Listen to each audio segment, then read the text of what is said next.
A favor and take them off. Malazines like to play pranks sometimes.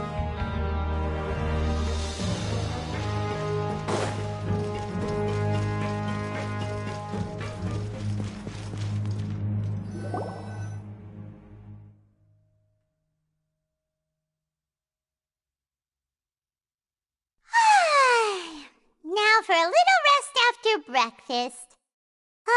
This is the life. Wait a sec. Isn't something important supposed to happen today? Oh, today's our big day! We're supposed to leave the Fortress of Mirapede! Come on, we've got to go complete the release procedures now!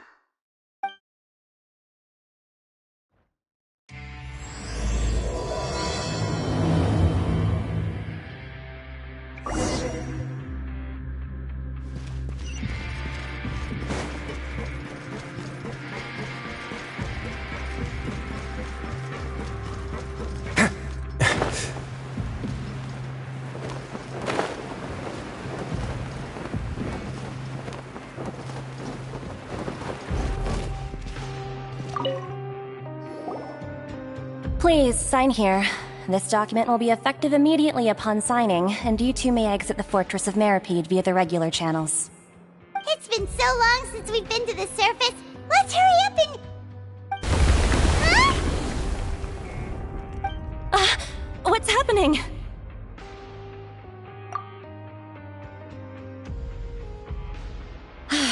I'm fine, thanks.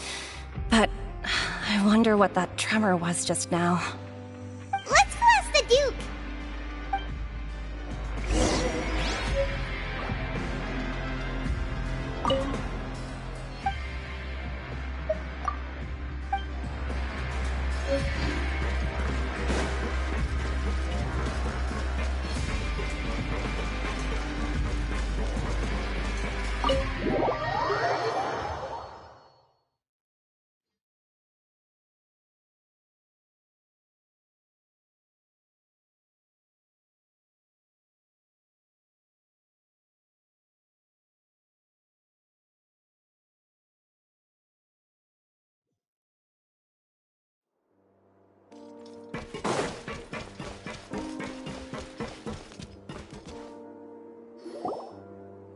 Your Grace?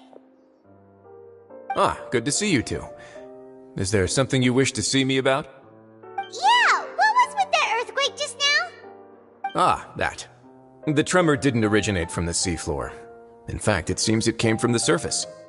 Over the years of serving as the warden here, I've developed a sense for distinguishing between what occurs on the surface and what occurs underwater.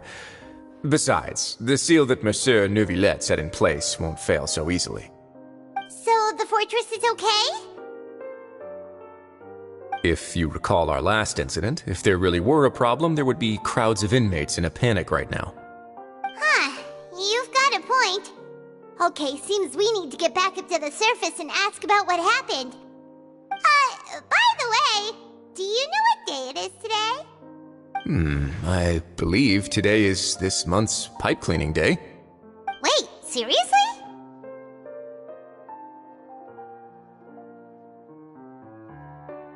Ah, yes. Have you completed your release papers?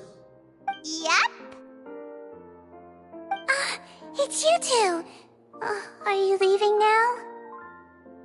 That's right! Today is our last day in prison! But now that Paimon says that, it doesn't feel like we were confined here. It's actually been pretty nice! Oh yeah, Paimon feels fond of this place now! Then be sure to come back and visit. I'll miss you. If you've signed the release papers, then you're free to go. The guards will escort you out. You're not going to see us off? I knew you'd ask. All right, sure. Let's go. Well, you actually agreed. No worries, you must be busy. Paimon was just joking. Ah, so you do have a polite side, I see. After being down here for so long, I imagine you must feel like you're lacking companionship. Shall I come along too? Yeah, don't worry, we'll come back to see you. Paimon really likes the cafeteria here. The chefs sure do know how to make good grub. I hope you won't be here as convicts the next time I see you. We'll do our best to stay out of trouble.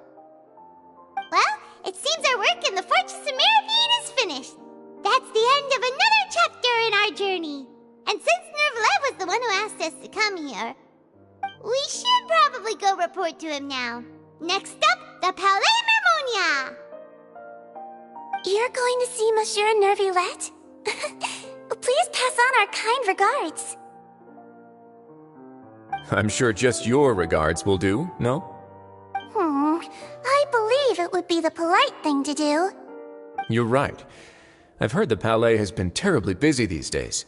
Tell him that I hope he hasn't been overwhelmed by the recent string of troubles.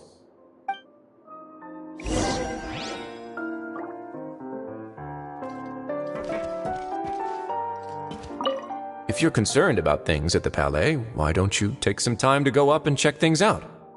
I believe you should still have some vacation time to spend.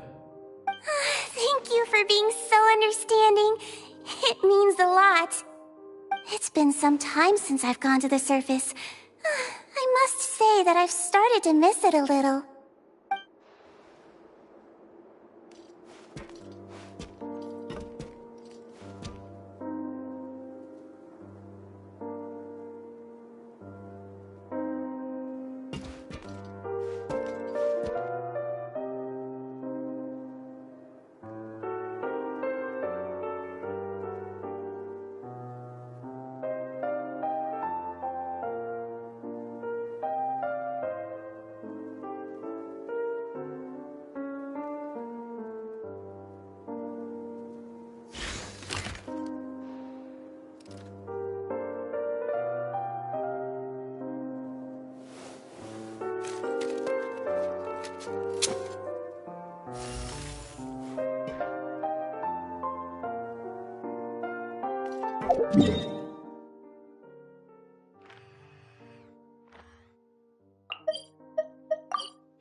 The Palais Mermonia sure is buzzing with activity today. Halt! Huh? Oh, it's you two. Apologies. Monsieur Nervalet did say you'd be welcome at any time. Excuse me, would you mind helping me take a look at this report? I'll be right there. Sorry, I've got my hands full here. You can see yourselves in. Everyone's so busy. Seems a lot has been happening.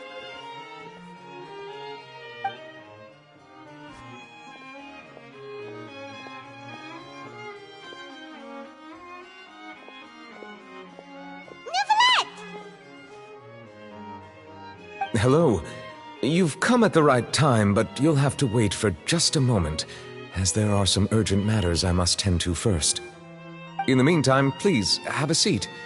If you'd like to have something to drink, let the Melusine outside know. That's all right. We just ate. Very well, then. Let's take a break over there while we wait for him to finish his work.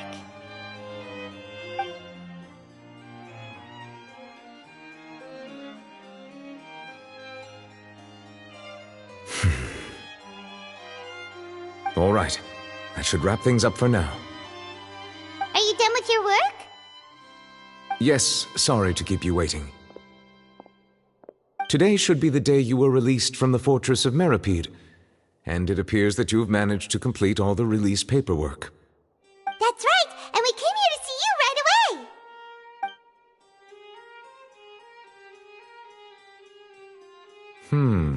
A massive whale. Do you have any idea what that might be? Judging from your description, that cannot have occurred in any ordinary waters, but rather something like the primordial sea. A whale of that size and shape cannot usually be found in the waters of Tevat. Therefore, we can only assume that Child is presently immersed in primordial seawater. Immersed in primordial seawater? But how? And is he okay? Most people wouldn't be capable of entering in the first place. I'm not completely sure how he could have gotten there myself. Yes? What is it? Ah, right! Paimon felt it too! We asked the Duke and he said it wasn't from underwater, so we figured you might know something about it. It turns out that I have just received a report about this particular matter. In fact, that's exactly what I was busy with a moment ago. The source of the tremor was here on the surface near Poisson. After the shaking stopped, the water levels in the Poisson area rose at an alarming rate. The water levels rose? Oh no! What about all the people there? Fortunately, the water levels only rose for a short period of time and have already returned to normal now. However, I still have a bad feeling about the whole phenomenon. If the change in water levels is connected with the leaking primordial seawater, then the situation in Poisson may be much worse than it appears. Navia should be in Poisson, right? We need to go check on her! I would also like to go there as soon as possible, but I'm afraid I can't leave just yet. We must immediately formulate disaster prevention plans for the surrounding coastal areas to avoid potential catastrophes. I'll have to ask you two to go to Poisson first. I'll meet you there to check on the situation once I've finished things here.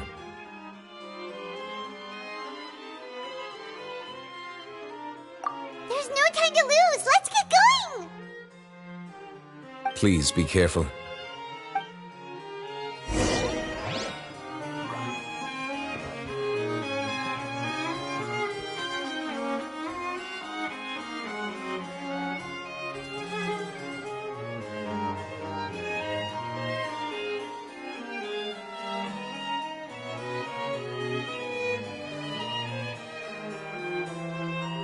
The two of you have my thanks. If you need any help, just let me know.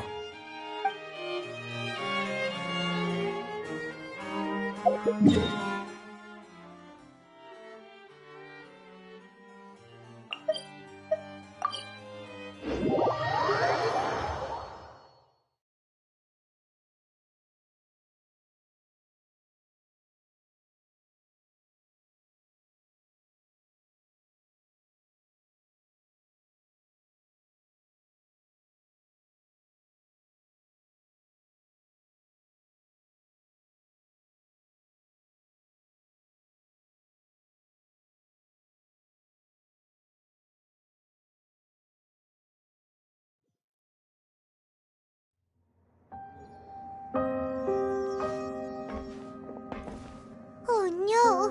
What happened here?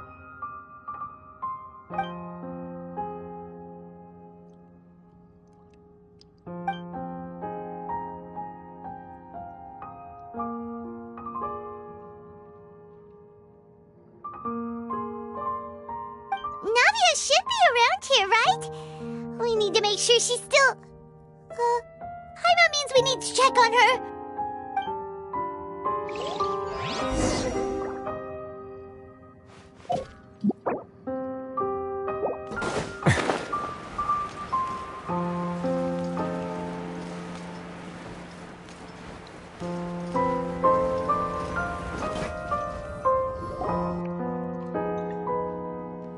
We haven't seen a single soul all the way here.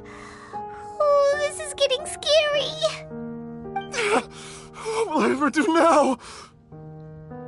Look, There's someone on the roof over there! Just stay put! We're coming up! Watch your balance! All right! Just hurry!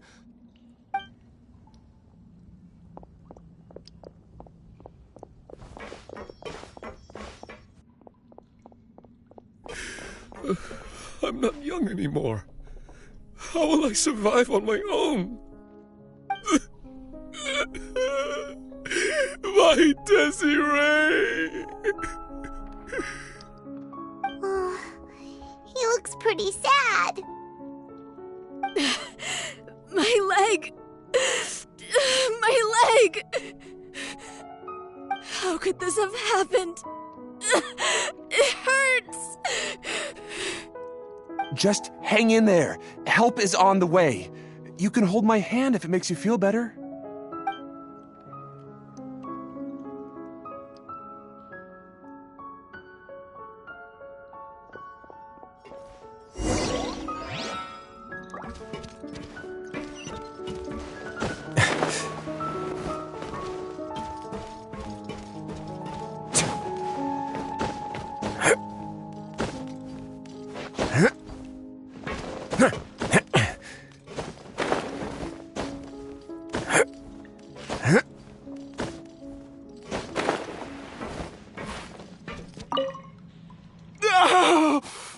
Don't move me! Don't move me.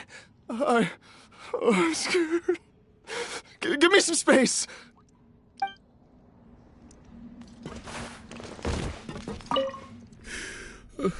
I'm not young anymore.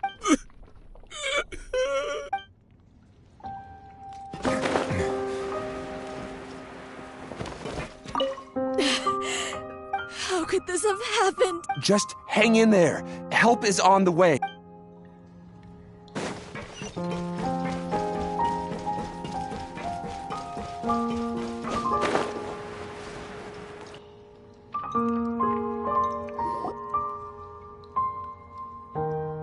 Oh, it's Navia. She's over there.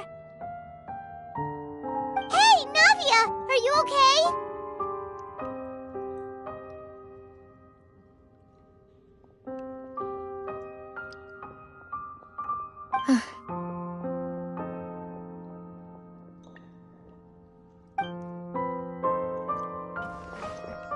You're here. We heard there was a situation in Poisson, so we came as quickly as we could. Yes. As you can see, the water level suddenly rose. It caused quite the disturbance, in fact.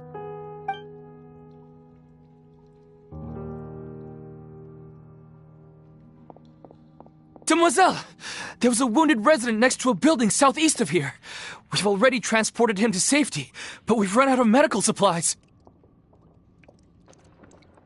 He's wounded? How badly? He fell, so it's probably a broken leg. He's pretty shaken up. When the water level rose, he desperately climbed up to the roof. Once the water receded and he saw the ground, he became terrified and eventually... He jumped down then. Find the leader of Squad 1 and tell him to take the wounded resident to see a doctor. He should know where to go. Understood. I'll take over his search and rescue mission in the meantime. All right. You'll be in charge.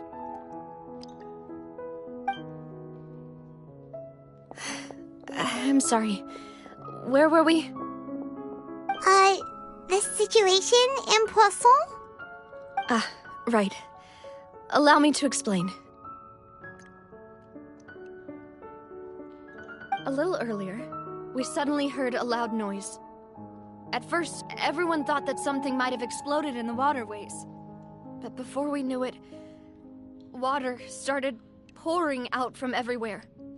The rushing water seemed a little odd, almost like the unique color of primordial seawater.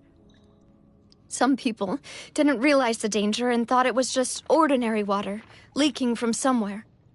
Everyone on the street who happened to be close to the water didn't have a chance to escape.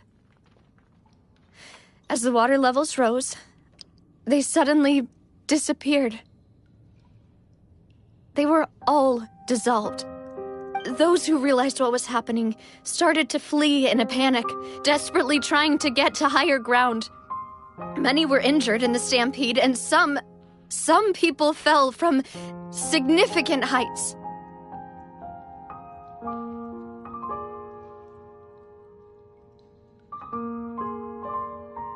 The Spina di Rosula initiated rescue operations as quickly as possible, but there have been a lot of casualties. Fortunately, the water began to recede after some time, and the chaos came to an end. The water that flooded the area contained primordial seawater, so the lower levels of Poisson are still hazardous. To ensure everyone's safety, I've asked the people there to leave as soon as possible. No one knows if this could happen again. All we can do for now is try our best to help evacuate the residents. We still haven't completed the head count, but we'll have some numbers soon. How awful. And all of this just came out of nowhere. It was quite frightening indeed. I only wish that everything that just happened was a bad dream. Is there any way we can help, Navia? Thank you for being so willing to help in a moment of crisis like this. You don't know how much it means to me. I really can't express how grateful I am.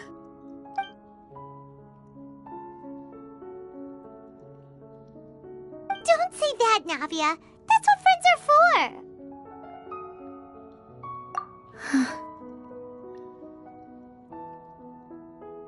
Demoiselle! We've got a situation here! I'll be right there. Sorry, I need to go for now. And out she goes. Seems it might be a while before she can take a break.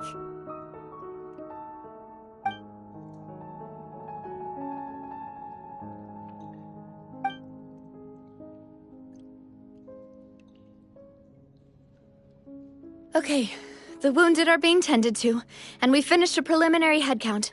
More support has just arrived, so I suppose I finally have a moment to focus on my own matters. Of course, we should remain ready for anything, and continue doing our best to rescue others. I'll be sure to have everyone at the Spina di Rosula ready to render assistance. Traveler, Paimon, would you two accompany me to my father's grave for a moment? Huh? Right now? Thank you.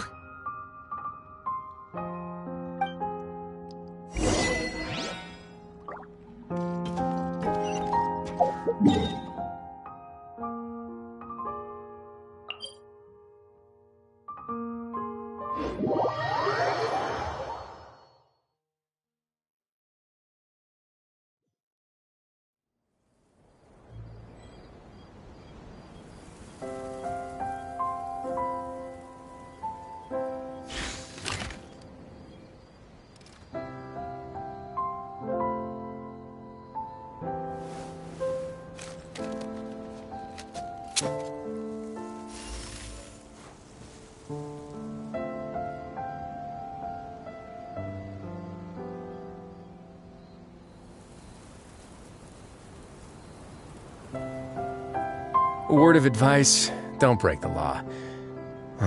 Is there anything else? Yeah, seriously, don't break the law.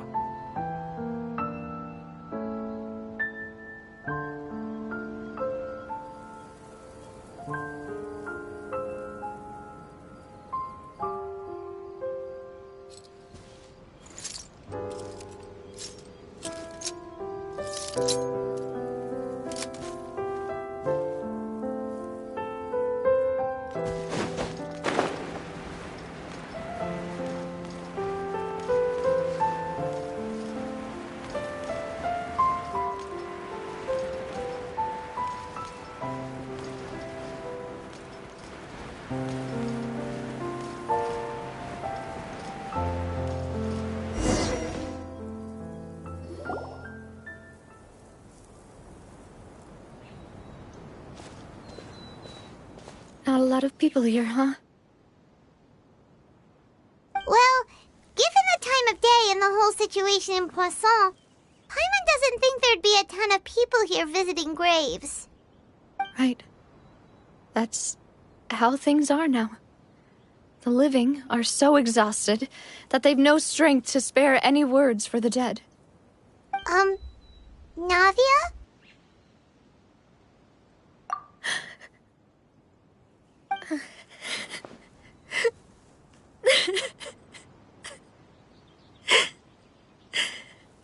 Navia, what's wrong?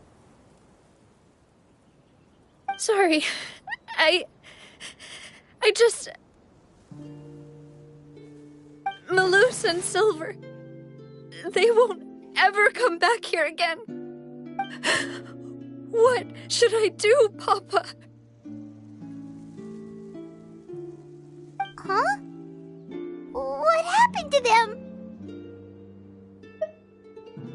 Everyone agreed on the rescue plan, but still, I was the one who initiated it. They were helping evacuate the residents, but they couldn't leave in time. And they were caught in the seawater.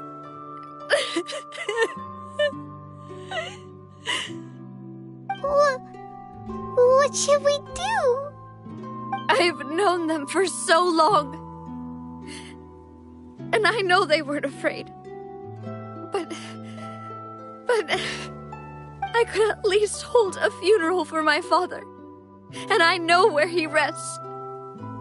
But as for Malus and Silver, they're just gone.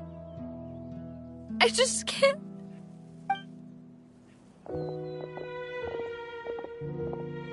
Everything looks so clean after it rains. Even the gravestones. I didn't expect that you'd enjoy a glass of red wine in front of Master Callus's grave. I can understand. Besides, the scenery here isn't half bad. See, it's not just me. I always want to bring something when I visit Papa. Perhaps we might even have a picnic. He wouldn't be angry, would he? How could Master ever be upset with you, demoiselle?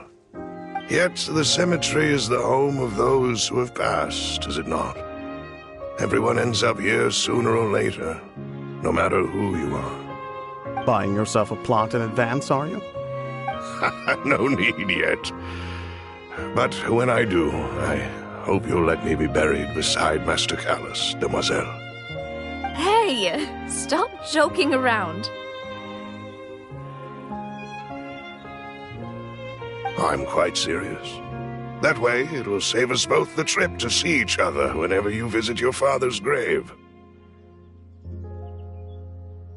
That makes sense. In that case, could I be buried on his other side? After all, besides you, demoiselle, the two of us could certainly be considered Master's closest companions, no? Personally, I believe we fill those shoes just fine. Why are you bringing this up all of a sudden? Seriously. All right. I'll remember your requests. But I'd really prefer not to talk about this stuff. And what do you mean by saving me a trip? I'd make the journey even if I had to visit you two somewhere else. I'd promised to let them rest in peace here. But here I am breaking that promise. I'm sorry for letting you see me in a mess like this.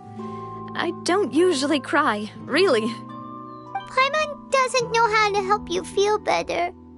But, well, she understands how you feel. I had always thought I could make my wishes come true. But now that I think about it, that never solely relied on me. Many things can only be accomplished with someone else's help. Malus and Silver have helped me so much. But by contrast, I could do nothing for them. I'm so sorry. You can spend as much time as you need here, Navia. We'll stay with you. Thank you. Right now, you don't know how much that means. By the way, you can have a look at this. It's a list of victims from the incident that took place here. Obena, Khan, Burnett, Giverny, Francine, Karina, Daisy Ray, Joinville, Julianne, Esson, as well as Malus and Silver. So, everyone else is safe. But still... It's okay. I know what you're thinking. And you're right. We lost Malus and Silver. But we were able to save more than we anticipated. The overall outcome indicates that the cost was worth it. Right! Don't think that way, Navia. One person might be saved at the expense of another, sure, but that isn't something we should ever consider a trade.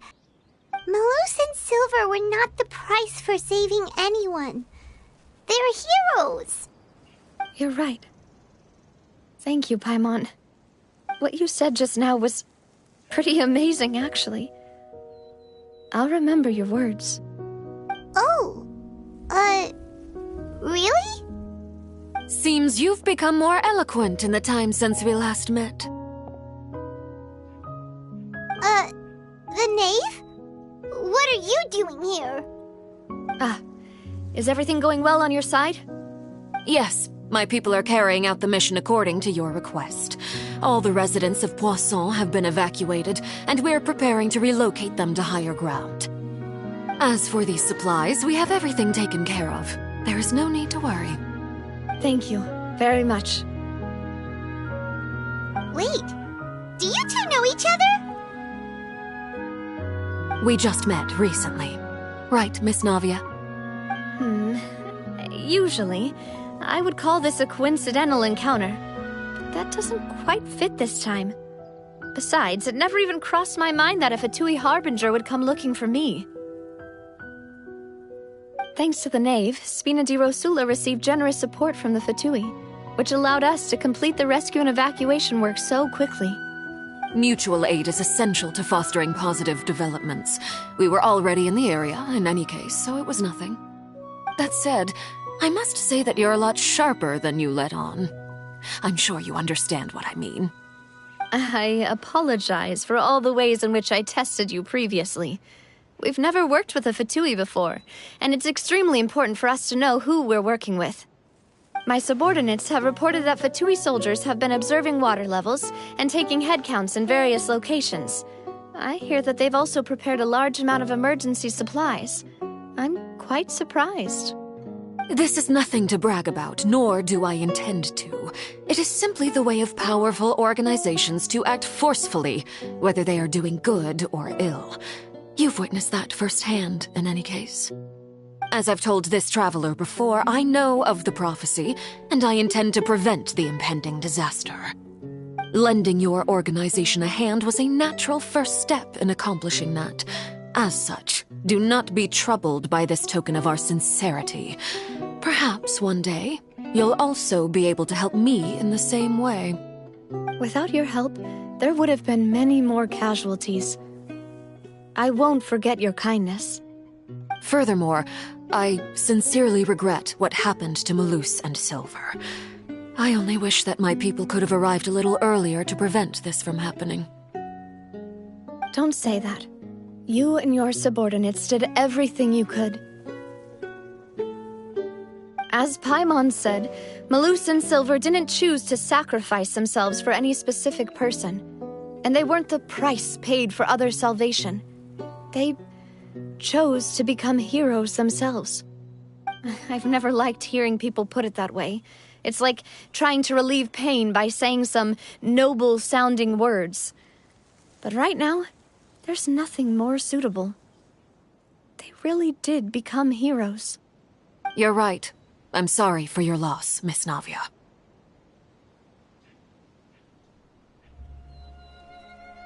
Water is life to Fontaine's people, and it also spells disaster. It's no wonder that people always say that prophecies represent fate. Fortunately, I've never been one for such opinions. So, you're one who will try to change fate, then? Of course. That is why I'm going to Hotel Bouffe de Thé. I still have some things to take care of, and the children need my attention. By the way, Traveler, Paimon, one more thing. Alright, then we'll just... Huh? This isn't right. Paimon thought you would ask us to walk with you for a moment so you could tell us something in private. That is a clever and useful conversation technique, which I do like to use when necessary. But there's no need today. It would not hurt to have Miss Navia listening in. Traveler, I'm sure you remember that I said we could work together when we had the chance. You and I both know that there may be issues with the Primordial Sea. Previously, it was the Fortress of Meripede's sluice gate, and this time it was the water levels in Poisson. These are both signals. Indeed. Allow me to share the latest intel I've received from the House of the Hearth's intelligence network with you. During some recent investigations, a child claimed to have discovered some ruins near Poisson. The ruins date back to ancient times, and seem to be worth investigating in many ways. Judging by the dating of the ruins, they may be related to the prophecy and the coming crisis. The situation is becoming more urgent, so any pertinent information will prove extremely precious. My people initially came to prepare for ruin exploration. Unexpectedly, this disaster struck, and at present, we're all busy prioritizing the rescue effort.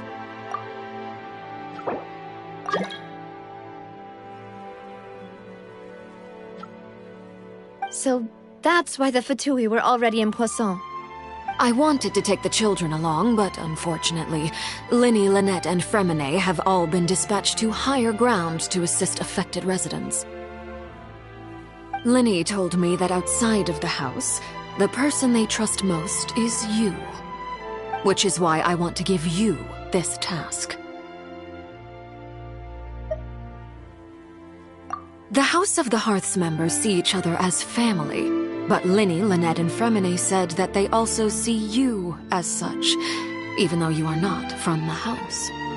I'm sure you already understand how earnest they consider their friendship with you to be. Oh, that somehow makes Paimon feel kinda happy. The intel I just shared about the ruins could fetch a high price. But since the children consider you family, it's only natural that I freely share it with you. Got it! So all we gotta do is go to some ruins, right? We can handle that. Excuse me, but may I tag along? You wish to join, Miss Navia? But are you sure you're up to exploring some ruins? You need to rest. Well, I'm sad, yes, but I can't just go back and plop myself into a chair by the roadside and do nothing. There's no point in being depressed while we still have a disaster on our hands. As my father's successor, I must live up to the hopes he had in me. Besides, I'm also doing this for myself. I need something, a distraction, to keep my mind off Malus and Silver.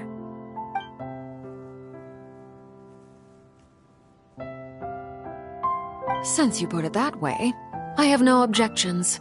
What do you say, Traveler? All right. The ruins are to the south of Poisson. Here's the map. Okay, the three of us will handle it. Come on, let's pack up and get going.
So, are these the ruins the knave was talking about? Whoa, talk about old. They seem to be pretty ancient, all right. Let's go in and have a look. Just be careful.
Get a little chilly. A moment, please.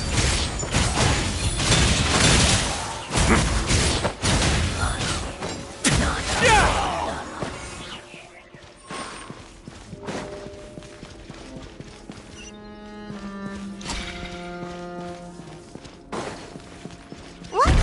Over here isn't safe.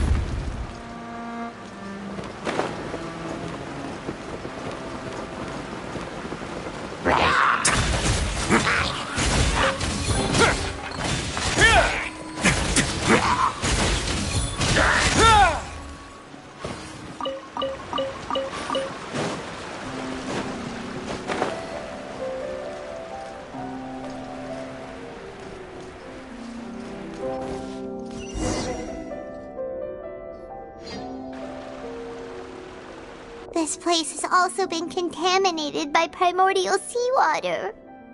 Yeah. And a lot of it, too. A Fontainian would most likely dissolve the moment they fell in. Right! You can't go down if there's primordial seawater. It's too dangerous, and it won't be any help for you to just stay here. Don't get by my wrong. We're not saying you're useless. It's just that... No, you're right. I can't do anything in this situation. I'll leave this to you.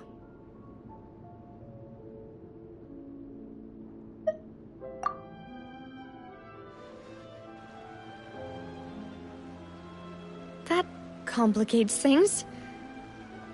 Maybe the only way left is forward.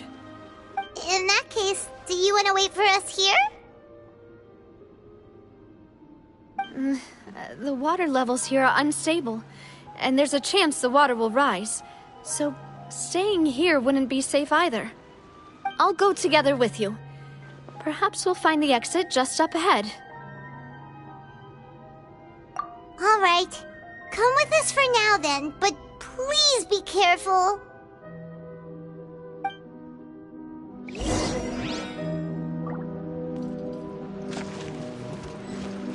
Oh no, it's a dead end!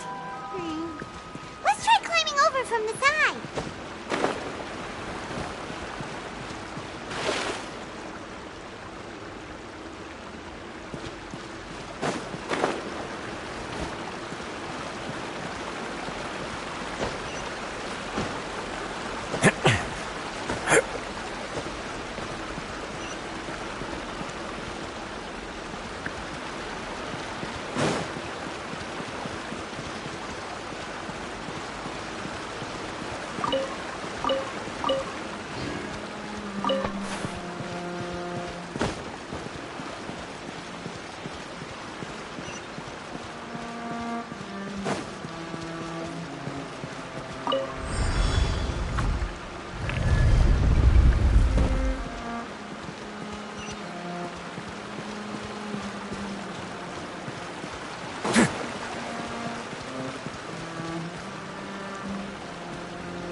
Wait! There's something wrong with this bridge!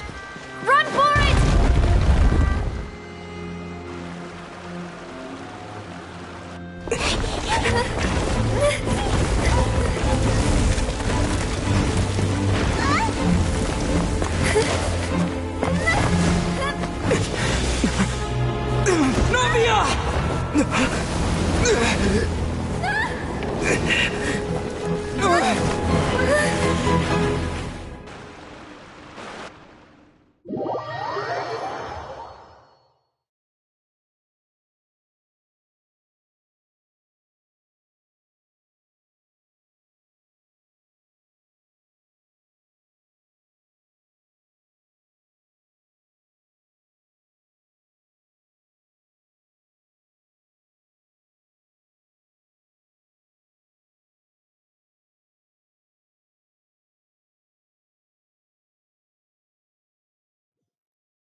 Demoiselle?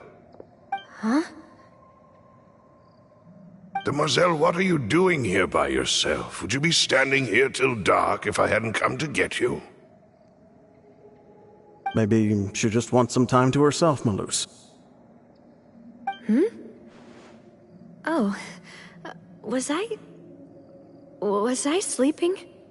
Yes, it would appear so. I must be tired.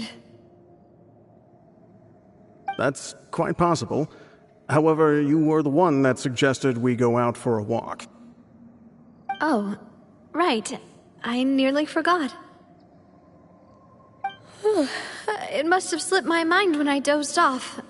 I haven't had a nap today yet. Have I? This is a familiar feeling, yet something's a little strange. Is something the matter, Demoiselle? Oh, no. No, I'm fine. I was just trying to recall why we came out for a walk. Do you remember Mr. Giverny? He'd requested our help before with foreign merchants who had a debt dispute with him, and we'd resolved the matter not long ago. We were headed to see how things were going with him at the moment. Ah, right. Yes. I remember now. Oh? Miss Navia. Ah, Mr. Malus. And Mr. Silver, too. It's good to see all of you. How have you been? I've been great. Thanks to your help, those bothersome merchants finally realized that I wasn't the one they were looking for. Why, I wasn't even the guarantor for that person. They were knocking at my door day and night. Even my neighbor, Obina, was getting fed up with them.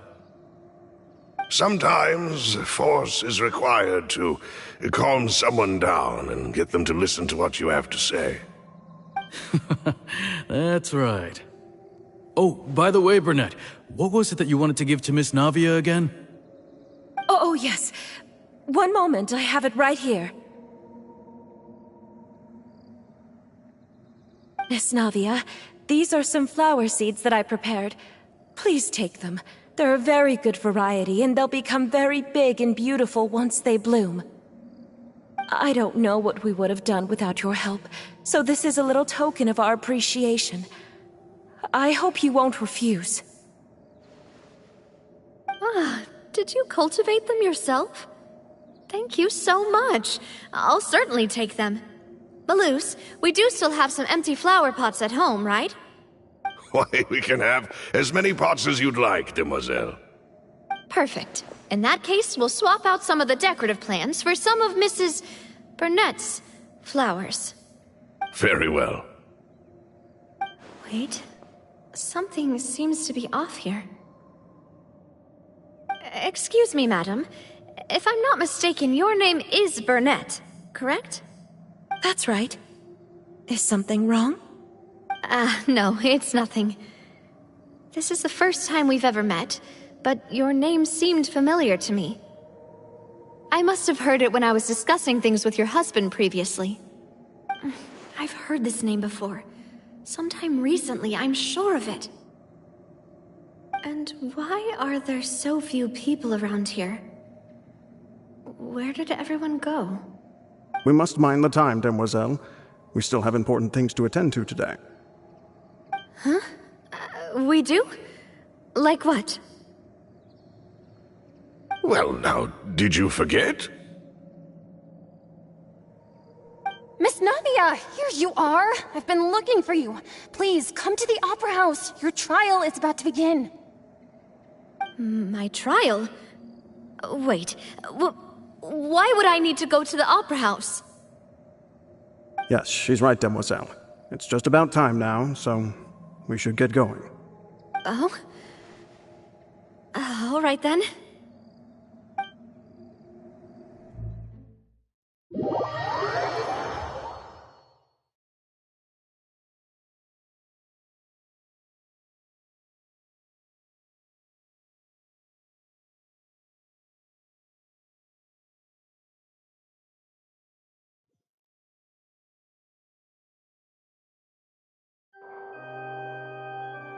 Look, it's Navia! She's here! And her two attendants are with her! Goodness, everyone's finally here. There sure are a lot of people here to see the trial. And they all seem to be oddly excited about something. I even know some of these people. Karina, Desiree, Joyville, Jolien, Essen. Why are so many people here? And why do I have no recollection of this case? And as for the judge... huh? Where's Monsieur Neuvillette? Please sit in the defendant's seat. Don't worry, Silver and I shall accompany you. All right. But are you sure you can stand behind me? Typically, it wouldn't be allowed, but today is an exception.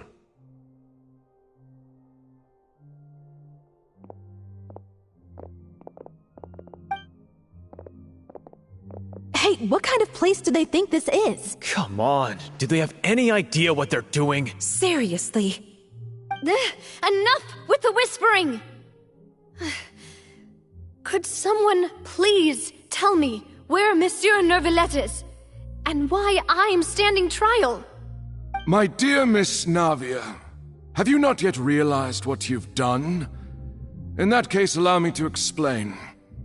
As all here know, you are Master Callus's successor, the head of the Spina di Rosula, someone held in high regard by every soul in Poisson. After you took over the Spina, you treated all of us just like the late Master Callus had. If anyone in need reached out to you for help, you responded. Not only you, but your butler, your subordinates, nearly everyone in the Spina di Rosula fought for the well-being of those in Poisson. Wait a moment. Aren't you just proving that I'm a good person? Yes, correct. Absolutely right. And that is why you stand accused. You have helped so many people get through so many difficulties. You are one with us. We are inseparable. We are one big family, all of us who are from Poisson, inextricably linked. And with you being so important, we couldn't possibly do without you. Therefore, this fair and honorable court shall declare you guilty, and you shall stay here. You will be together with us forever. Huh? What are you saying? Everything you have said is correct. I have indeed done a lot for my hometown, and I would be willing to be with you all, but what is the purpose of having me stand here like this? What is there to discuss? Ah, well, if that's what you think, then I have no further comments. How wonderful, Miss Navia!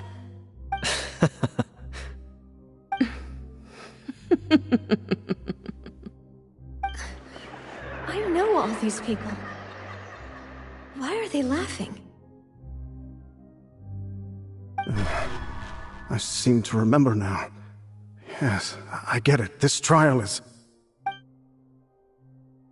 Wait just a moment. This isn't right! Malus? What was that, Mr. Malus?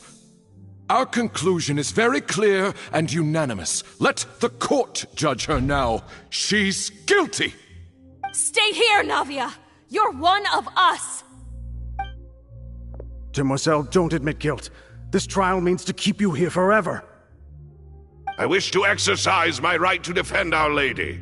Mistress Ronville, you only know of Navia's goodness, but nothing of her utterly independent mind.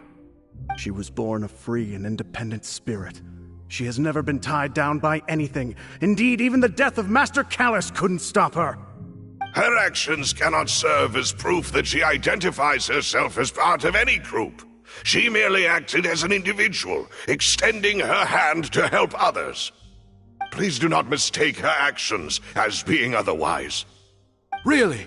As an individual, you say? Don't forget, we are all Fontainians here. This is the nation of justice, the nation of Hydro. Even if Miss Navia only voluntarily rendered her assistance, that doesn't change the fact that her beautiful soul must return to everyone. Water accepts all, blends with all. It will surely accept her kindness. Everything is measured here in the nation of Hydro, and in the end, everyone shall meld together. Thus, when a unanimous opinion emerges, that opinion represents justice. Now I speak for everyone. Our opinion is consistent. Navia should stay. We and Navia are one. And you would call this justice? Preposterous. You are merely jealous that Demoiselle still has a chance to exist as an individual. Have you forgotten how much you all once longed to become individuals, to become independent? Do you mean to defy our justice? If your justice is flawed, then why should we acknowledge it? As you said, we can also have our own justice. Silver and I shall defend Demoiselle. And that is how we will enforce justice. Ugh, my head... it hurts. Demoiselle. Silver, it hurts. My head is spinning. All I can see is stars swirling in front of me. I remember now. Everything that seemed odd from the very beginning.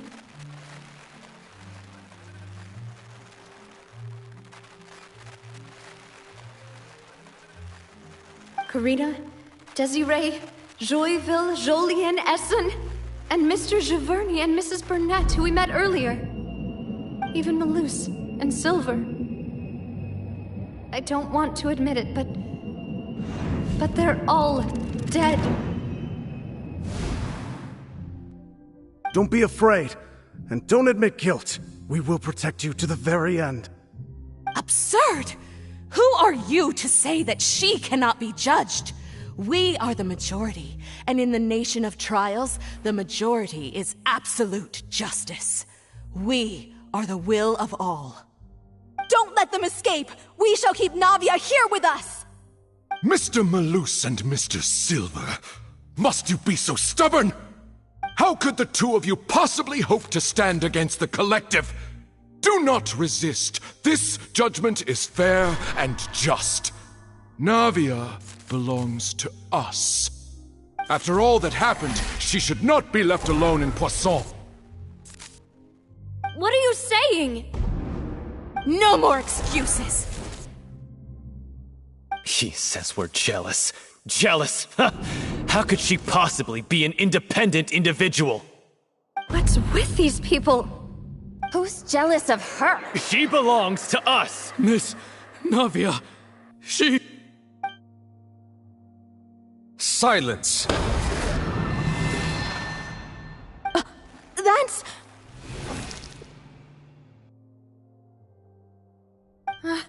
Monsieur Neuvillette! Such commotion is prohibited in the court. The accusations you just presented are nonsense and cannot constitute a proper trial. The court will adjourn for the rest of the day. In this, I shall hear no objections from any unauthorized party. Our thanks, Monsieur Neuvillette. Please leave with me, Miss Navia, while there is still time. But... Go on now, demoiselle. This is your only chance to leave this place. What, can't bear to leave us behind or something? Malus. My apologies. I couldn't resist making one little joke once I realized that this shall be our last goodbye. Malus. Silver. Quickly, you must come now. Goodbye, demoiselle. Farewell.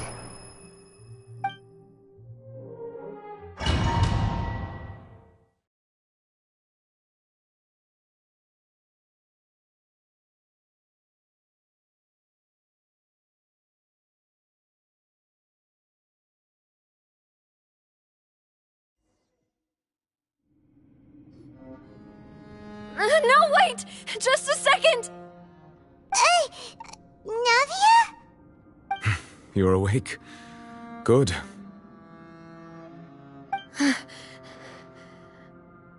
I must have been dreaming. Malus and Silver were still alive, and they were defending me at some insane trial. It looks like you're all right. Did all the sad feelings cause you to have a nightmare? Paimon could give you a hug. The ruins you were exploring suffered a cave-in. When I arrived, I found you falling toward the water. You were just about to be dissolved within, but I...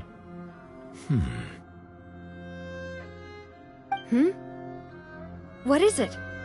I think I saw 2 Oceanids protecting you.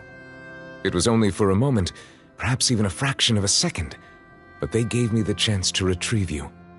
Were it not for their intervention, I would not have been able to rescue you before your consciousness dissipated. Wait, did you say Oceanids? You mean like what happened with Vacher? Perhaps those 2 Oceanids were the people you saw in your dream. I always told them that they didn't have to protect me. To think that they'd keep doing so even after death.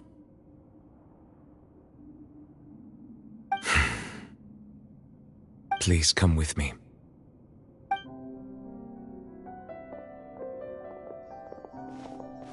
Neuvillette, are you okay? Oh, I am quite all right. Perhaps there's something we could chat about?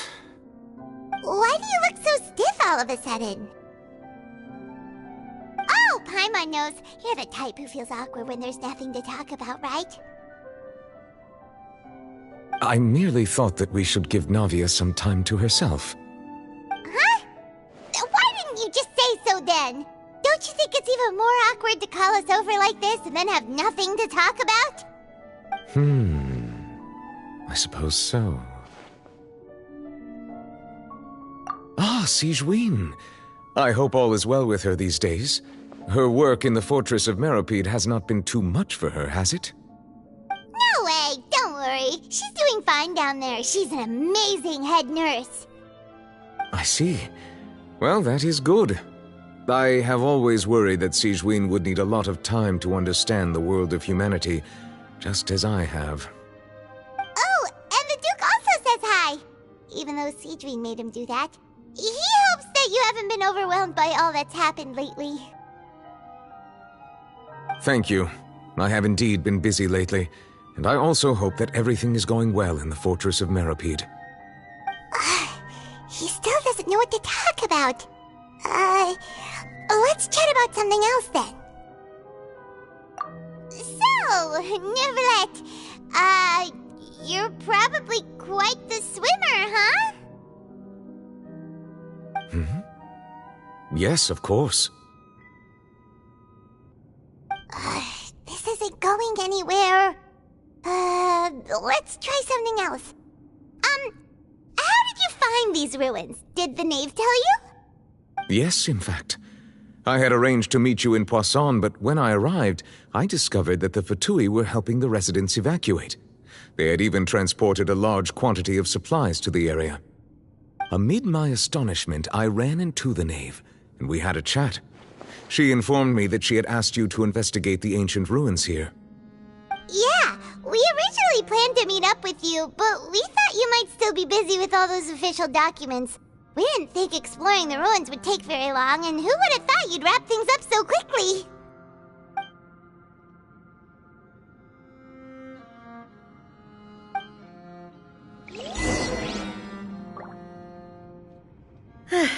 I'm sorry to have kept you all waiting like that.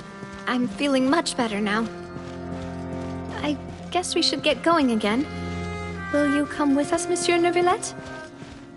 Yes, if you wouldn't mind my company. All right! Another one joins the party! Let's get going then!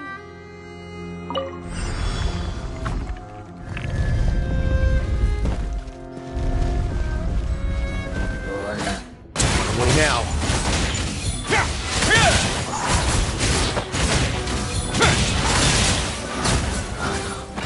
Dada Kondala.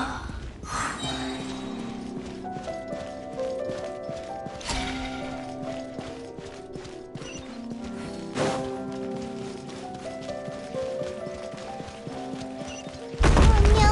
Another unstable path! Watch your step!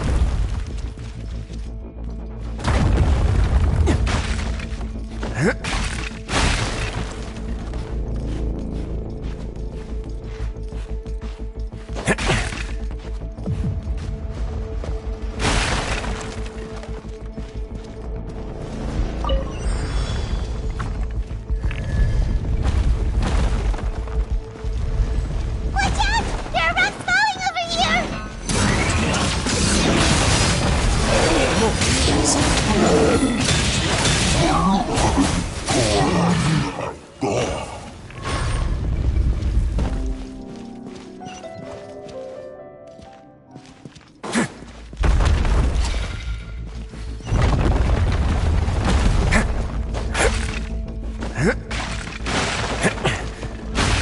It seems we're almost at the top.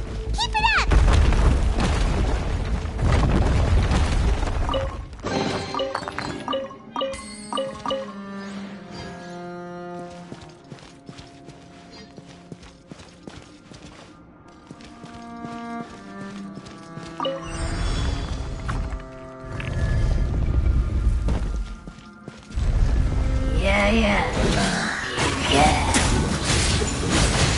Yeah. Nothing to fear. Things could get a little chilly.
Looks like we've reached the end.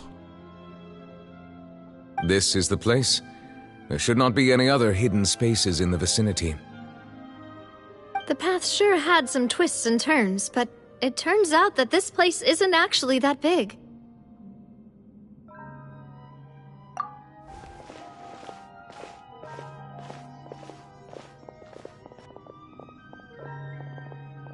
Stone slates.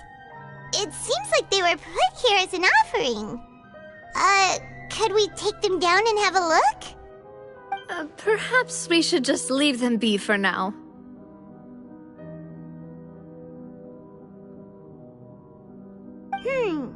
There are 4 locations in total, but only 3 stone slates. The slate that should be in the first empty spot is missing. The surrounding walls also show signs of damage.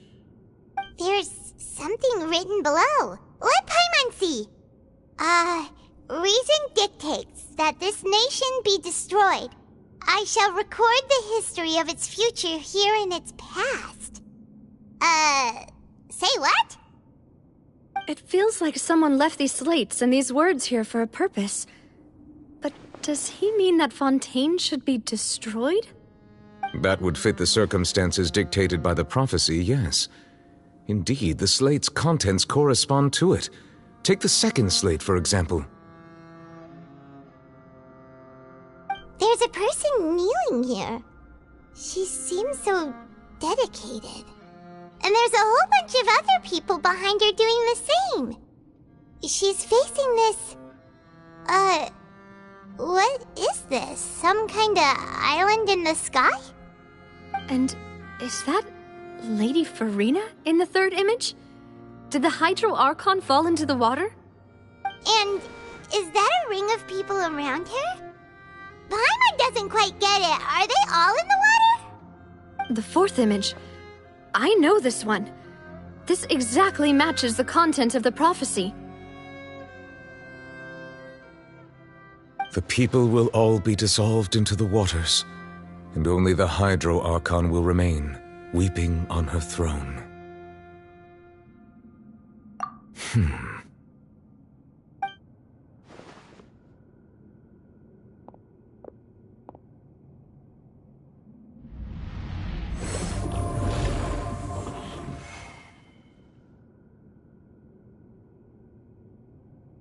More information should be hidden in these slates, but I fear I cannot easily uncover it, most likely due to us missing the first slate. I am very sorry. Don't blame yourself, Monsieur Neuvillette. Deciphering ancient stone slates isn't one of your duties. Ooh, Paimon's getting the chills just looking at these slates. This says that it's the history of the future, right? That means the prophecy's sure to come true. I really hope it doesn't mean that. Still, Paimon feels like these images are kind of weird when you look at them together.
That's right!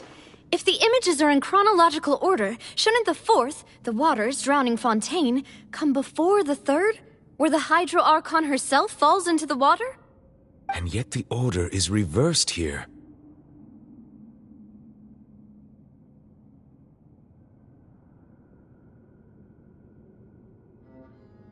If we go by timing, Lady Farina only emerges in the third image. That means that the person in the second image might be the previous Hydro Archon. Egeria, then. I had never met her, but her appearance here does match the records. The previous Archon kneeling before the floating island in the skies, as if confessing a sin. Did she herself commit that sin?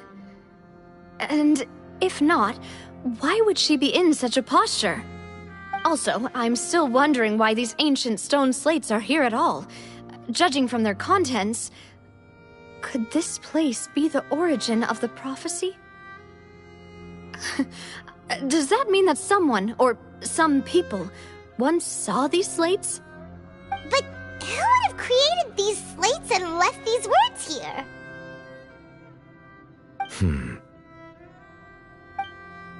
It seems that any further clues will have to come from Farina. In that case, there's no time to lose. There's nothing else to be gained here, so let's head back first. Yeah, we better get somewhere safe for now.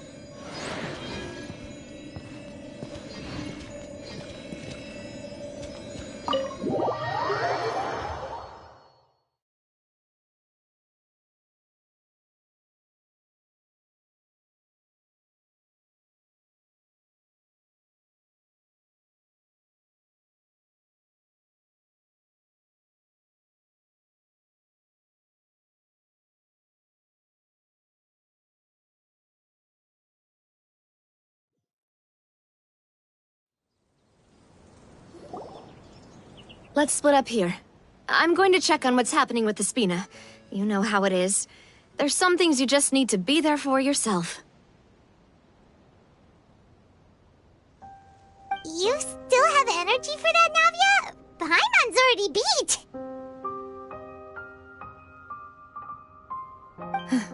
Just head back to the Fleuve Cendre and have a rest then. Thanks for keeping me company all this time. I'll depart as well. Thanks for your hard work today. Rest well, everyone. Traveler, I will go talk to Farina tomorrow morning to ask about the stone slates. I'm sure that you're concerned about this matter as well. If you have time, drop by my office. I will share the results of our discussion with you. Are you really gonna talk to her about this directly? Will that be a problem? Paimon's getting a little scared now that it's come to this. She has long been harboring secrets and will not give them up easily, which makes it all the more my duty to ensure that she understands the present situation. Alright, we'll leave it in your hands then. You're probably the best person to talk to her anyway. I will be carefully considering my words tonight. Traveler, Paimon, our safe house at the Fleuve Cendre is always open to you as ever, so please don't think you're an imposition. All right. I'll be on my way then.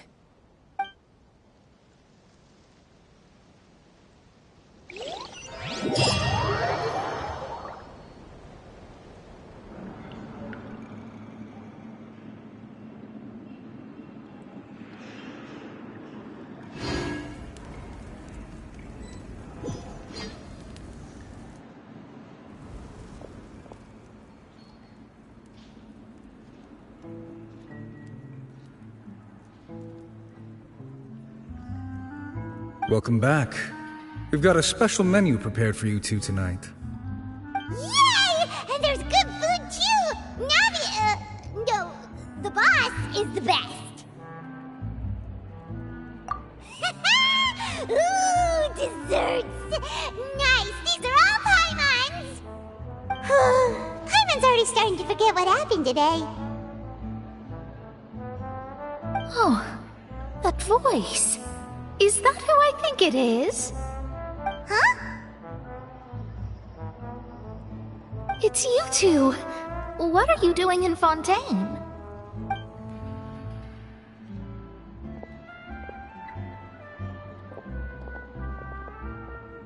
Mona?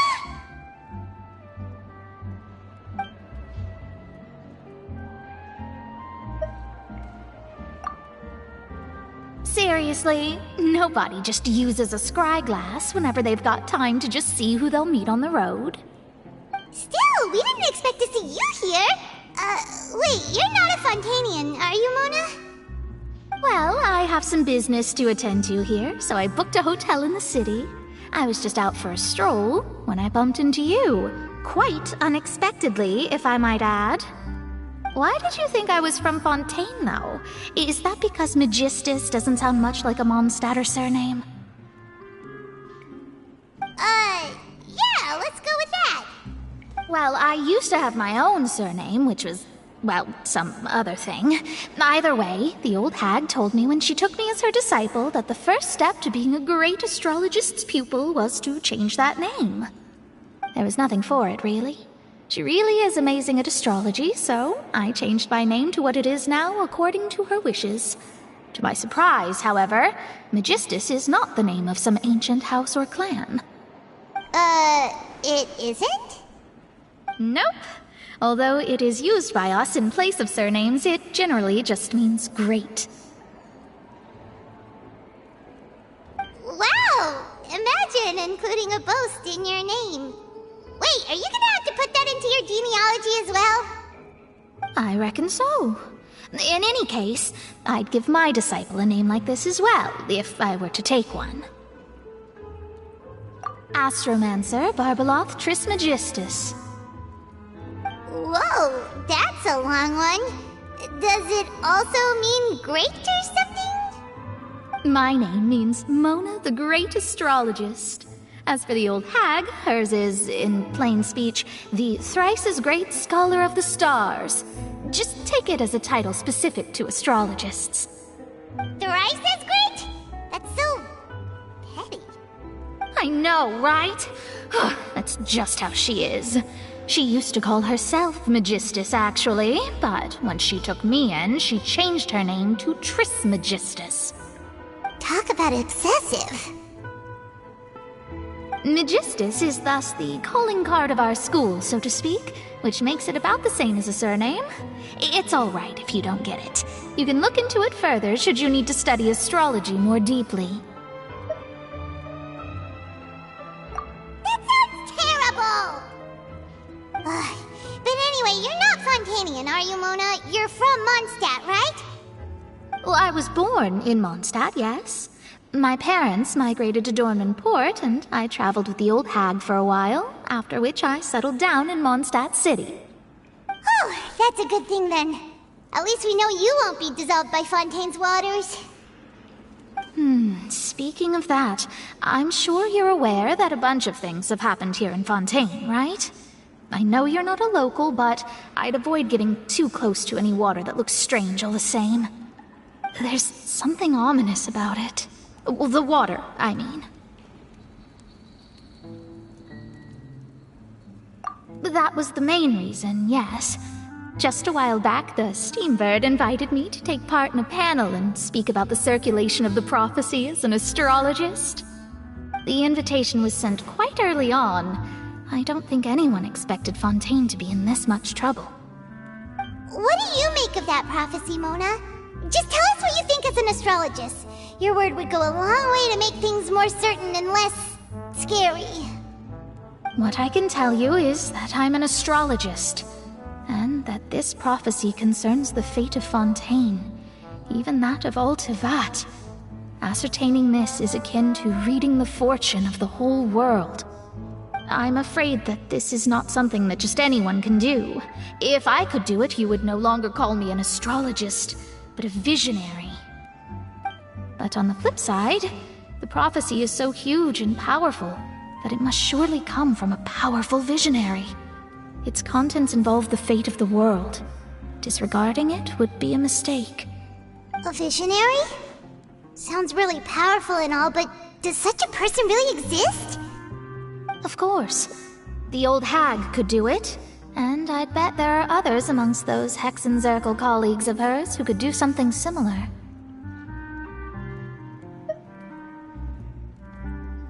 Huh? Are you sure? All right, I'll help you. It isn't often that I see you with such a serious look on your face. I'll tell you once I hear back from her. Thanks, Mona. You're amazing as always. Oh, well, this is something only I can do after all. So yes, your praises are quite welcome. That's the greatest of astrologists for you! Of all the people we know, you know the stars the best! Indeed, indeed. That's the spirit. Oh, sorry. I came to see what all the commotion was about. If there's anything you need, do not hesitate to inform the Spina di Rosula. Oh, whoops. Guess we were getting a little too carried away there. Well, I'll go tend to my own business now. If I receive any news, I'll be sure to come find you two again. And there she goes, quick as rushing water. And here we are with the Spina guy giving us suspicious looks.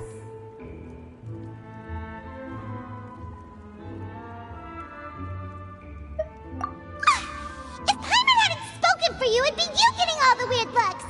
Huh. The things Paimon does for you!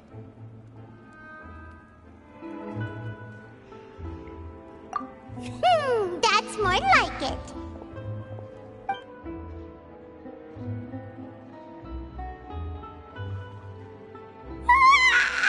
Good morning. To be honest, Paimon's still feeling kind of sleepy. But it's time to get up, Traveler. We agreed to go see Novelette, so let's pack it up and get going.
You're here! Finally! Is something wrong? Monsieur Neuvillette and Lady Farina, they seem to have gotten into a dispute. Please go see for yourself.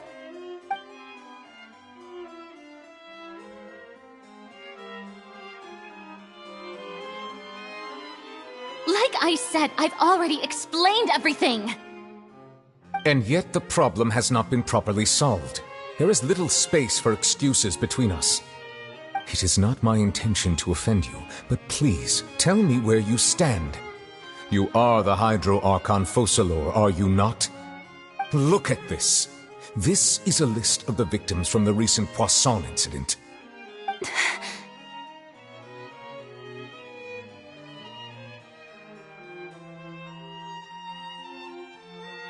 You mean... they're all...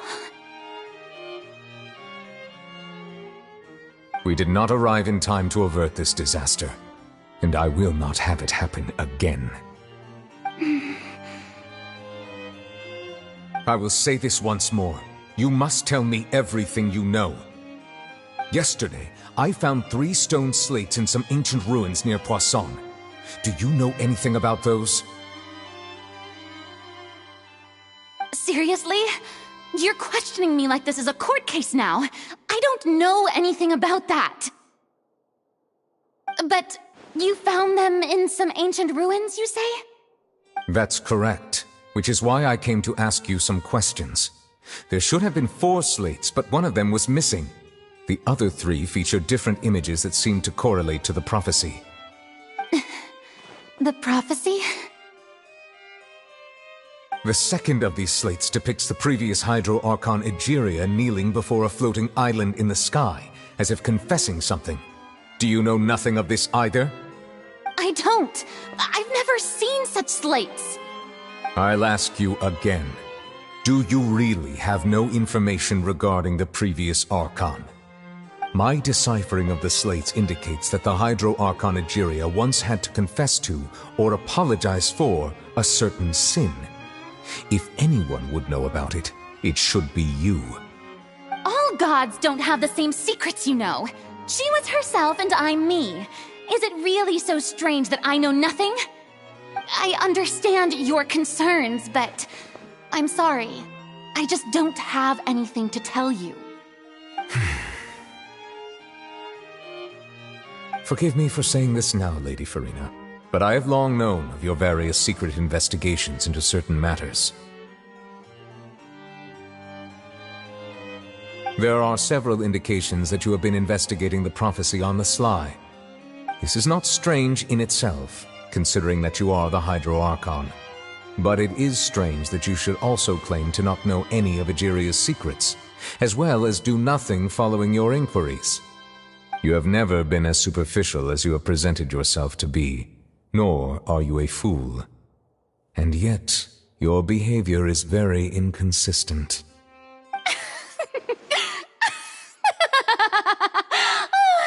So you've been watching me all this time, have you? I didn't think you were that type. You... Well, since you know about my secret investigations, then you should know I'm actually working to take care of it. There's no point questioning or suspecting me. You're the Eudix, but you're still my subordinate. You should be following my lead. Just trust in me, your Archon, and do as I say. Never mind whether you can truly convince yourself to or not. It'll all turn out fine. That's all I have to say. We do not discuss this matter again. Oh, the opera's about to start. Toodles!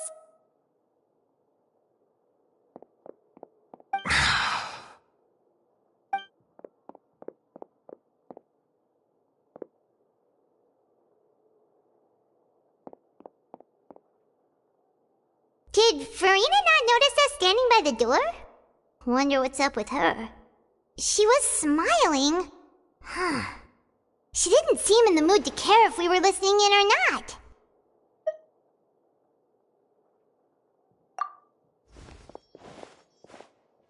I assume you've been outside for a while now? Oh! You noticed! Seems Farina didn't even realize we were here. She was in a great panic, though I cannot discern the reason.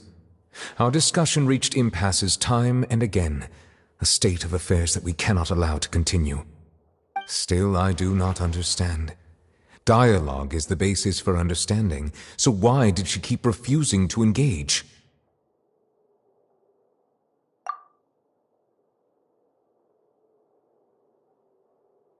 Everyone in her inner circle has noticed that she is hiding some secret. The issue is her attitude. I fear that she will not reveal anything unless absolutely forced to. We may have to create a situation in which she will have no choice but to speak. Oh? Like what? Normally, people will only reveal the truth when standing trial. Perhaps we must have the Hydro Archon experience just such a scenario. But Farina's seen so many trials, and she's really good at dodging questions. How do we make sure that she won't just slip away at the first chance she gets? We will need to consider this thoroughly, join forces with various parties, and then do what we can. If at all possible, I would prefer to recuse myself from this affair, but we must prevent the prophecy from coming to pass. This may be cruel to her, but all Fontaine is in crisis. The information a god possesses is too precious, and so we must take a chance on this. But who will lend us their aid to do such a thing?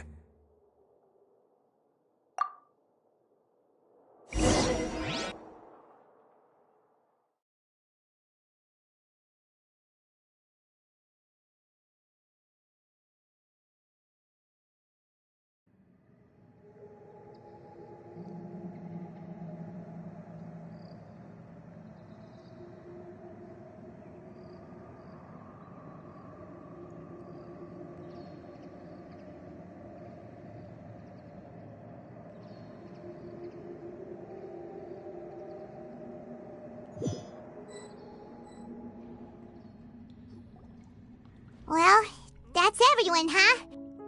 Speaking of which, it was pretty smart of you to think of hiding here. Poisson was just involved in a disaster, so it's presently devoid of people. That naturally makes it the best choice. And here you are drinking tea like it's the most natural thing in the world, huh? That's what families should do. Sit and enjoy a leisurely time together. It's nice to enjoy tea here, you know? Care for a cup? Lend me your ears, everyone. Or perhaps one of you might like to start us off. How about you, friend? Me? No, I don't think I can. Then, how about you, good sir? I fear that I will cause the mood on this boat to become as somber as it is in court. Well then, I guess we're lucky we've got a local like me to organize things. Wonderful, the spotlight at last. I guess I'll be facilitating things from here. That was a little long-winded, don't you think? Oh, you might be right. Anyway, to cut to the chase, our friend here, the Traveler, has brought us together to discuss something. As for what that is, well, let's start by saying that we'll be pooling our efforts together to create a series of traps. Oh, how intriguing. Well, it's just an expression, really. One that I just learned from Chlorand, and used on the spot. So, let's invite her to explain in detail. A round of applause, please.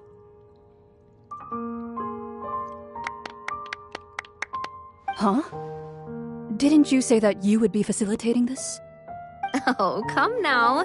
Your work doesn't involve much public speaking, right? This is a good chance to practice. You might even pick up some fancy oratory tricks to impress your boss with in the future. I see. And what does my boss say? He is glad that you consider him your boss. Do go on.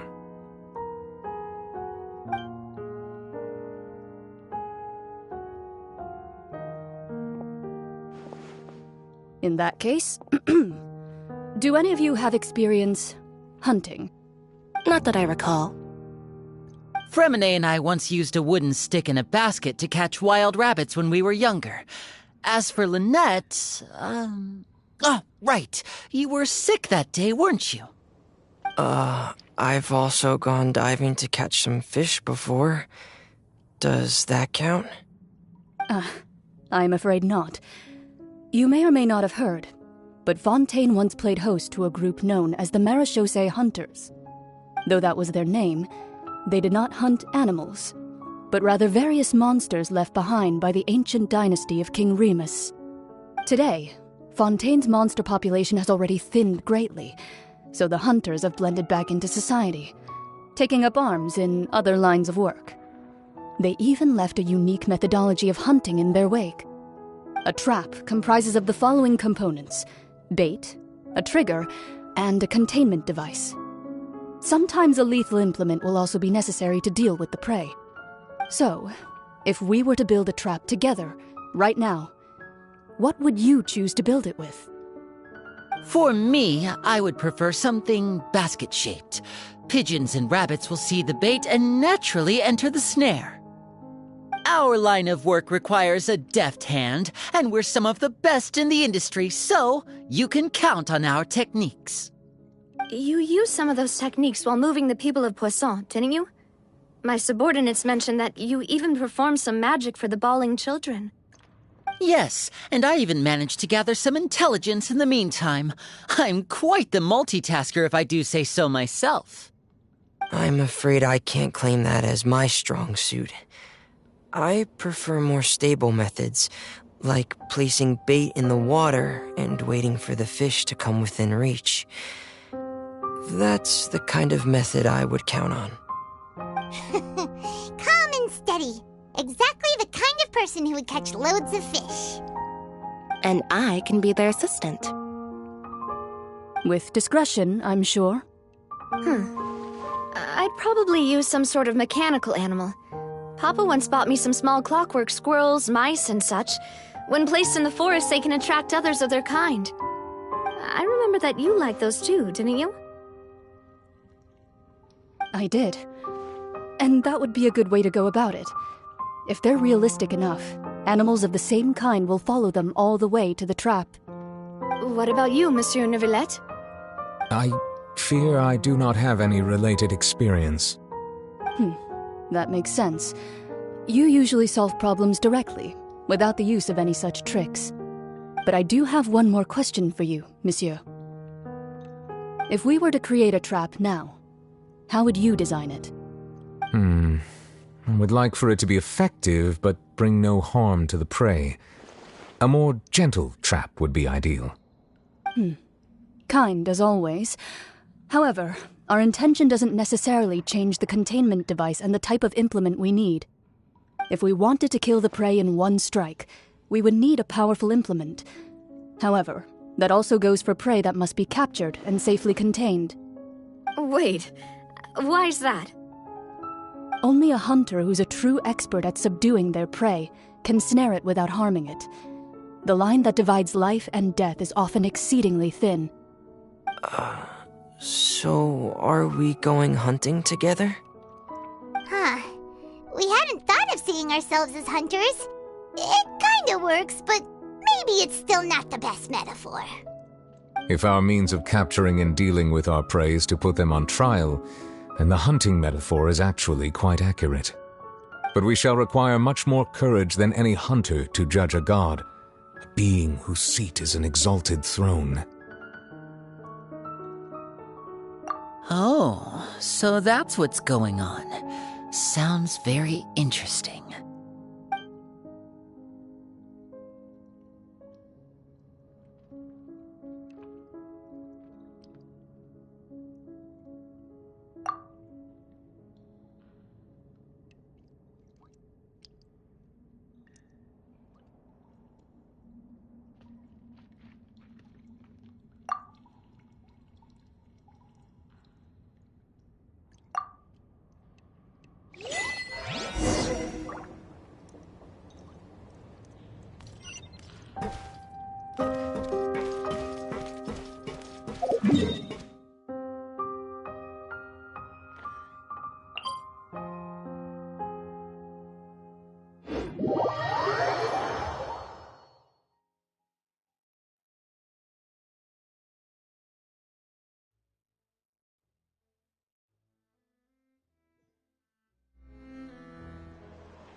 It's been a tough few days, hasn't it? So much has been happening.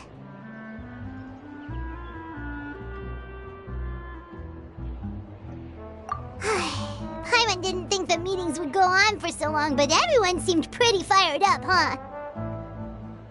Paimon thought they'd be at least a little frightened. Well, Fremine was, now that Paimon thinks about it, but everyone else just looked a little surprised.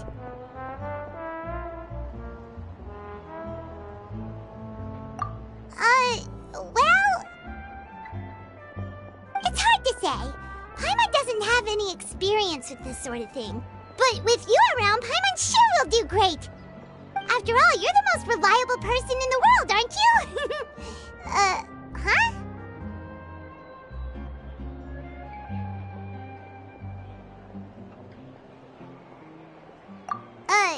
Did you just pour some tea? Paimon didn't notice you doing that at all. Then what's that? Paimon's never seen that cup before. Don't be frightened. I'm just joining you two for tea. I merely refrained from saying anything till now. Who's that voice? But there's no one here. Ah, have you forgotten me already? Wait, you are familiar.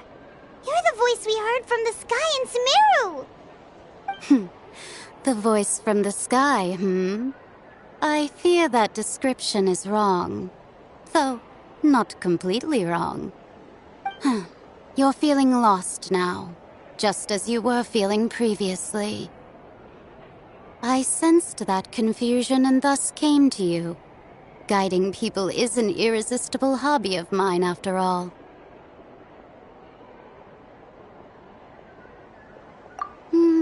Consider me a passerby, just accepting a commission from my friend's disciple on a whim.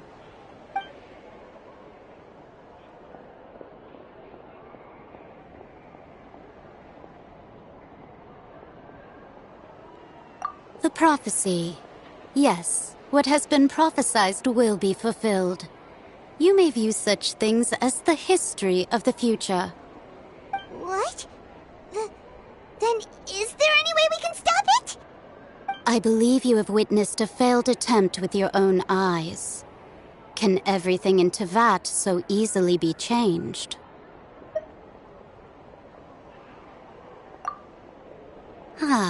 So you've caught on. Just as prophecies are usually only the future as seen from the perspectives of the gods, could things be happening in hidden corners where the gods' gaze does not fall?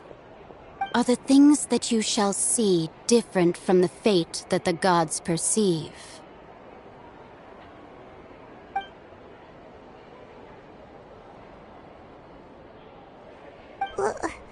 What is she talking about?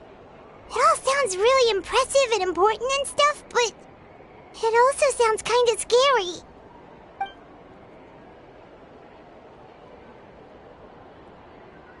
I believe that you understand, right? Some things are insignificant, but others you must reach out to change. Ultimately, fate shall serve as your only guide, no matter what will happen in Teyvat's future. All you need to do is to play your part. This was good tea, by the way. Thank you for your hospitality. Well, that'll be all for today. The voice. It's gone.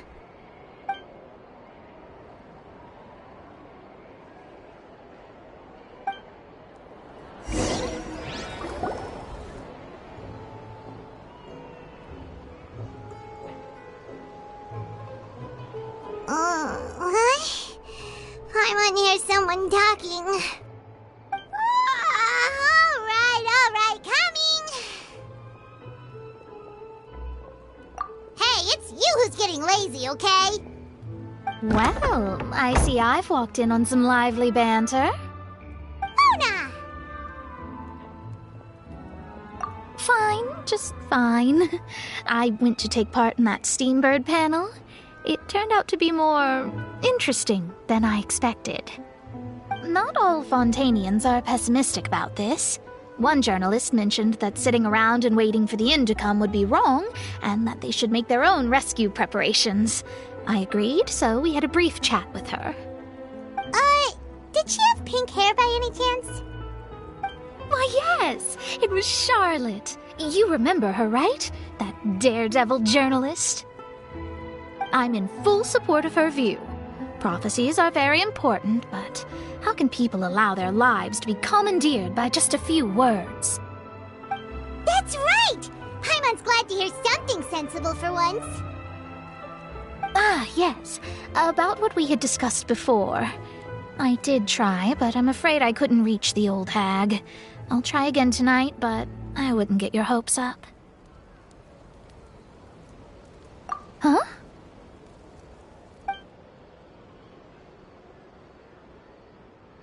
Goodness gracious. Are you serious? She said that even the god's gaze has blind spots. Pretty bold if you ask Paimon. Most people would believe the gods to be all-knowing, right? The Hexen Circle members are certainly anything but ordinary. As for the mage named N, the old hag has mentioned her a few times. She said that N's sense of direction is incredible, and that she loves guiding those who are lost. But I've never met her, and if she were still alive, she'd be. Well, suffice it to say that the hag's at least a few hundred now, and N's been around for longer than that. Whoa, the Hexen Circle sounds like a scary group. But they must really stay in shape to live so long. Their abilities alone are pretty terrifying. If she came to see you personally, then the problem you're facing must truly be of great importance. Well, it's not like Paimon could understand anything she said. Yes, she was quite cryptic, but I suspect she means that there is still a way to turn things around. She didn't say when or what that would be, though, so... Perhaps it is something that you cannot know right now.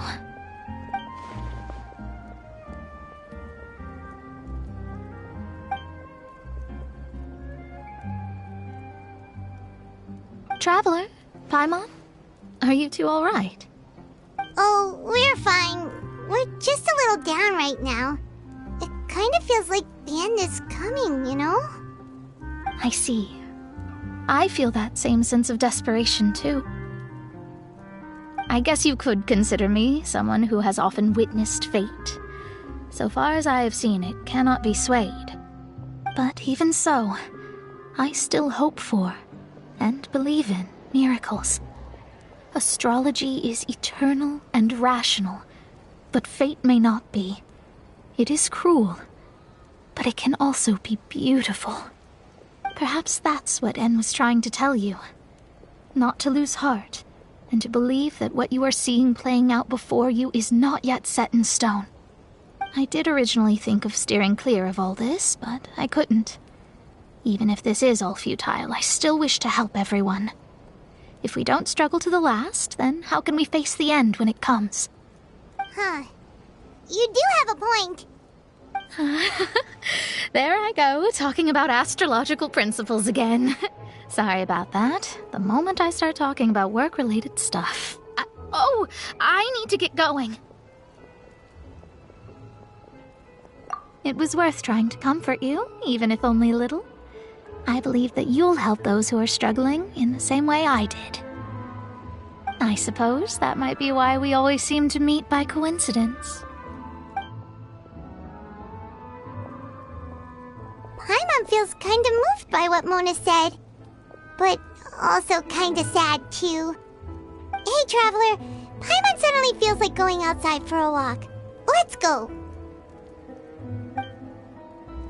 Let's walk around the city, shall we? There's a few spots we always like to walk by.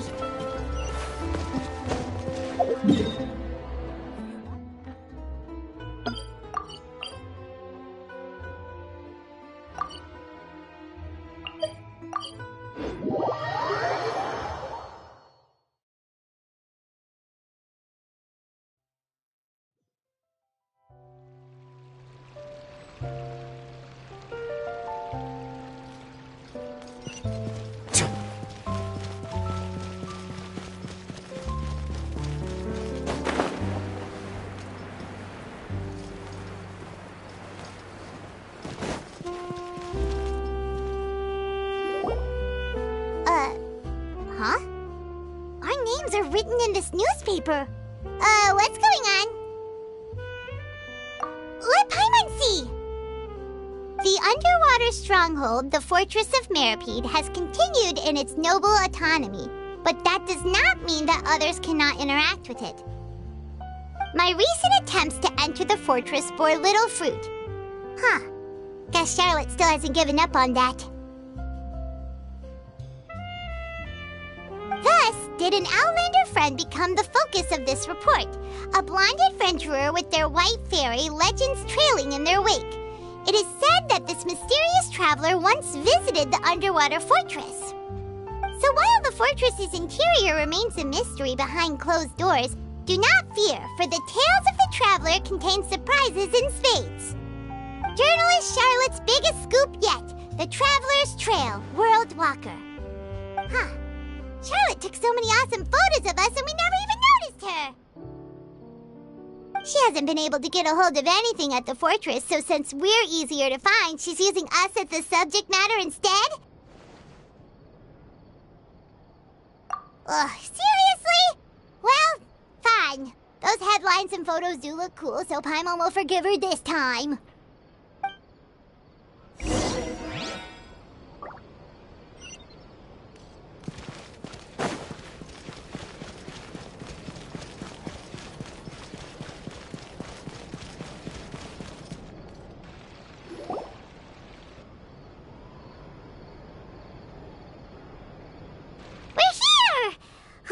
Paimon's hungry.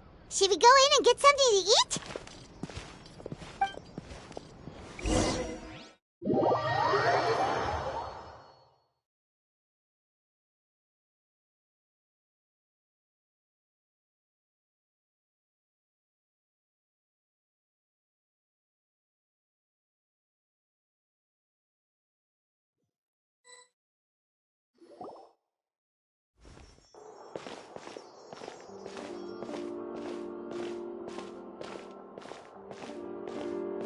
Hey, quick! Look! That's the limited edition, only 16 slices a day cake! It was so delicious the last time we tried it! Despite the tense situation we were in, let's give it another go! Paimon's sure it'll be great! One slice of cake, please. Someone showed up after all! Oh, wait, you're the one from the Palais Mermonia. Oh, are you here to buy cake too? It seems Monsieur Nervalette was right. You really can eat. Wait, did he really say something like that? That's right. Even he has his own preferences when it comes to food. As for me, I love the cake and coffee here. Do you come here often? Usually every day. Every day? It's part of my daily schedule, apart from work. I shall have my cake and coffee. Then what if someone told you one day that this place would be closing soon, and you wouldn't get to eat cake here anymore? What would you think? But why would it close? Well, Paimon doesn't know either, but maybe the waters will rise tomorrow. You know, like in the prophecy. Oh, the prophecy. To be honest, I haven't paid much attention to that. No. Still, even if there'd be no more cake tomorrow, that wouldn't keep me from having some today. No. It's the same for eating in general. You might not be able to eat tomorrow, but if you can do so today, then you should carry on. That's what people call living, you know. Huh. Don't be sad. Excuse me, could I have 2 more slices of cake to go? These 2 slices are for you. Sijuin said that this kind of expression you're making is what humans call being sad. Oh, you know Sijuin?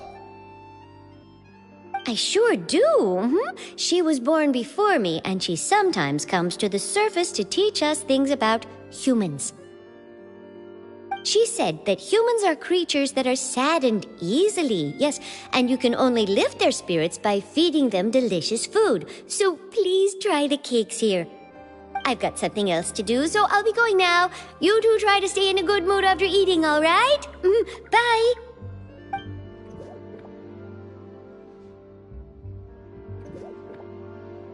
And there she goes. All right, let's dig in. I'm sure this cake will be delicious.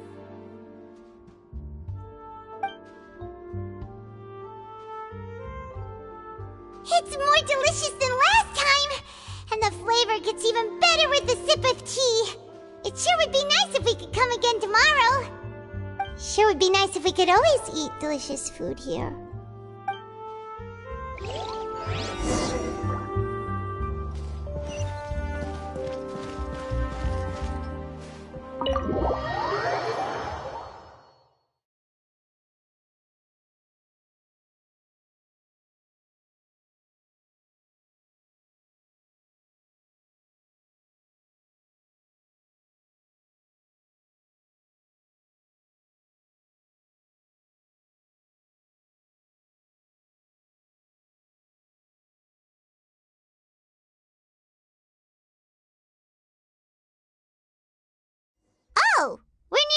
Word office. Let's go look for Charlotte and have a chat.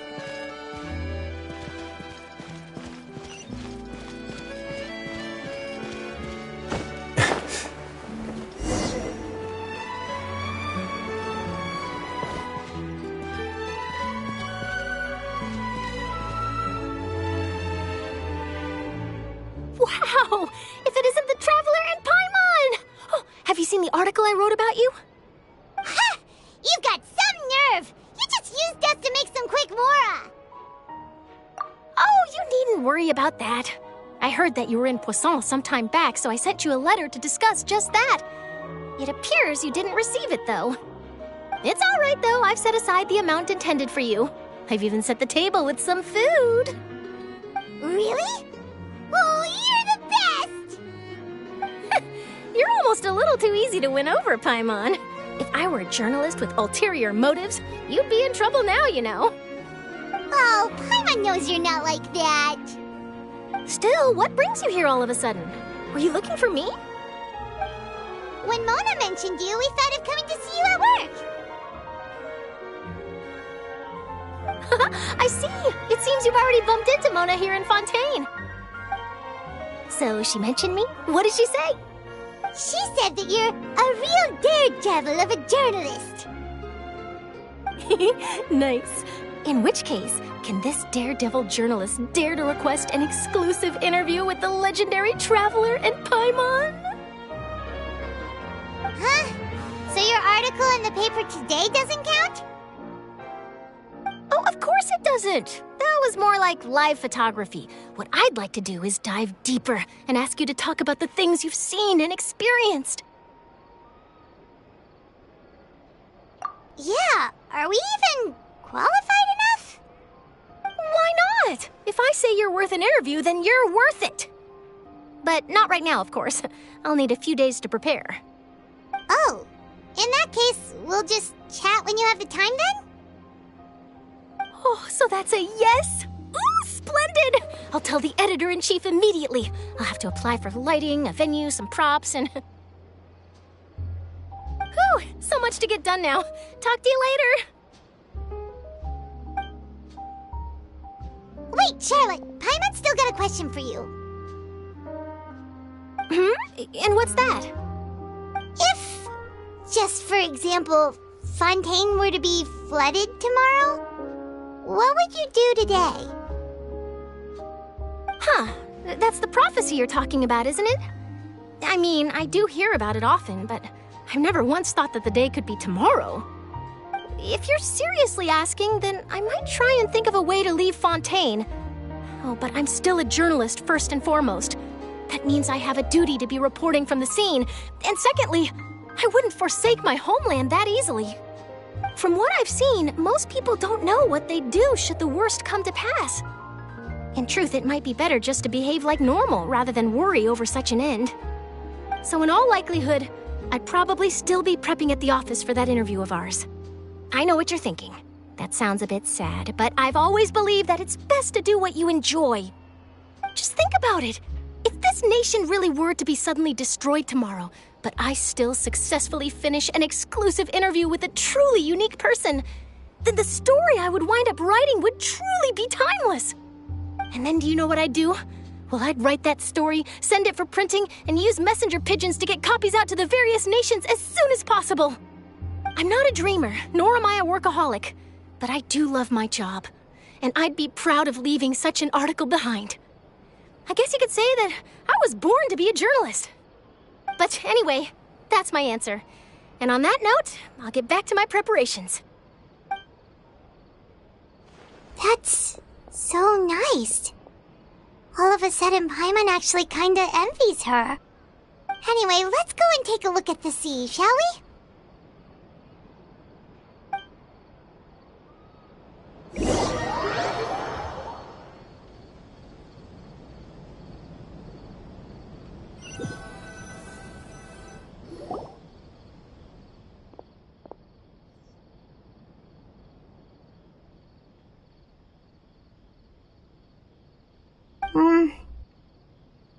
Paimon's been thinking. If it wasn't Fontaine, but all of Tevat that would be destroyed tomorrow. Where would we go and what would we do? No, Paimon should ask, if you could choose, what would you like to do?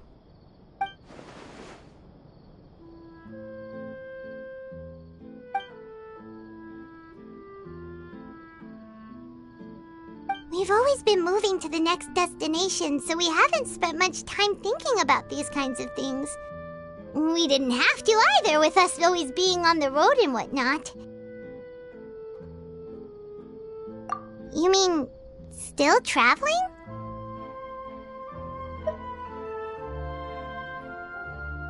Huh. Wait, isn't that what we've always been doing?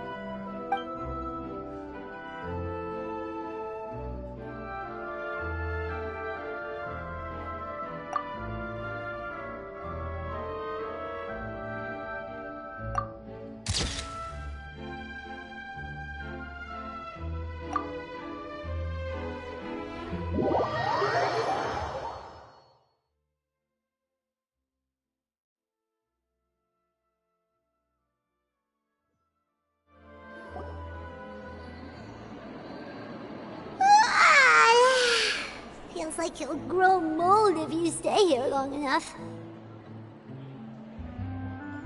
But it's still better than the Fortress of Meripede, that's for sure. It's not only damp there, but salty too. Ah, so the two of you are still here. Wonderful. Oh, you're from the Palais Mermonia, aren't you? Yes, I'm Isadora. Monsieur Nervillat sent me to look for you two before. I heard that afterward you went to the Fortress of Meripede.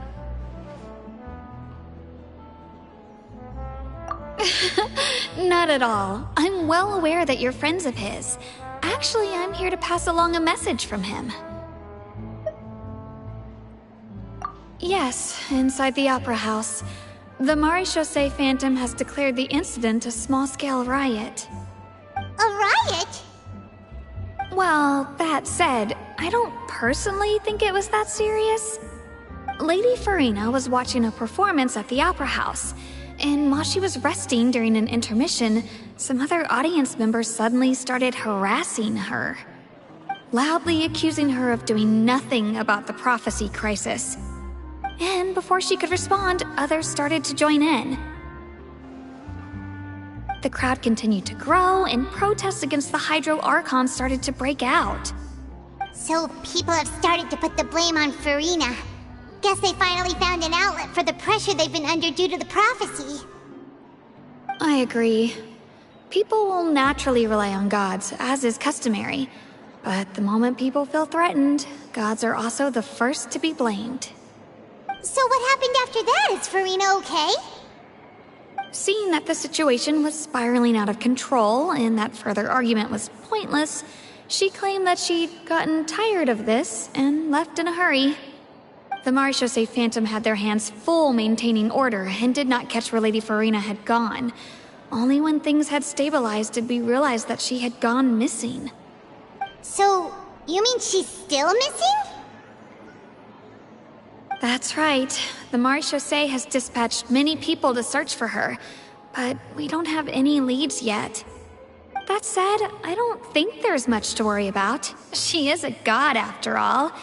Even if she were to fall into the hands of rioters, what could ordinary people do to her? Good.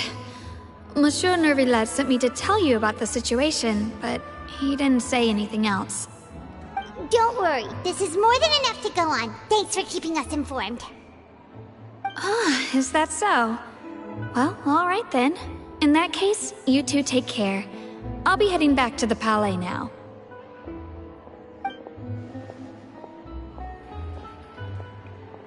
Well, sounds like we should hurry over to Poisson then.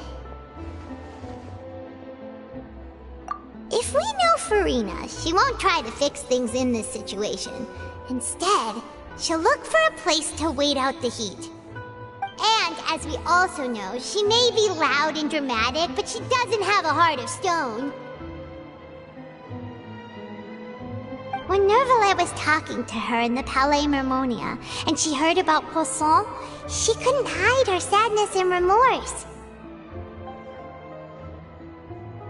It would be hard for her to ignore being accused by the public today. Paimon thinks Furina's probably taken the opportunity to slip away to Poisson and try to relieve the sense of guilt that she's feeling. Huh. Well, what do you think? Paimon knows the answer, of course, but Paimon can do the analysis to back it up, too. Cool, huh? In that case, there's not a moment to lose. Poisson, here we come!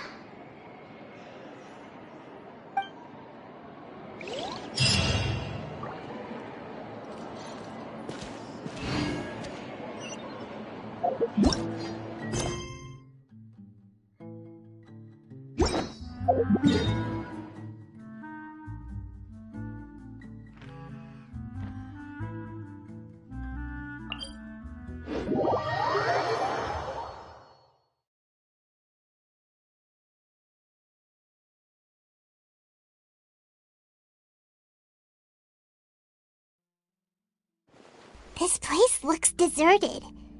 Guess all the survivors must have evacuated already. All that's left here are signs of devastation. Could Furina really be here? Let's try to find her as soon as possible.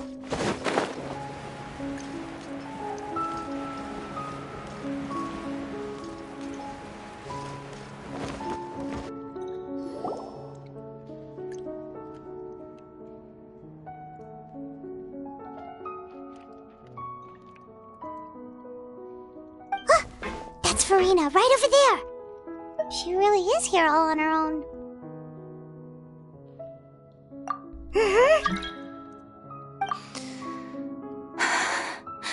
Should I just give up? This is all meaningless. What was meant to happen did happen after all. Everyone's dead. I'm sorry. I am so sorry. Give up, Furina. There's no point in holding out. I'm sorry. But what can I even do other than to repeat meaningless apologies over and over?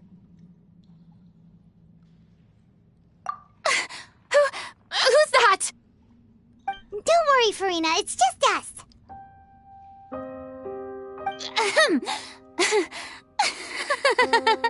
So it is you, blonde traveler from another land. Why, I almost thought you were someone from that mob of my ignorant subjects, come to kneel and beg for my forgiveness. Furina, you were crying just now, weren't you? The tear stains on your face are obvious. What do you mean, tear stains? Oh, I remember. The show at the Opera House earlier this morning was so moving. I'm still trying to process it. Who did that uncivilized rabble think they were, disturbing my enjoyment of the arts? They even dare to tout their Archon. I must teach them a lesson. I can just imagine their twisted and frustrated faces once they realize that I'm nowhere to be found. Oh, and I'm sure Nouvellette and those people from the Maréchaussée Phantom are freaking out right next to them, too.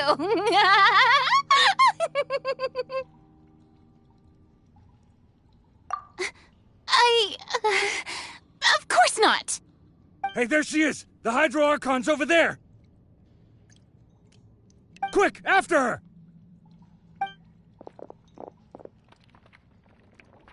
Furina, those people seem to be after you. They are? They're just some rabid fans who want to cut the line because they haven't been able to meet me in person, aren't they? That's against the rules. I can't let them get their way. Furina just ran off! Quick, we have to catch up with her!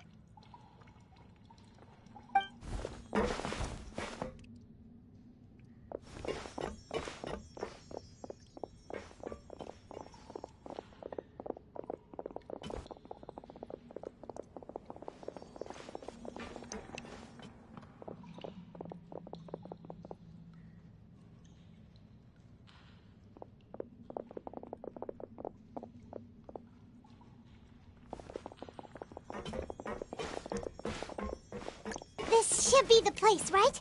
Hey, Farina! There's a good hiding spot over here. Quick, come to Paimon before the rest of them catch up to you. What is this place? Hurry, they're almost here. Fine. I suppose haste is warranted. Lead the way.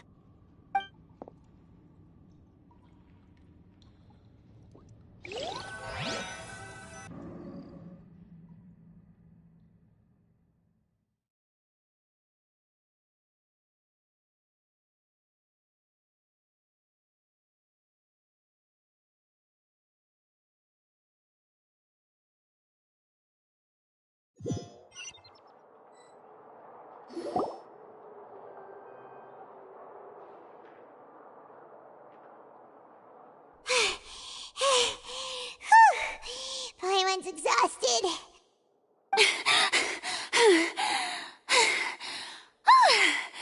I'm so tired. I totally thought they had caught me. No, I merely gave in to the sheer enthusiasm they displayed.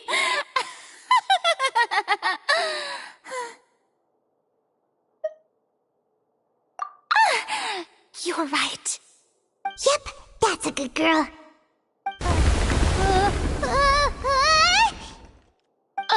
What's happening?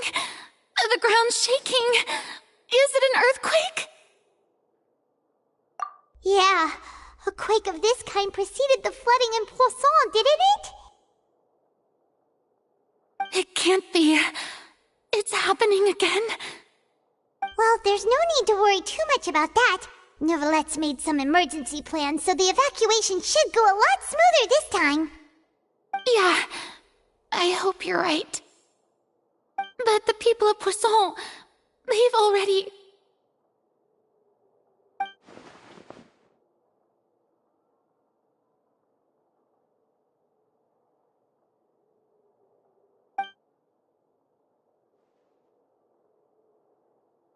It's true. I've been investigating the prophecy for hundreds of years. I once had informants all over Tevat, searching for clues and feeding information back to me. I've tried all kinds of ways, too, to hold back the sea. Anything to keep the coastline from advancing. But all my efforts proved to be futile in the end. Really, the truth has been clear to me for a very long time. We cannot make an enemy of the divine. No matter what we do, the will of the heavenly principles will have its way, and the prophecy shall be fulfilled.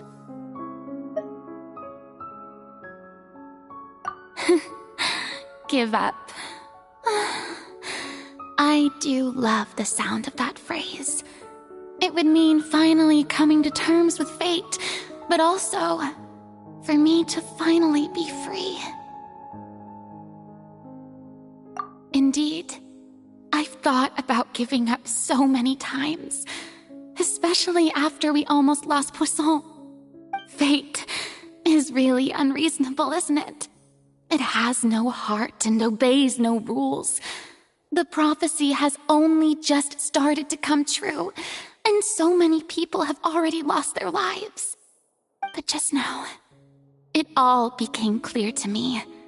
I still don't have the right to come to terms with fate on behalf of everyone else. As long as the final moment hasn't come, it's still not too late. Don't worry. I will keep hope alive for everyone until the very end. Well, that's enough for now. I got the impulse to play the stricken maiden, but honestly, considering my rank and station, that wasn't a good fit at all. Don't take any of what I just said seriously. How could I possibly let Fontaine fall to the whims of trivial prophecy? Come on! Paimon could have sworn you were actually being honest just now.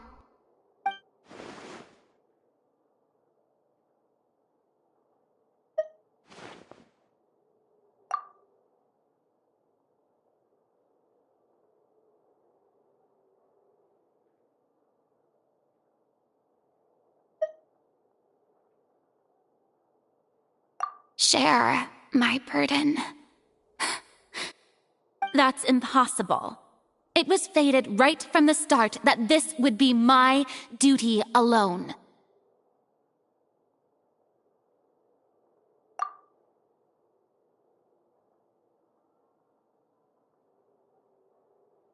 A witness. Yes, I've heard that you came to Tevat from beyond the stars, yes. In other words, you never belonged here. And if Tevat is, in its entirety, a show on a stage, then you're just a spectator, aren't you? If that's the case...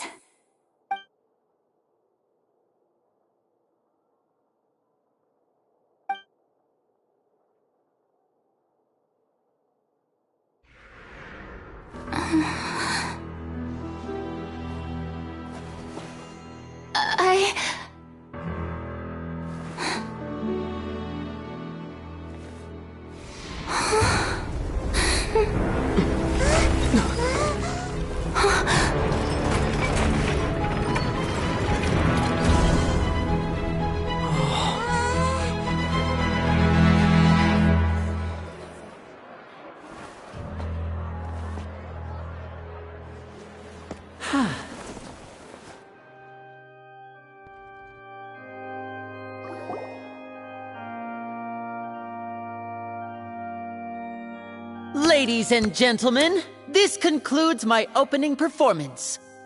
Now, without further ado, we may proceed to the trial of our god. So this is what it is. Yes, you deserve praise for the effort you took to raise the dramatic stakes. Do not forget, however, that I am Focalor, the god of justice, the embodiment of justice itself. Does it not strike you as even the least bit absurd to bring the very concept of justice to trial? May I interpret these words as your refusal to stand trial? In that case, you will have the opportunity to defend your honor through a duel. You would draw your blade against a god?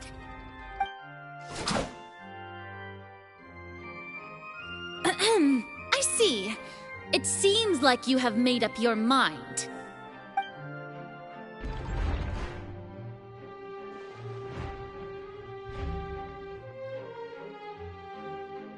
Paimon can't believe it. She just surrendered. What the heck is going on?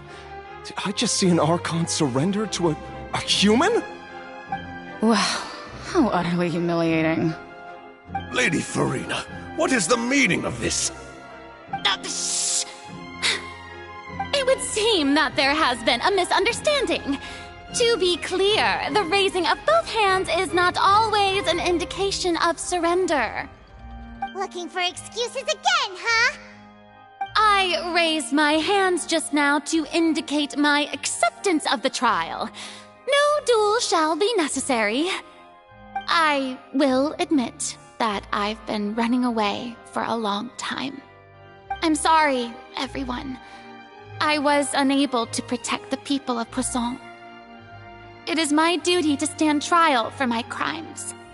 You are not the only ones to be disappointed in me. I, too, am exceedingly disappointed in myself. But now, it is time for the Hydro Archon to show you her courage and resolve. I, Farina, will use this trial to show the world the true meaning of justice! This time, I will protect you. Applaud and rejoice! One of the most outrageous and fantastical arcs known to the opera epiclese is now unfolding before your eyes. Mark my words, this shall be one of the most exhilarating and brilliant shows ever to grace the stage of Fontaine! The trial of the Hydro Archon, Focalor, will now begin! Woohoo! making history! Why does it feel like Farina just took over the whole thing? Like, come on! Didn't she just get forced to stand trial for her crimes? Also, even though she's still acting super dramatic, she is taking this seriously this time, right? All right, then. Who will be my opponent in this trial? The court asks the prosecutor to please take the stand. Is that so? Very well. Then please speak, witness of Tivat, my accuser and fated opponent.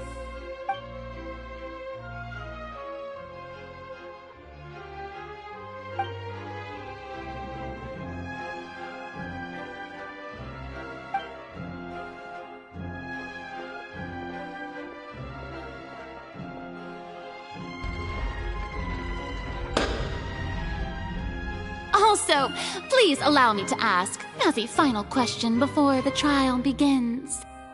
Just how much work did you do to force me onto this stage?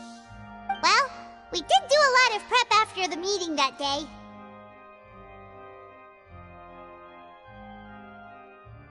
I can go over the tasks assigned to the Spina di Rosula, since they were rather straightforward and easy.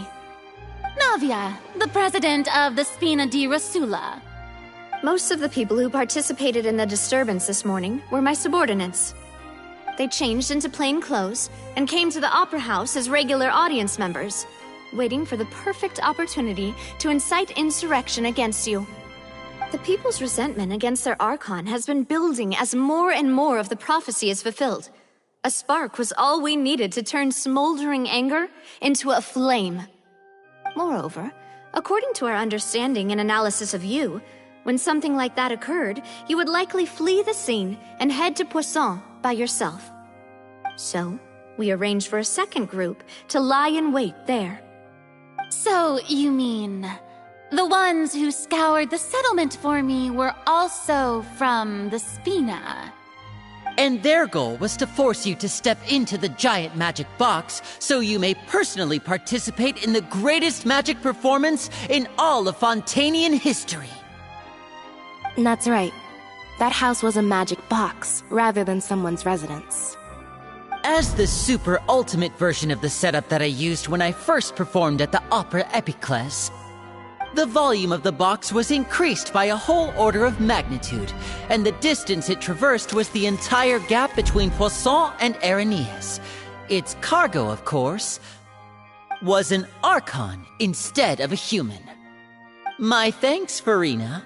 Without your help, we could never have pulled off such an extraordinary performance. You're welcome? Of course, this performance was only made possible with Father's support. The House of the Hearth spent a massive amount of labor in Mora to pull this off. We had to select a location, construct the giant magic box, dig a tunnel, and open up a path through the water. It was a lot of work for all of us. So, in other words, the earthquake that we felt within the giant magic box was just a normal tremor from the transportation of the whole house? That's right. It wasn't a sign of another disaster to come. Then, I can guess Nervillette and Cloran's parts.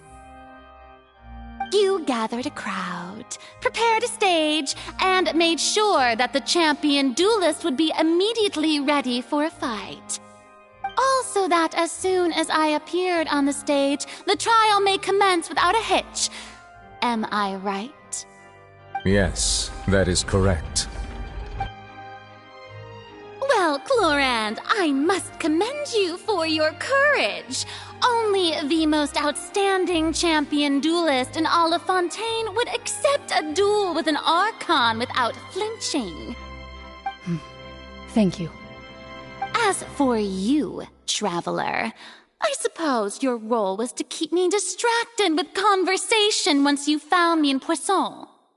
You'd make sure that I didn't notice anything amiss before revealing yourself as my prosecutor once we'd arrived onto the stage. Oh?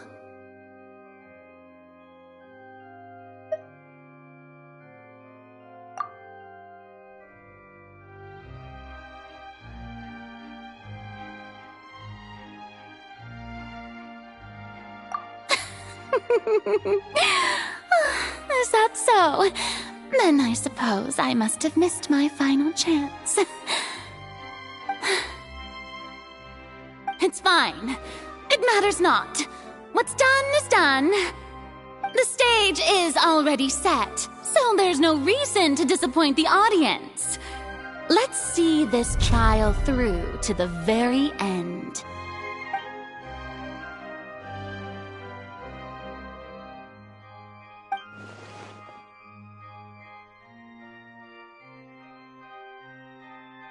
Sir Prosecutor, please allow me to pass this along. This is a document that Miss Charlotte applied for and received permission to share with you during the trial. According to her, it should speed up the proceedings. Huh? Charlotte wanted to give us something? Oh, so she's here too! Hey, Charlotte! Oh, let Paimon see. Isn't this the exclusive interview that she did with us before? So she's already finished it, huh? Wait, then that means this document is a perfect timeline of everything that's happened ever since we stepped foot in Fontaine! So in other words, we can refer to this anthology of evidence every time we want to use something from our journey as evidence for an argument! Let's quickly confirm the information in it. Just think of it as a refresher, alright? You defeated the Hydro Archon in the very first duel you took part in at the Opera House. That's one for the history books, all right. I didn't think that you'd wind up getting to the bottom of the case I'd been following all this time. I guess you could also see this as a happy coincidence. This is the first time Monsieur Neuvillette had a difference of opinion with the Oratrice. Even the Hydro Archon can't figure it out. A Fatui Harbinger. She's an extraordinary person. Her instinct must mean something. The fortress of Meripede was almost destroyed in a single day. That I didn't witness that scene personally will always be a source of professional regret, I think.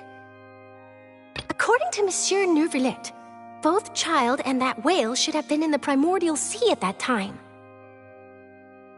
I nearly lost my awesome friend Navia. To be honest, that still gives me shivers. The words of someone as extraordinary as a witch can probably only be truly understood when something surreal happens to you.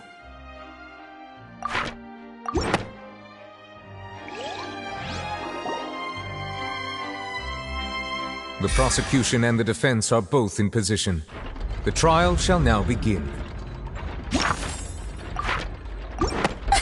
Oh, come on, Neuvillette. There's no need to repeat all the unimportant legalese. Just fast forward to the part where the prosecution lays out my offenses. As the defendant and the lead actress of this performance, I still haven't even been informed of my supposed guilt in all of this. Of course, it is only natural for humans to struggle to understand the actions of a god. However, you will need more than that to convict me of a crime. That's true, but my charge here is unrelated to your conduct as an Archon. Instead, I would like to charge you as a fraud who's never been the Archon in the first place. Wait, what was that? Lady Farina's a fraud? Hey, I came here thinking that we were going to try the Hydro Archon for forsaking her duty, but did I hear that right? She's not our Archon at all? Charge accepted. Lady Farina, do you plead guilty to the charge?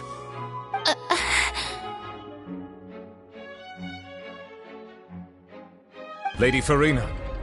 I plead not guilty. How can I be guilty? There is no way that I, Focalor, otherwise known as Farina de Fontaine, a member of the Seven and the Regina of all waters, kindreds, peoples, and laws of Fontaine, could be anything other than your true Archon. Yeah, even though Lady Farina can be rather eccentric, isn't it going too far to doubt her very identity? Yeah, I've never questioned her identity either. Sure, Lady Farina can be super irresponsible, but what grounds does that prosecutor have to make such a huge claim? I have cause to believe that common sense will prevail in this case. Many of the members of the audience have known me as the Hydro Archon ever since they were born. There would be no fooling their memory. See? Even the Oratrice has decided to show me its favor. Are you sure you want to commit to a charge that will never be upheld? If you wish to drop the case, I can promise you as the God of Justice that you will not have to face trial for making a false accusation. We will treat everything that's happened as a dramatic spectacle and move on with our lives. What do you say to that? Huh. An argument with near impossible odds, huh? We have to not only refute Farina's claims, but also overturn the long-held beliefs of the people. Well, I tried to give you the chance to surrender. If you must persist, then let me ask. If you believe I'm not the Archon, then what manner of being do you think I am? And if I was not the Archon, then how did I manage to live for over 500 years?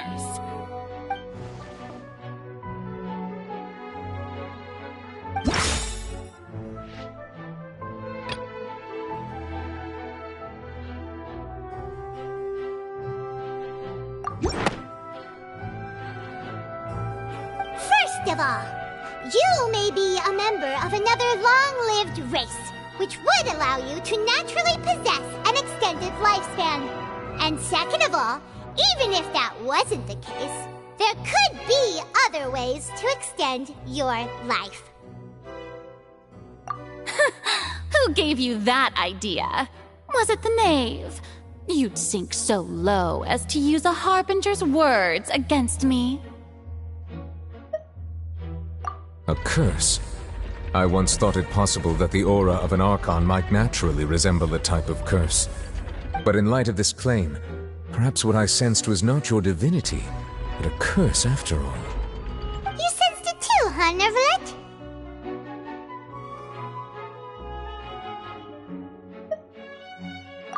Lady Farina is actually a human? Well, it is true that it's extremely difficult to tell humans and gods apart just by looking at them. It's not impossible.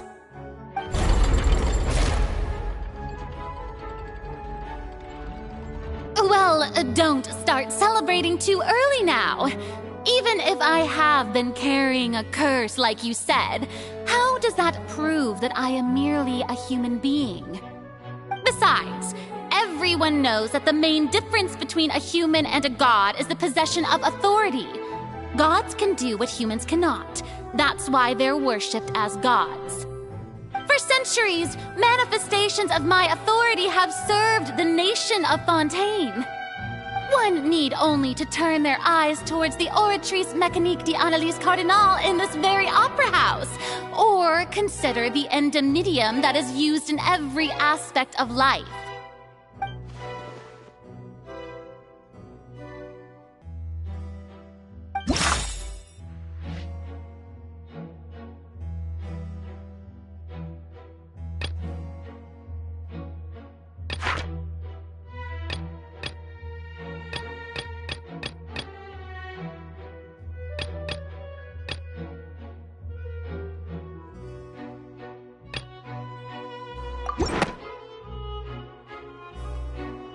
You tried to reference the Oratrice, but weren't you as confused as all the rest of us when the Oratrice declared Child to be guilty without any proof? Otherwise, you should have come up with a good explanation for that by now. Didn't I make myself clear at the time? The decisions of the gods are naturally difficult for humans to comprehend. There is no need to provide an explanation. Lady Farina, I believe a reminder of your current circumstances is in order. While the court is in session, the principles of justice and the law must come before all else. While you are an Archon, you are also first and foremost the defendant in this trial. You will prove yourself unable to defend against the prosecution's charges if you continue to withhold vital information against the rules of the court. I never thought you'd use that kind of rhetoric against me. That was no trick of rhetoric, Lady Farina. I've merely reiterated the rules of the court. Rules that all should respect and follow. So, you neither knew why Child was declared guilty, nor did you understand the structure and operations of the Oratrice. Instead of having been created by you, the manifestations of authority you mentioned have been made by the real Hydro Archon, haven't they? The real Hydro Archon? Well, now you're really losing me. It is true that I did not know why the Oratrice gave out a guilty verdict that day. But the Oratrice handed out that verdict unilaterally, and it has been operating independently ever since it was first created. You can't argue that just because a divine creation is flawed, that the god behind it must also be no god at all. She's still throwing out all kinds of excuses. Seems like she's confident that we won't be able to produce proof that she has no power over the Oratrice. My power as an Archon. There are many ordinary citizens in the audience. How can I just carelessly demonstrate the formidable power of an Archon? If that poses a concern, I'm prepared to extend my protection to the audience. You don't need to go that far.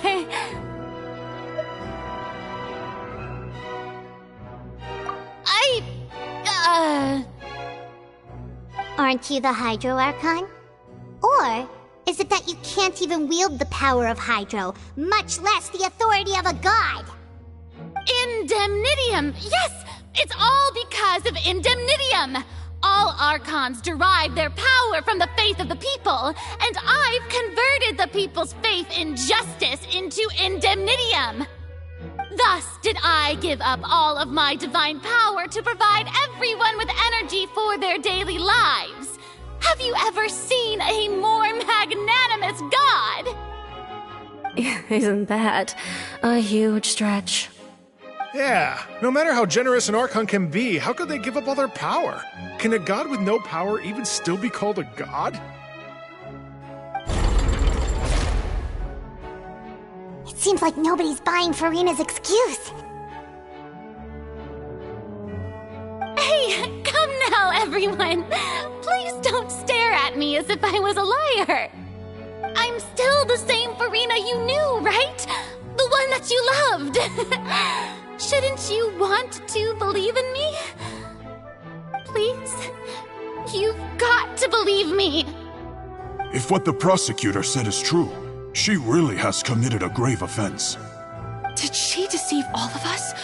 And all of our parents and grandparents too? And all of our ancestors? Ever since they were born?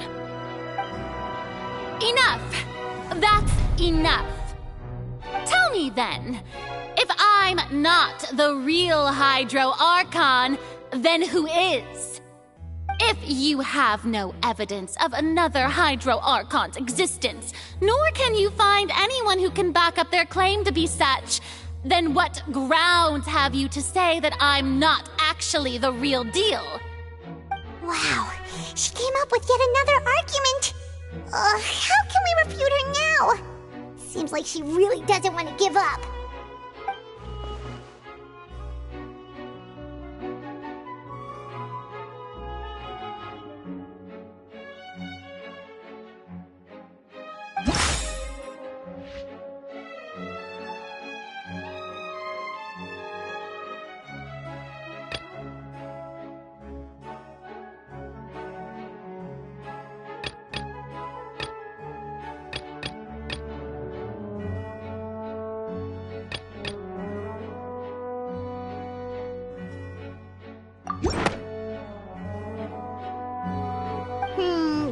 Doesn't sound right.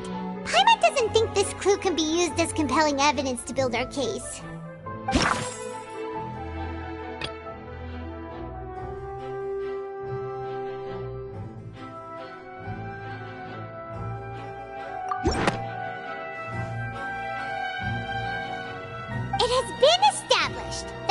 Fontainians can dissolve in water from the primordial sea.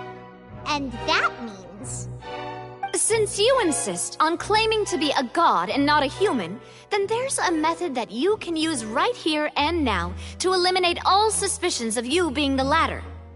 Miss Navia, please apply to serve as a temporary attorney for the prosecution before addressing the court. Though you act in partnership with the prosecutor, you must still adhere to proper procedure. Super sorry, Monsieur Chief Justice. I swear this really will be the last time that I'll speak out of turn.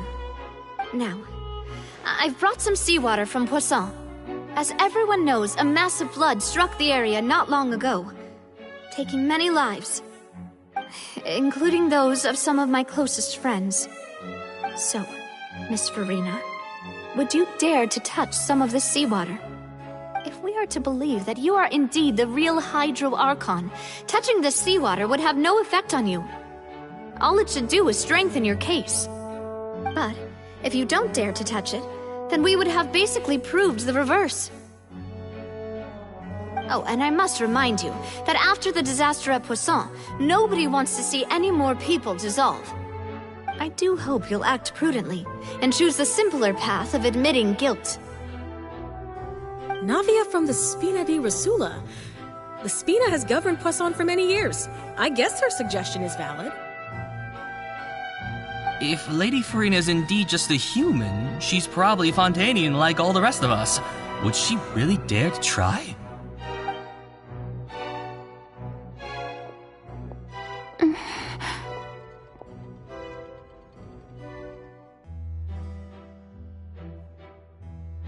Lady Farina, this test has been unilaterally proposed by the prosecution. As it falls outside the realm of standard court proceedings, you possess the right to decline participation. Well, of course he had to tell her that. But refusing to participate is basically the same as a confession of guilt. She's just staring at the water without saying a single word. It really does seem like she's quite terrified of it. That could only mean... What's going on? Is she really planning to... That's not what we thought she would... Due to the inherent risk of the test, Lady Farina, you may...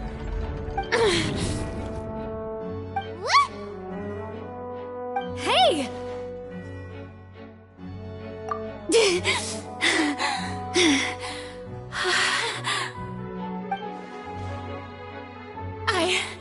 I'm fine! Look at me, everyone! My hand is still here! I haven't been dissolved! Will you believe me now? I really am your Archon! I'm nothing like a normal human who would fall apart as soon as they touch this water! Really?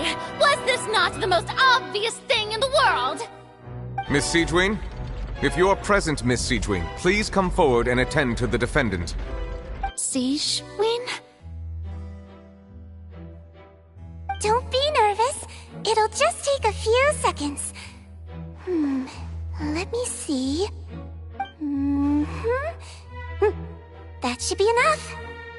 Please announce the results of your evaluation to the court, Miss Siegewien.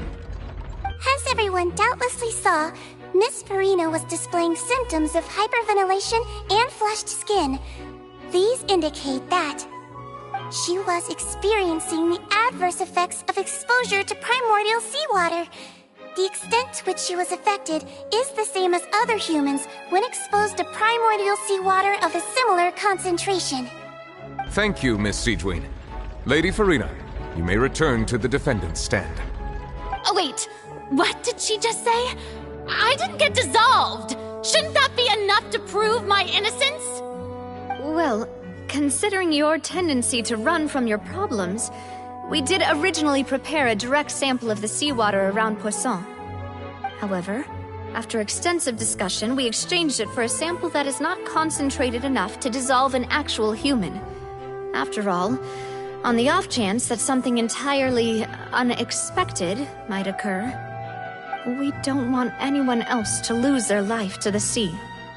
Yeah, so out of regard for Farina's life, you secured a low-concentration sample and asked the head head nurse to serve as an expert witness. It's a great thing that the direct sample wasn't actually used. Farina could have... I can't believe... you...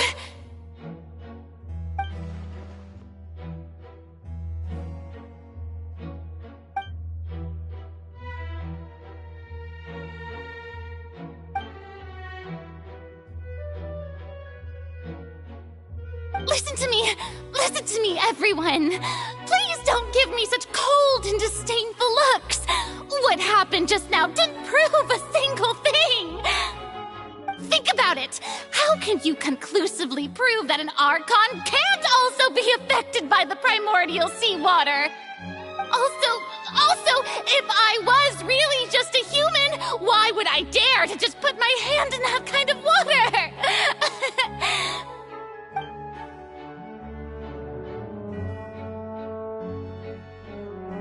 Please, anyone, just listen to me! I swear, I really am your Archon!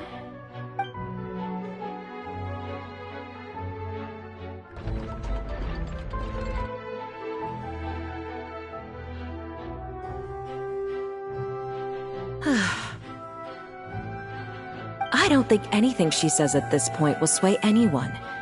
The odds are just too stacked against her now. With all the things that have been said, Paimon doesn't think there's any way left for Farina to win. I believe the time for arguments and presentation of evidence has come to an end. If there are no objections, we will move on to the final judgment.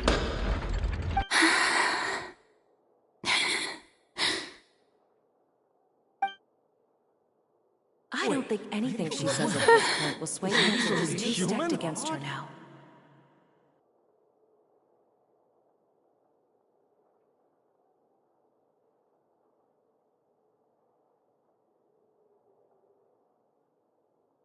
In my capacity as Chief Justice, I shall now render judgment on Farina's misrepresentation of herself as the Archon of Fontaine.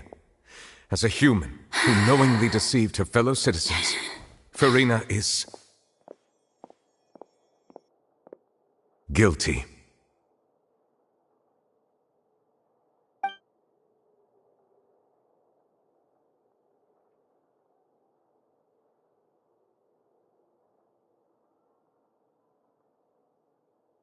We shall now turn to the Oratrice Mécanique d'Analyse Cardinale to render the final verdict on the charges.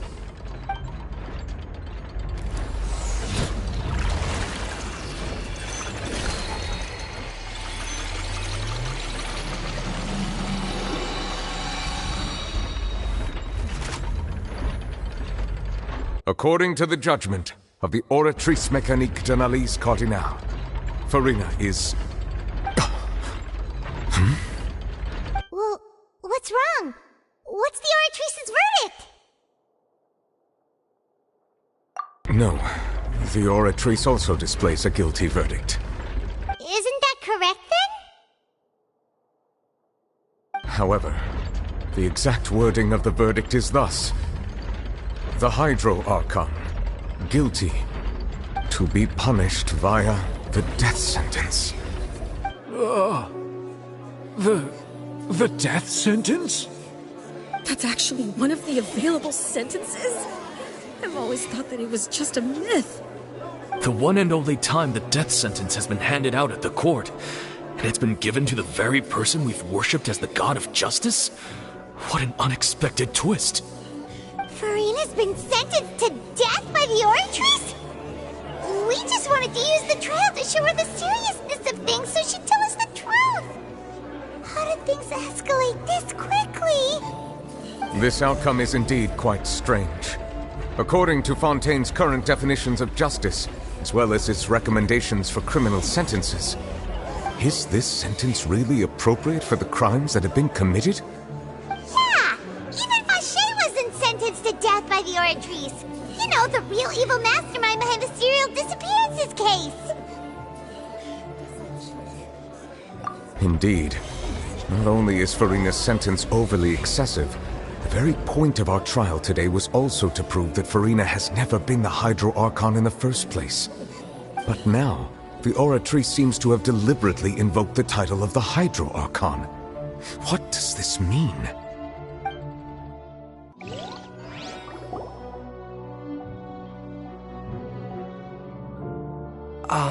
Excuse me, if I may interrupt. Is the trial still going? Fremine! You finally made it. I assume this means you've completed your mission? Mm-hmm. Any mission Father assigns to me will always be top priority.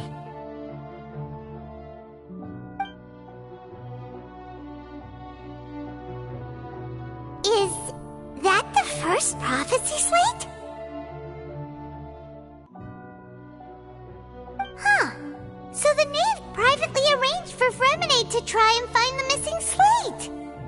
I looked everywhere and finally found it at the bottom of the sea.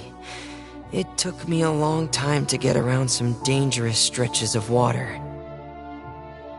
But has the trial already concluded? Then doesn't that mean I've come too late? Oh no. Father will be disappointed in me. Thank you for your hard work, Mr. Fremine. Please allow me to review the record left on the slate. Traveler, I believe that you have already seen the other existing slates, and would like you to come here and confirm their contents.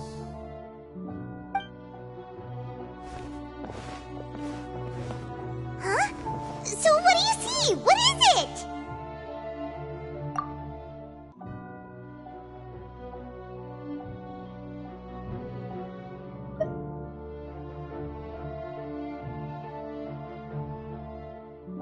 I believe I've now made sense of the Hydro Archon's crime. It has to do with Fontaine's lost history. Huh? Isn't the Hydro Archon just guilty of deceiving her people? Oh, wait, no, that's Farina, and we've already proven that she's not the Hydro Archon. So when you say Hydro Archon, do you mean the real Hydro Archon we've been kinda talking about? In truth, everything that you've encountered in Fontaine up until this point can be traced back to the contents of these stone slates. However, I'm uncertain as to how much sense they currently make to you. Okay, let's try to recall the contents of the other 3 stone slates. Paimon will do her best to help you remember.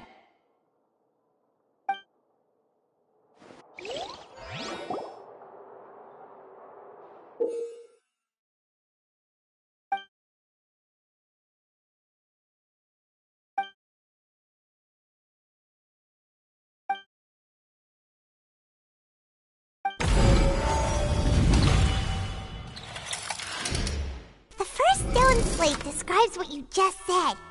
It seems to show the previous Hydro Archon using her divine power, and then the Oceanids turn into humans. Does that mean that Fontanians are transformed Oceanids? Oh, Paimon wasn't expecting that. But if Oceanids can turn into humans, then perhaps this process can be reversed as well. The second stone slate shows Celestia floating in the sky, and the Hydro Archon and her people worshipping it together. But the heavens still brought judgment down upon them. This must be the point when the Hydro Archon and the Fontanians were branded with their original sin. Does this mean that the original sin and the Hydro Archon sin are the same thing? The third slate shows the Hydro Archon sinking into the sea surrounded by many people. That reminds Paimon, didn't we also watch that happen to someone else? Well, the fourth slate is the prophecy the Fontanians have been talking about. People dissolving into the sea, the Hydro Archon crying on her throne, and so on.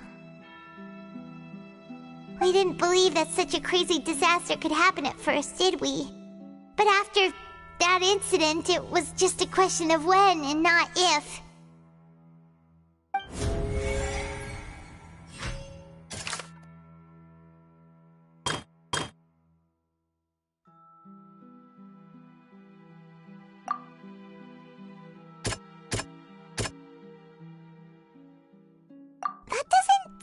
quite right. Let's think about this some more.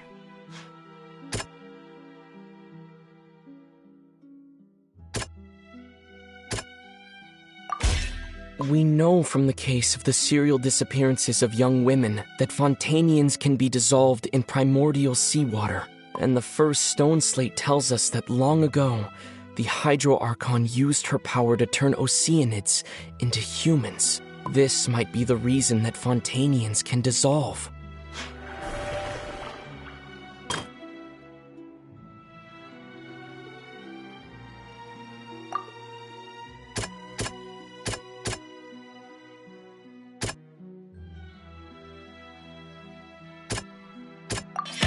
Perhaps what is about to take place has all happened before. The true sin of the Hydro Archon that Nervalet mentioned, and the original sin cast down on the people of Fontaine by Celestia, as recorded on the stone slates.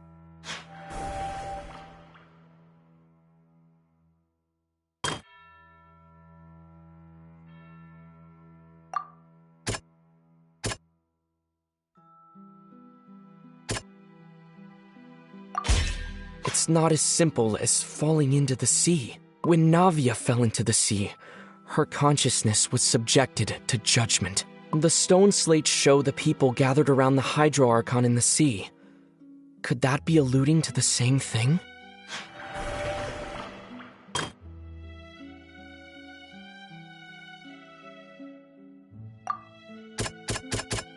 That doesn't sound quite right.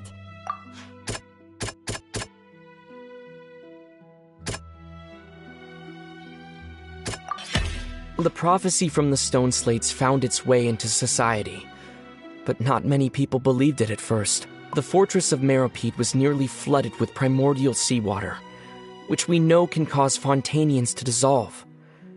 It seems increasingly likely that the prophecy may come true.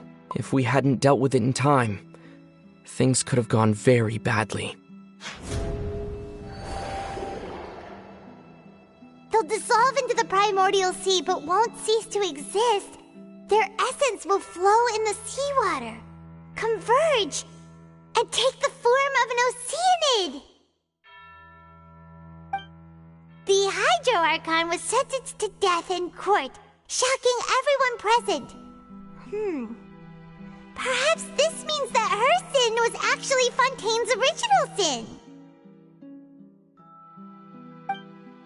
Navia fell into the water inside those ruins, and she nearly dissolved. She was surrounded by the people of Poisson in a court within her consciousness, and was forced to take part in a trial meant to make her stay. The eruption of the primordial sea at the fortress of Meropide was the surest sign that the prophecy was about to come to pass no matter what. The prophecy's contents can all be verified by recent events.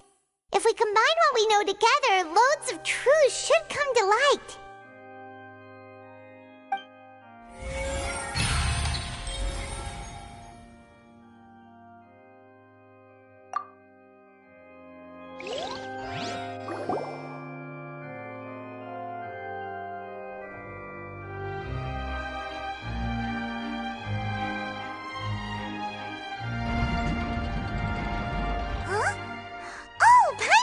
Now, so that's how you can make sense of it. But then it feels like we're going to have to share some truly shocking revelations. Let's hear them.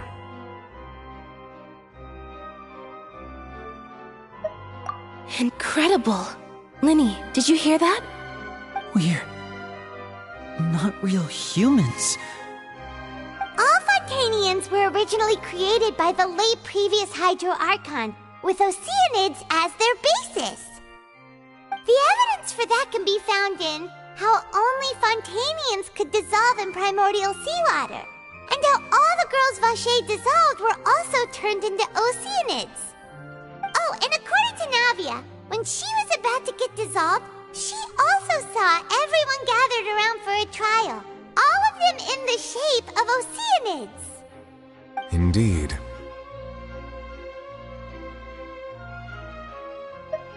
Yeah, and it follows from the content of the first slate that she probably angered Celestia by creating humans without prior permission. That could also explain why the Oratrice judged the Hydro Archon to be guilty. It's to account for that ancient sin. The Hydro Archon's true sin was creating us? And yet, after many hundreds of years, the Hydro Archon's creations have turned around to try to judge the Archon within the Opera Epiclese. The twists of history are often the most unexpected of all. Yeah! Isn't the image here just like when Navia fell into the sea? So wouldn't it be trying to show the image of the Hydro Archon also falling into the sea once the prophecy has been fulfilled in the fourth slate?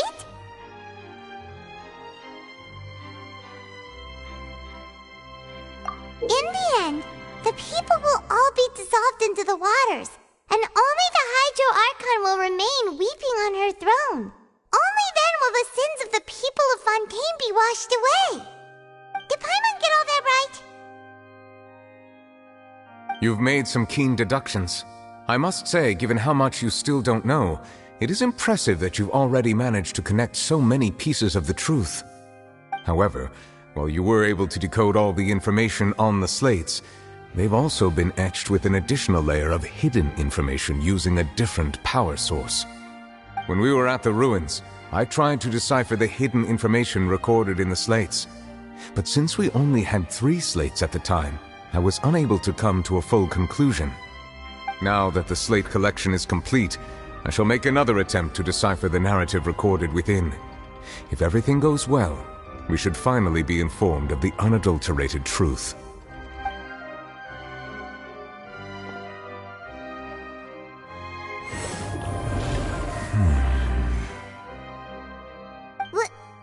Well? Did you get it? I believe I should share this truth not only with you, but with all the people of Fontaine as well. I will try to briefly summarize it for you.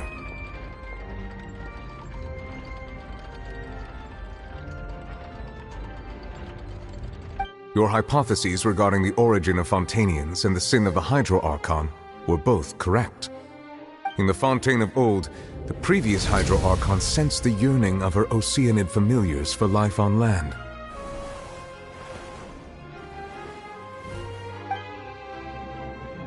The Oceanids were enamored with the beauty and romanticism of human beings, and wishing to have those experiences for themselves, expressed to the Hydro Archon their desire to become of a similar kind.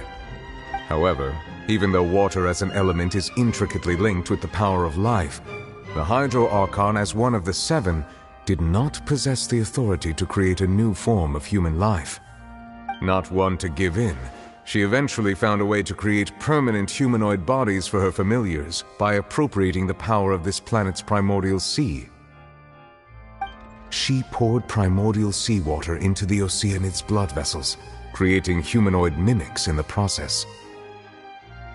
But if Fontainians were to ever come into direct contact with water from the primordial sea, the power within their bodies would escape these artificial restraints and return to the sea.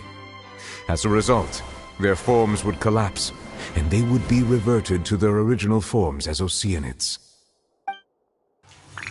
Of course, the Hydro Archon never received permission from the heavenly principles to create a new human race.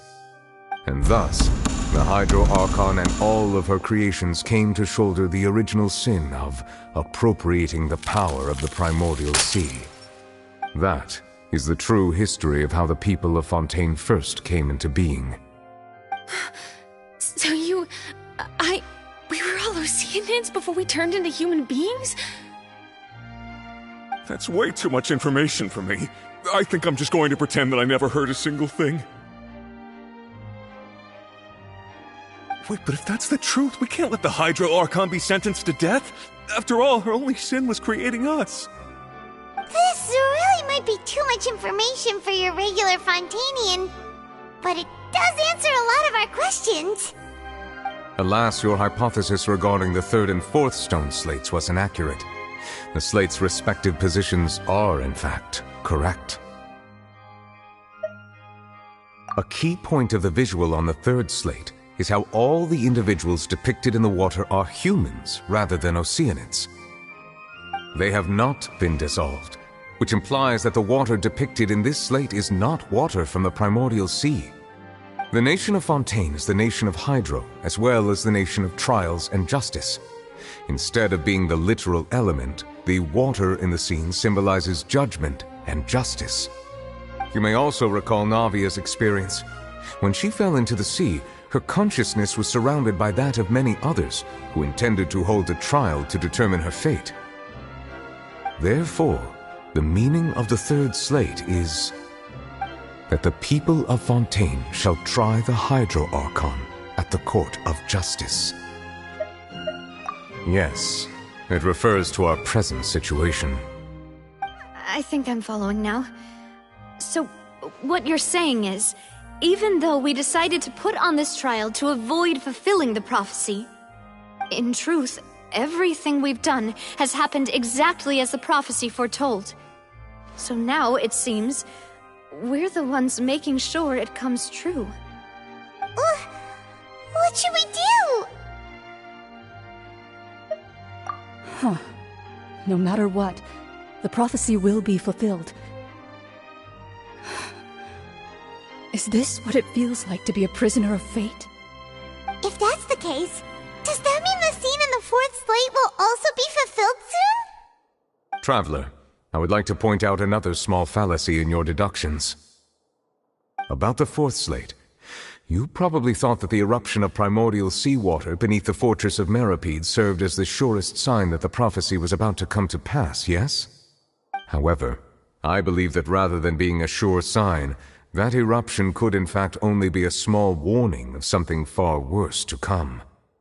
As for the root cause of the catastrophe, I believe you've already encountered it once before.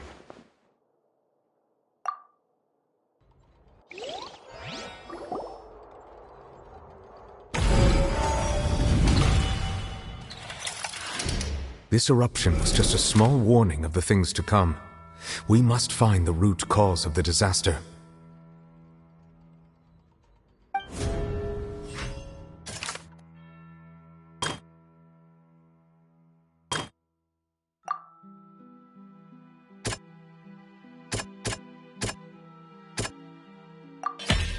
It was both dream and reality.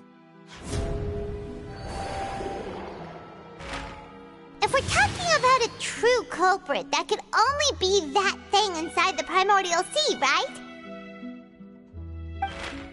The truth, the original sin, the trial, and the root cause of the disaster.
That was way too close!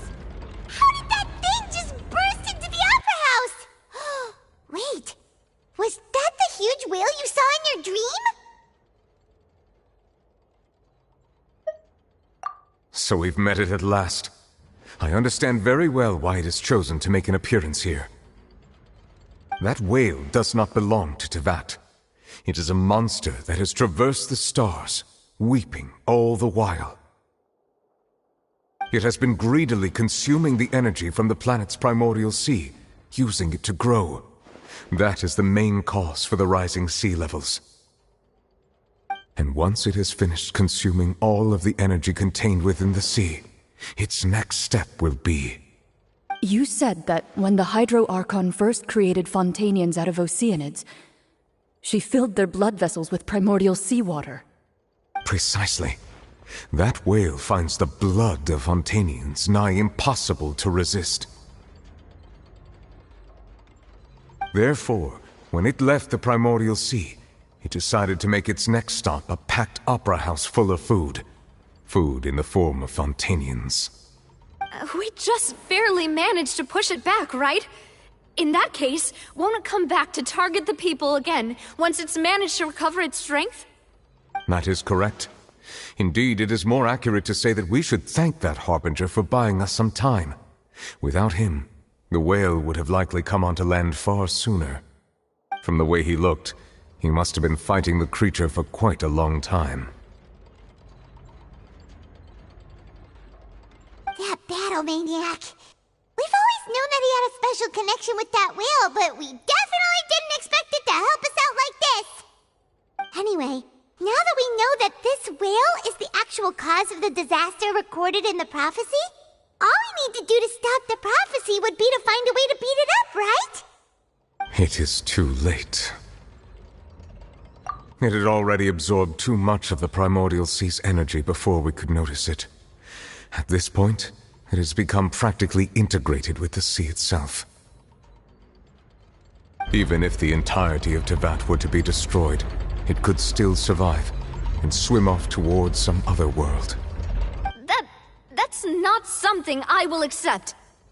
We've already done everything we can, and we even found the true culprit. We've come so far.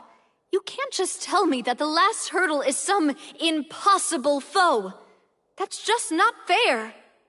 Indeed, that's not how a grand performance should end. I'll fight it to the end, no matter what.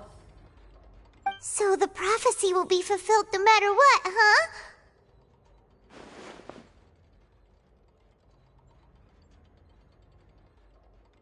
The prophecy. Yes, what has been prophesied will be fulfilled. You may view such things as the history of the future.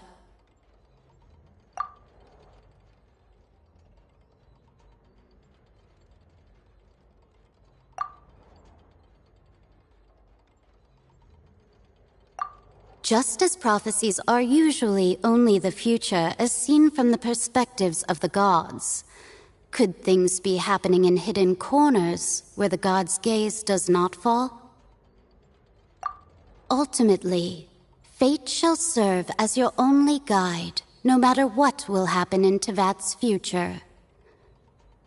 All you need to do is to play your part.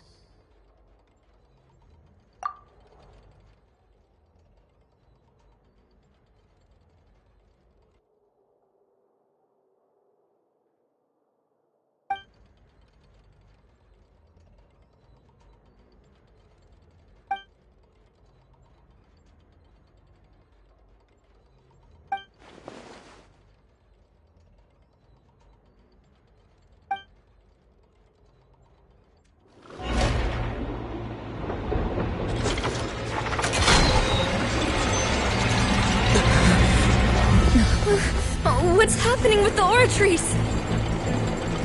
I believe it is preparing to carry out the death sentence.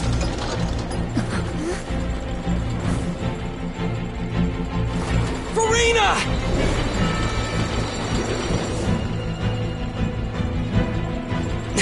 No, I still need answers.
You...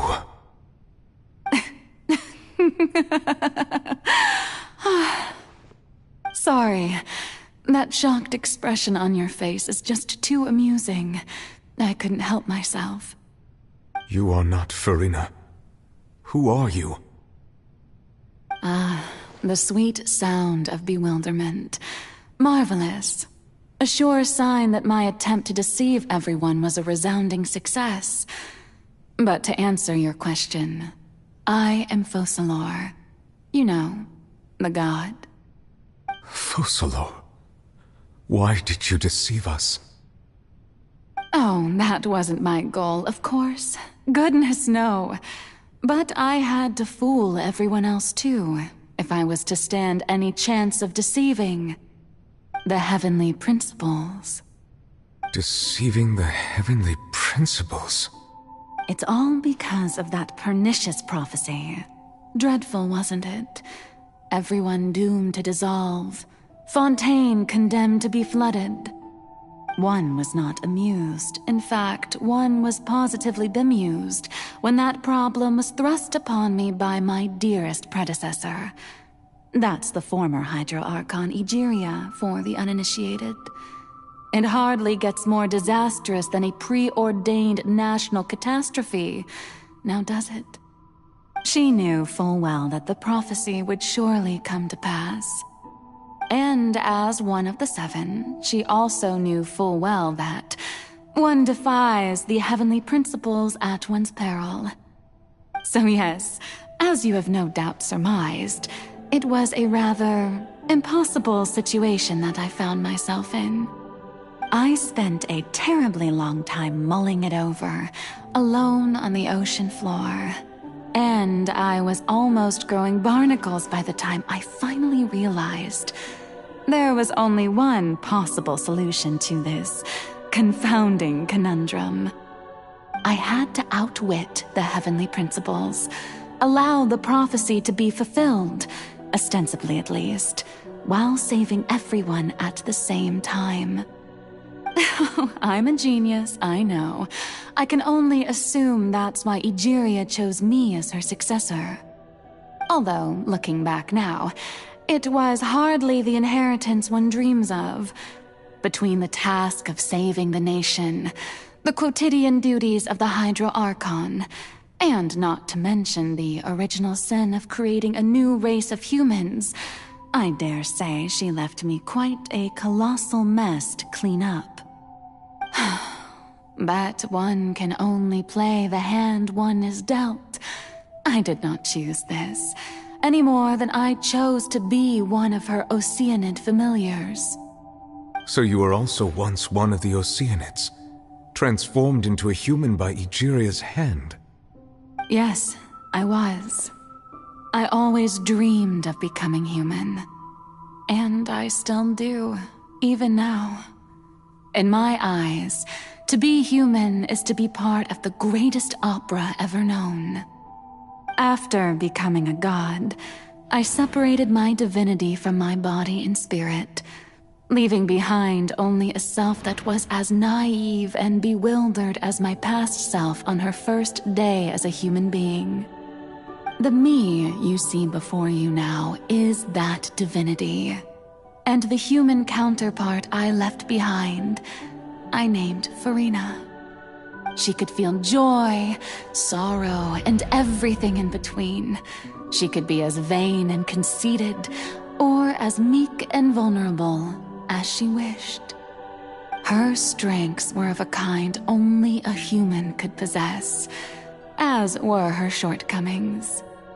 But in my eyes, Farina's humanity was what made her perfect. She was perfectly human in every way. The person I always wanted to be. Anyway, so then I cursed her. All part of the plan, of course. The plan to deceive the heavenly principles. Do you still remember the final scene of the prophecy? The Hydra Archon alone, weeping on her throne. In order that the prophecy might appear fulfilled, I invited Farina to be an actress.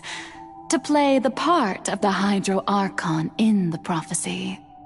Under the curse I placed on her, so long as I, Focalor's divinity, continued to exist, she could not die.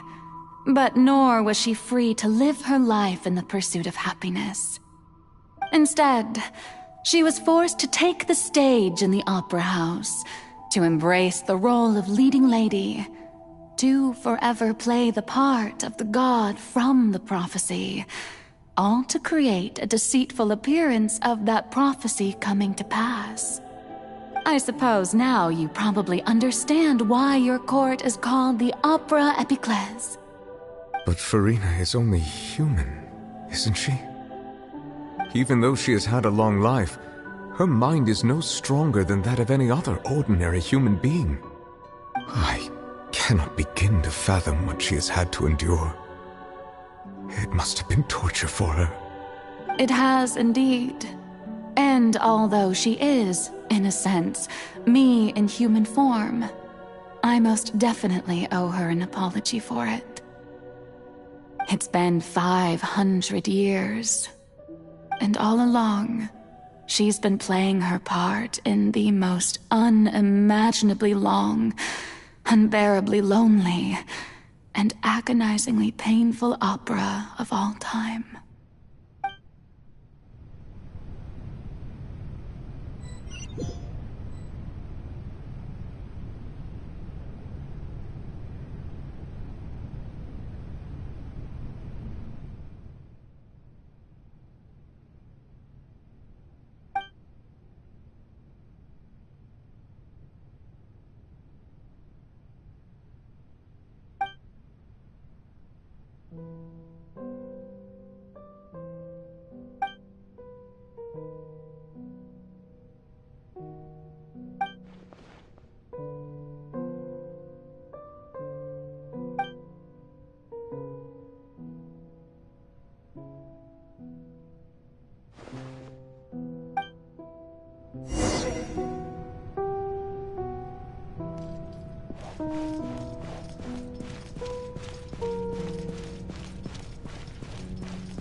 Oh, who permitted you to come onto the stage?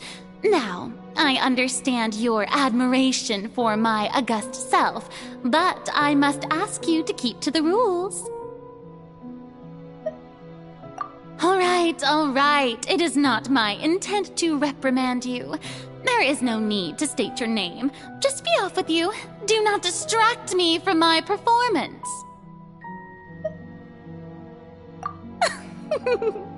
Oh, do not jest. Can you not feel it?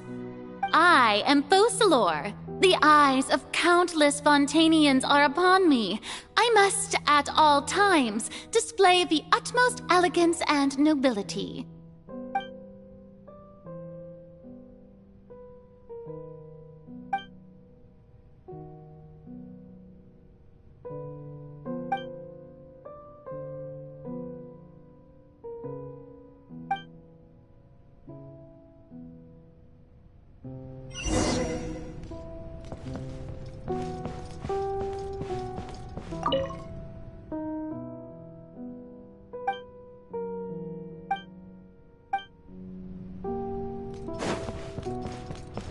Dear audience, the performance is experiencing a technical difficulty, but worry not.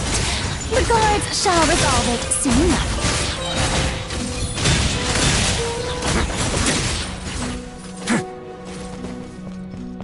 Hey, what gives?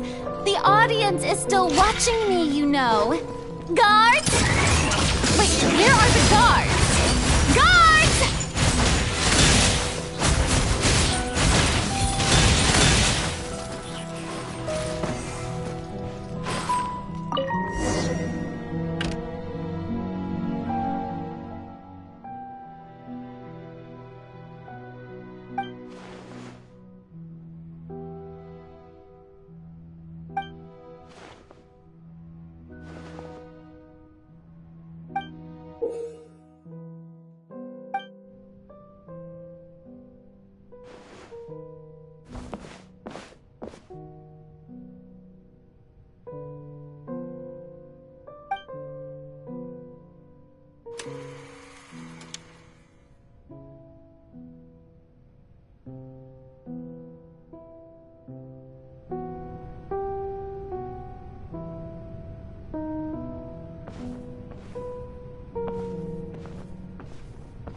Farina. Huh? Who's that? Who's calling me? Where are you? Be not nervous. Be not afraid. I am before you. Wait a moment. You're near me? How can this be?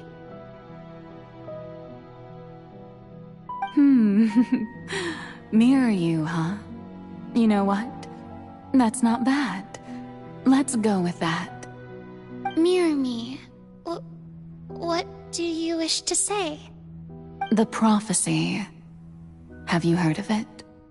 What prophecy? Wait. I know. I think.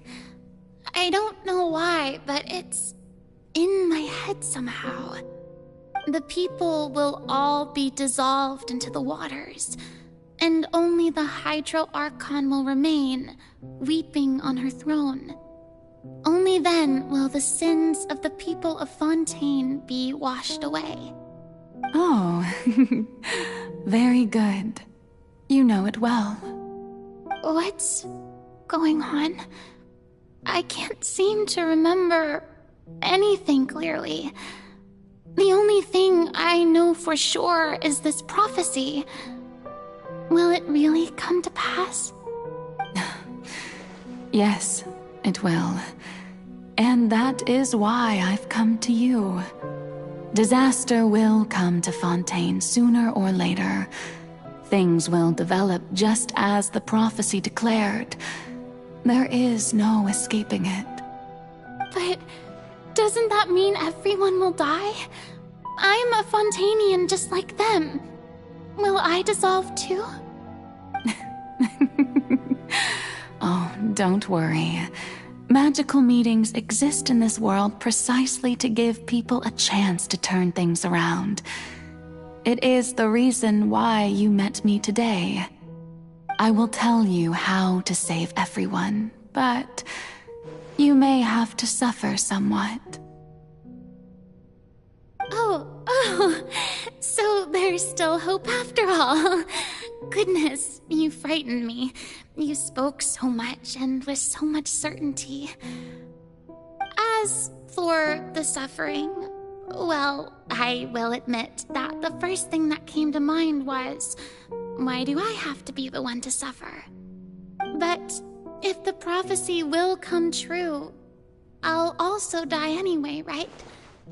So if I've already met you as my magical meeting in this world, if there were scales, with all the people of Fontaine on one side and my pain on the other, is it not obvious where the scales should tilt? You truly are the perfect human, my ideal. I suppose this would also be the justice that belongs to you. Huh? Don't worry, it's nothing. Listen well. Fontaine has just lost its Hydro Archon. I need you to play a role, that of the new Archon. Play as a god? That's right. You must begin a never-ending masquerade. You must never let anyone suspect your identity. If you can keep it up, then I shall have my way of defying this prophecy. But should your identity be revealed, then all hope will be lost. But how will I do this? A human assuming the role of a god without being exposed. Don't worry. What you must do is not to turn yourself into a real god. You simply need to play the role of a god as humans imagine them to be. Being a human yourself, I'm sure you already know what such an entity would be like. Remember, your true challenge will not be pursuing divinity, but contending against humanity. I'm still not sure I understand, but I'll try. I'll try to do this. So, how long am I going to have to play this role? To accomplish this mission, you will have to stay on the stage for many, many years. You will endure and not grow old until your task ends. But I promise you, all will eventually end in a magnificent and dramatic trial, and everyone will be saved. A trial, huh? How exciting. I'll be looking forward to it.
The Maison Cardinalise has announced my accession, but this is my first time facing the people.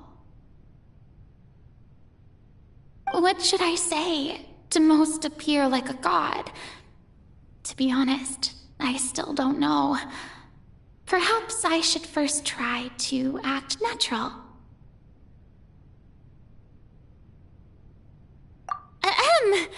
Ladies and gentlemen, good evening, and welcome to the Opera Epiclese. I'm sure you've all heard about how I have taken on the role of Hydro Archon. Indeed, I am Verena de Fontaine, your new Archon.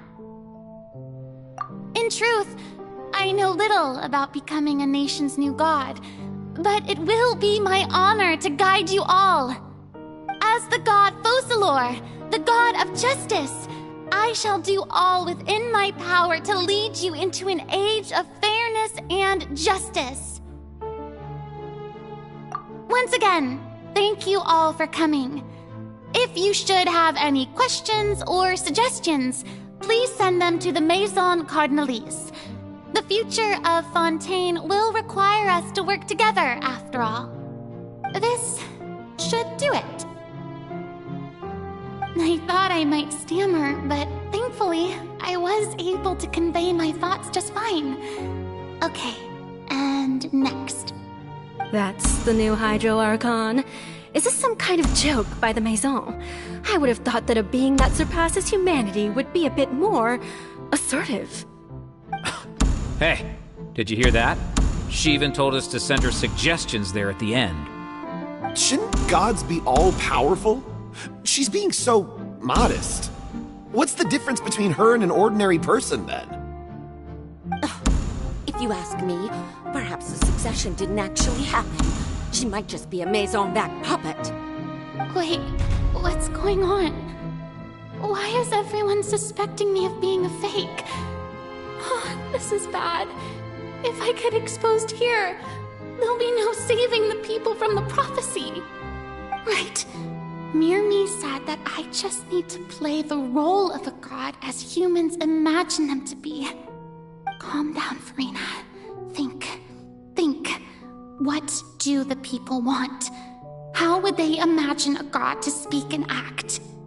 Assertive, with a strong sense of presence. One who can dispel all doubt. That is the character I'm fated to play.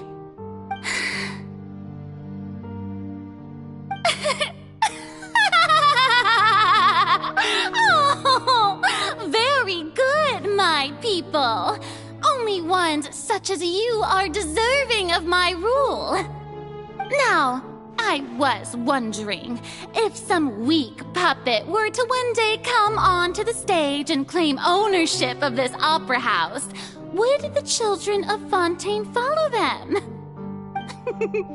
Well, it seems that you would all see right through them. Having passed my test, you are qualified to witness wondrous trials alongside my august self, here in this opera house. You may consider my previous act a door gift of sorts.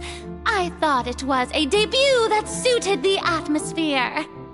Now then, let us be reintroduced. Ah, so that was just a performance.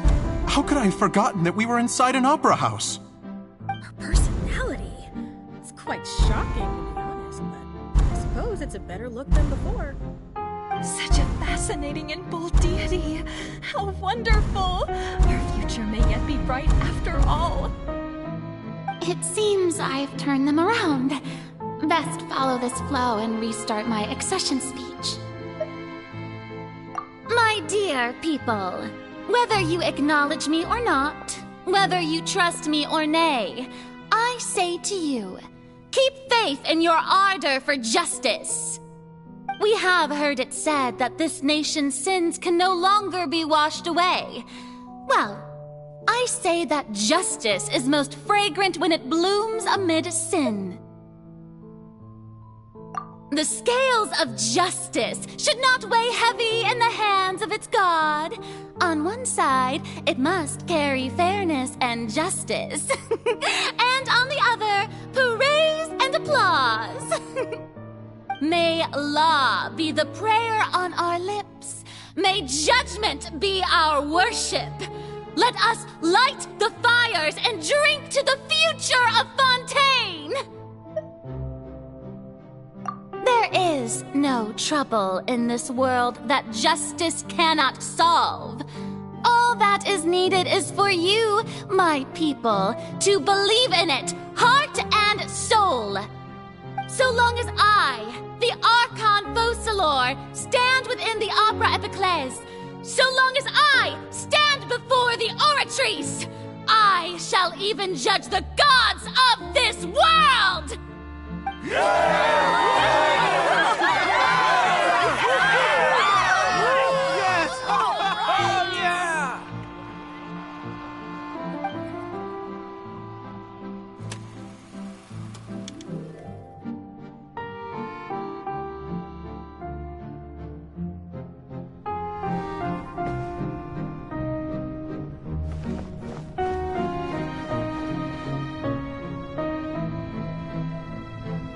Lady Farina, here are today's case reports, as well as a summary of the follow-up for your perusal.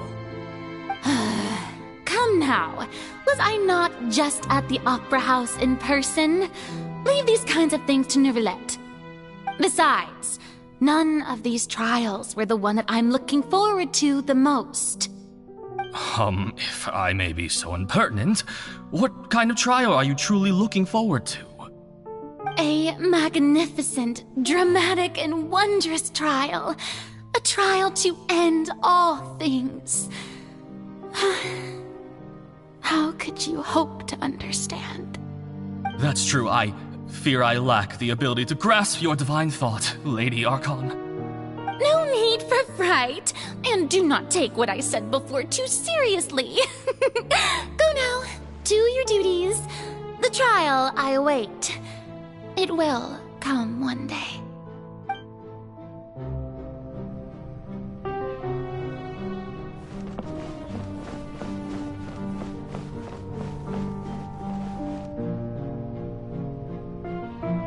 Lady Farina, I don't know what to say. Thank you for agreeing to see me. No need to thank me. Or rather, thank your own sense of perseverance instead. Long have you stood in line to meet me, have you not?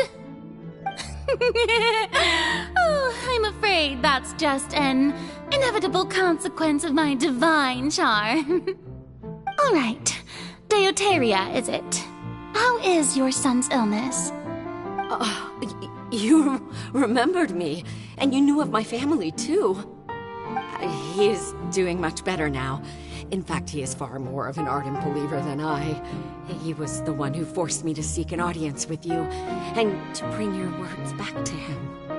Oh, good. Very good.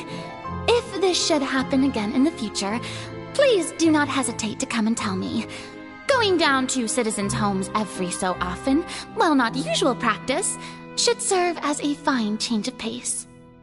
Ah, you're such a gentle and wise god.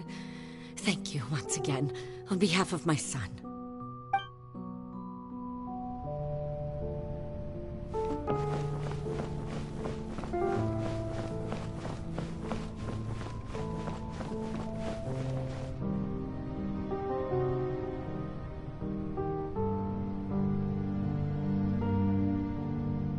Lady Farina, here are the latest hydrological reports.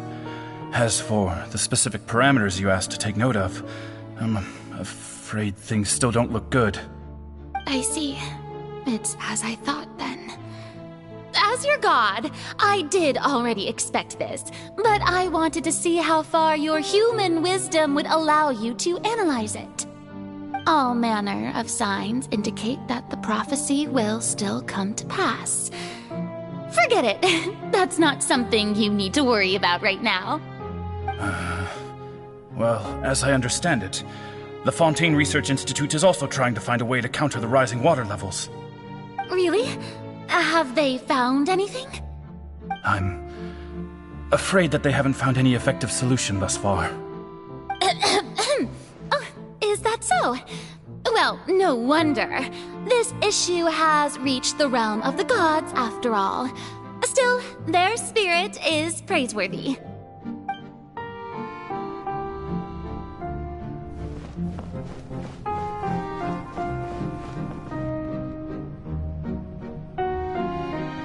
The day is finally over. I haven't had a moment to breathe this whole time. But it's good to see that everything's getting on track. There are no longer any voices of suspicion. Maybe this is fine. I just need to keep going, and everyone will be saved. Alright, Farina, don't think too hard about this. You need rest. Tomorrow's a new day.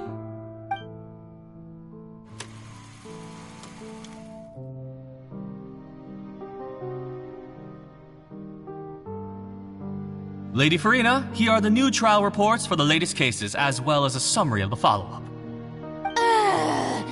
There'll be no need for that. I've seen them already. There's no need to go back over scenes I've witnessed in person before. Lady Farina, I've waited so long for this chance to see you in this manner. Indeed, my dear, loyal citizen. This joyous moment is an honor for us both.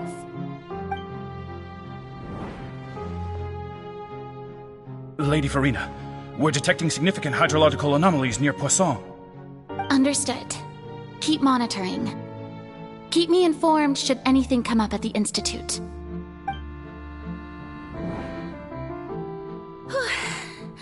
I don't think I let anything slip today. I must show the people that there is nothing to worry about. I just don't know when these days will end. I feel utterly exhausted. Best to rest early today, too.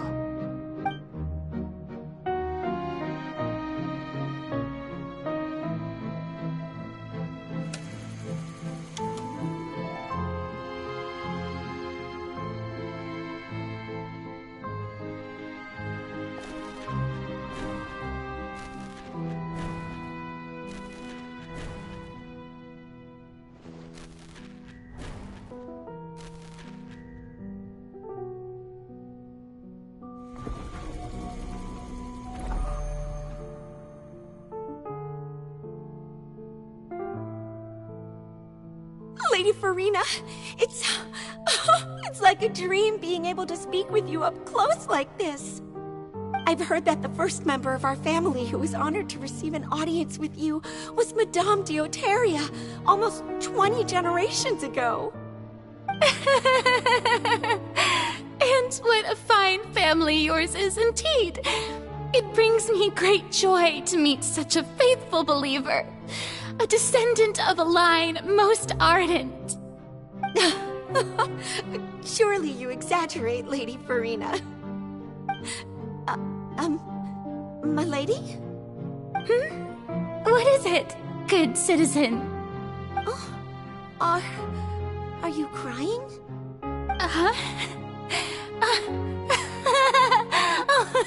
Really now? I didn't even notice. This must be the overflow of hydro from my person. Well, can't quite help being the god whose dominion is the waters, can I? No wonder. No wonder. A manifestation of your power, then. Oh, Archon, I am honored to have witnessed it. Honored indeed.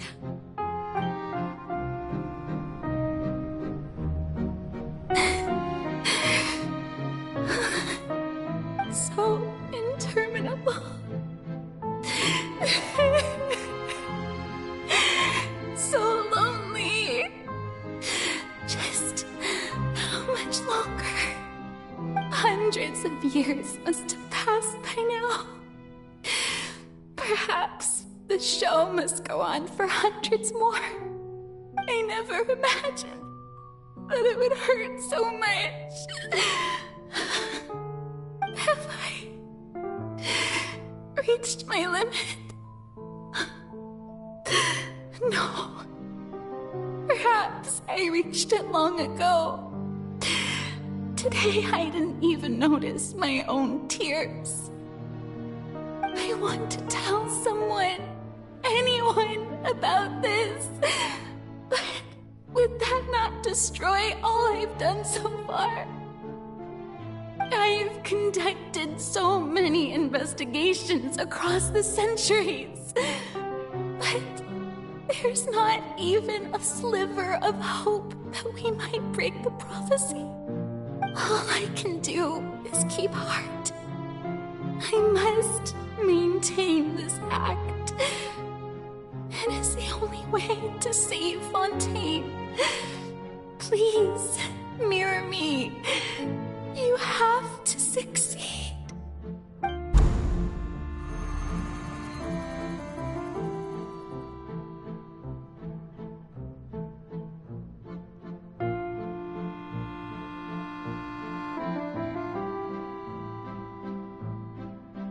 Farina, you don't have to shoulder this burden alone. Although I don't know what you might be keeping from everyone, your people are more than willing to share your burden with you.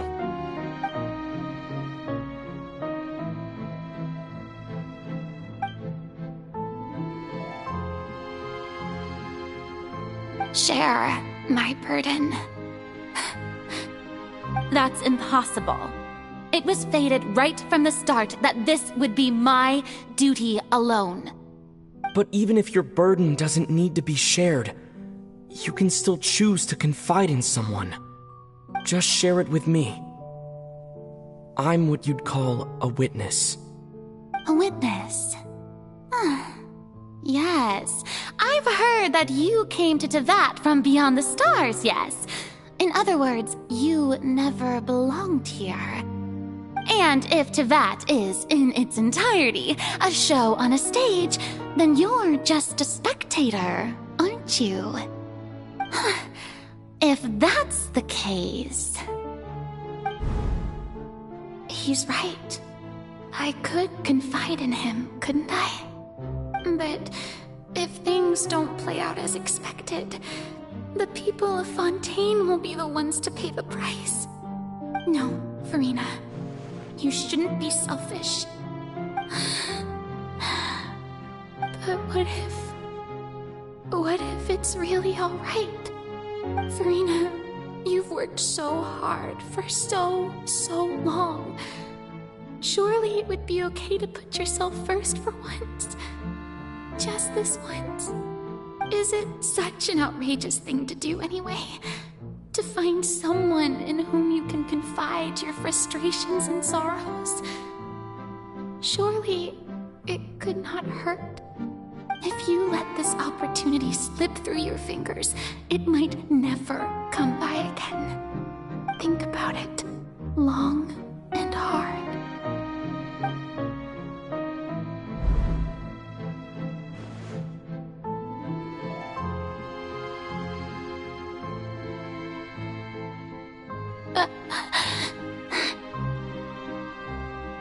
No, I have nothing to say.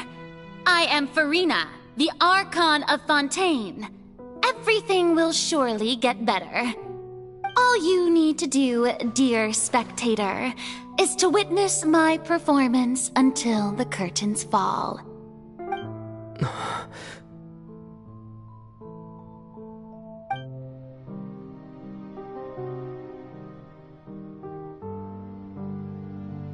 Fine.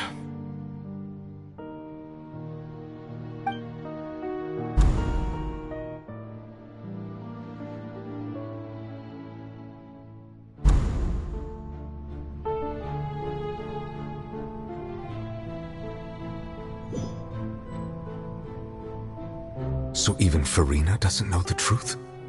You've never once let her in on the full plan? Yes, it had to be done. To deceive the heavenly principles, you must first deceive yourself. She did very well. If she had let her resolve falter even once in these 5 centuries, Fontaine would have been doomed to the most tragic fate. It seems that trusting humanity was the right decision after all. I believe that I understand how your deception works, but that is only half the truth, is it not? How would you build on this foundation to save the people of Fontaine? That is the most important thing. Ah, good. Of course, the Iudex of Fontaine has pinpointed the crux of the issue.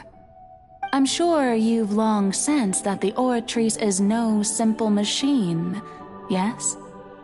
I've always suspected that it had its own consciousness.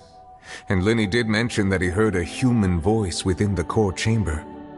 It now seems that that person was you, hidden within the machine all along. Am I right? And then I became one with the Oratrice, taking Fontaine's gnosis with me. Yes, it would seem so, wouldn't it? Alas, your understanding of this device still lacks sufficient depth. In truth, it is no enactor of justice. It is, in fact, a device created to kill the god of justice. I beg your pardon? Oh, you have it. And to be more precise, not only will the Oratrice take down the god of justice, it will also take down the divine throne upon which she has been placed.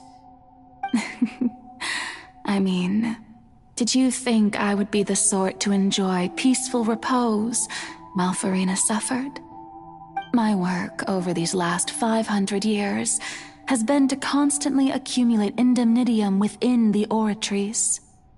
But really, some have already discovered that only a small fraction of the energy generated by the device was ever used to provide power to Fontaine. The vast majority had to be, accumulated to enact this death sentence. It was all a part of your plan, then? Both the trial and the sentence? Indeed. This power, accrued over 5 centuries, could have sustained Fontainians for millennia had it only been used for that purpose. Almost all of it has now been stored within the oratories.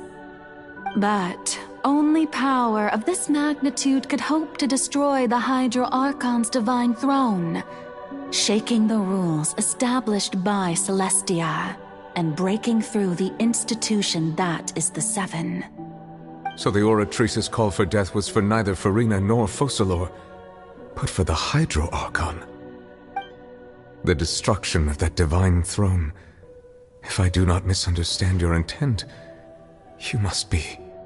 returning what's rightfully yours to you, of course.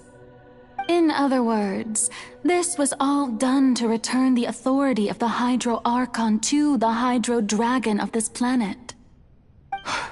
But...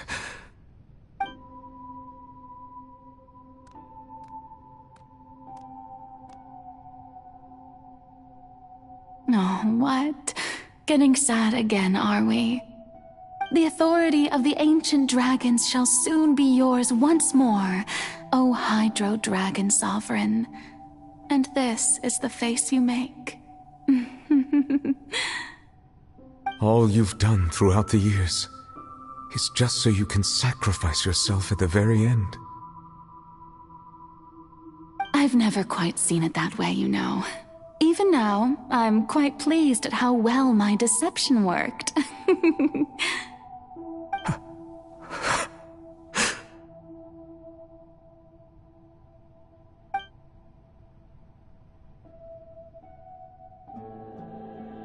Hydro Dragon,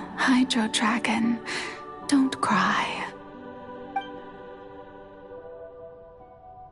I must say, had it been within my rights, I would have loved to judge the heavenly principles themselves. Were they not guilty of essentially the same crime? Egeria stole the power of the primordial sea, and the heavenly principles stole the power you ancient dragons possessed. I, for my part, am the god of justice. And is it not just that your original powers should be returned to you? Speaking of justice, I have always believed that justice lies in the process of pursuing human existence itself. So, if the theft of the primordial sea's might was Fontaine's original sin, then, leaving matters of procedural right and wrong aside, the descent of the Fontainians as humans and their right to exist in this world would be Fontaine's original justice. In other words, existence was Egeria's justice, and to me, justice is the continuation of that existence. Defying the prophecy and ensuring that Fontaine's people shall live on, that should be the justice enthroned over all others. At this point, we, whether it be myself or all other Fontainians, have shouldered the burden of this sin for far too long. Iudex Nervillet, the highest judge in our land, when you regain your full power as an elemental sovereign, what verdict shall you pass upon us?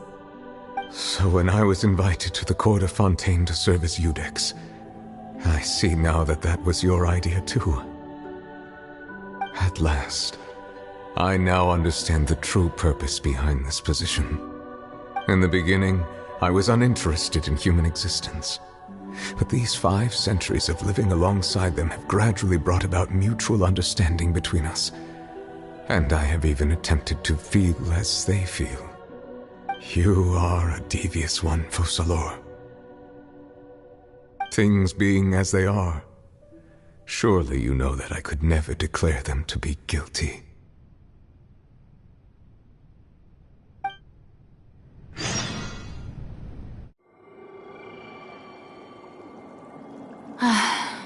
The hour of my execution is almost here.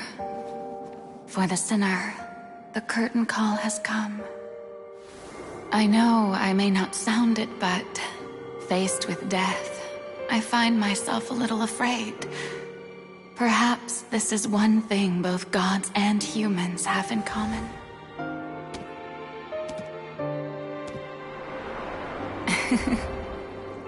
Farewell, Nervalette. I hope you've enjoyed the part you played these 500 years.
Judex Nervalette, hereby declare, people of Fontaine, your sins are forgiven.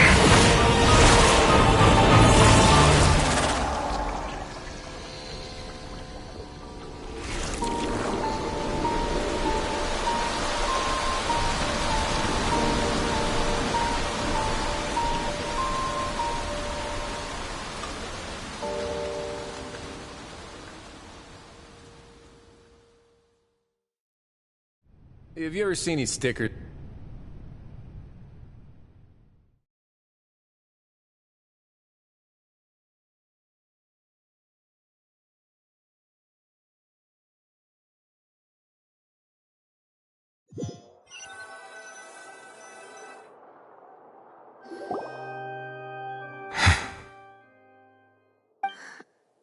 What just happened?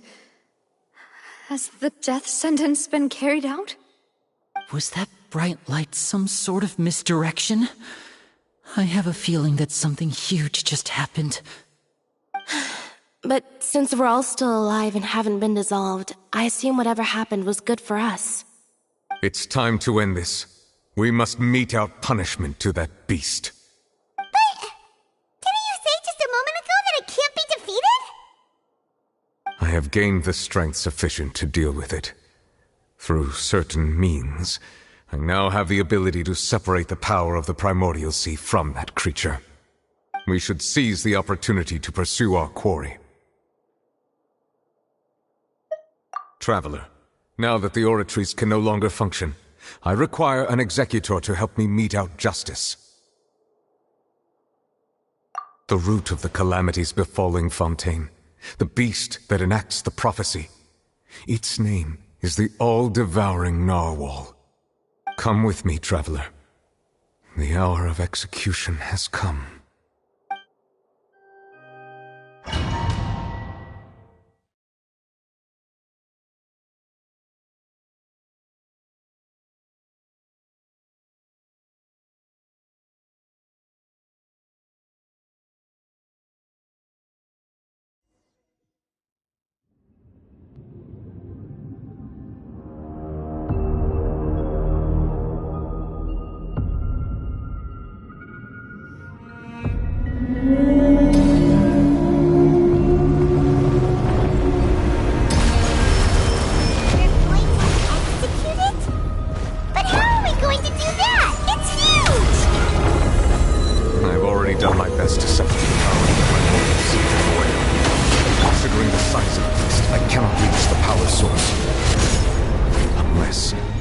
find a way to attack it from within. I shall share a part of the eighth dragon's power with you. We shall look for an opening together. I can feel its sorrow turning into hostility.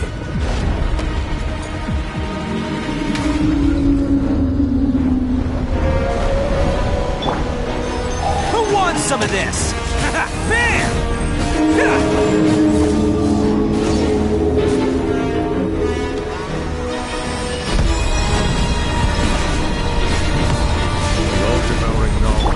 Resist its instinct to devour.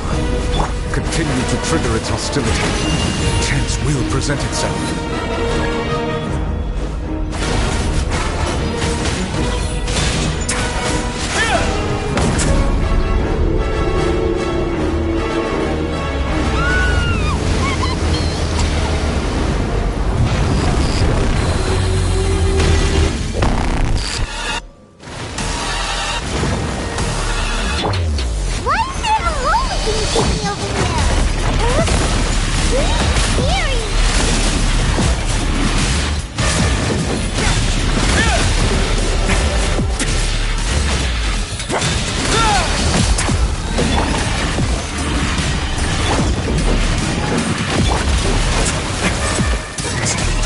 I have granted you my protection. Do not fear. Seize the moment and use my power to suppress its root from within.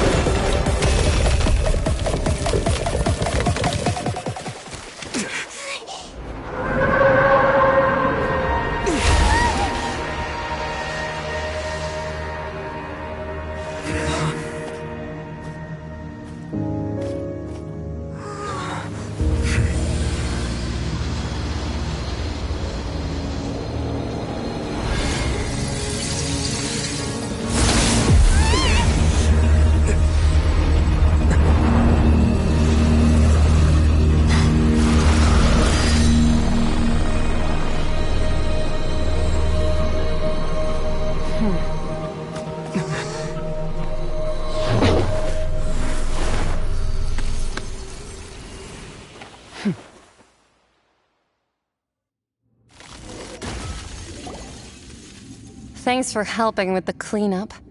It should have been my job, but... oh well. It was just supposed to be a short private training session for me. I didn't think that my disciple and my master's pet would start brawling in the meantime. Well, actually, I had a feeling that it would happen at some point, but they bumped into one another earlier than I thought.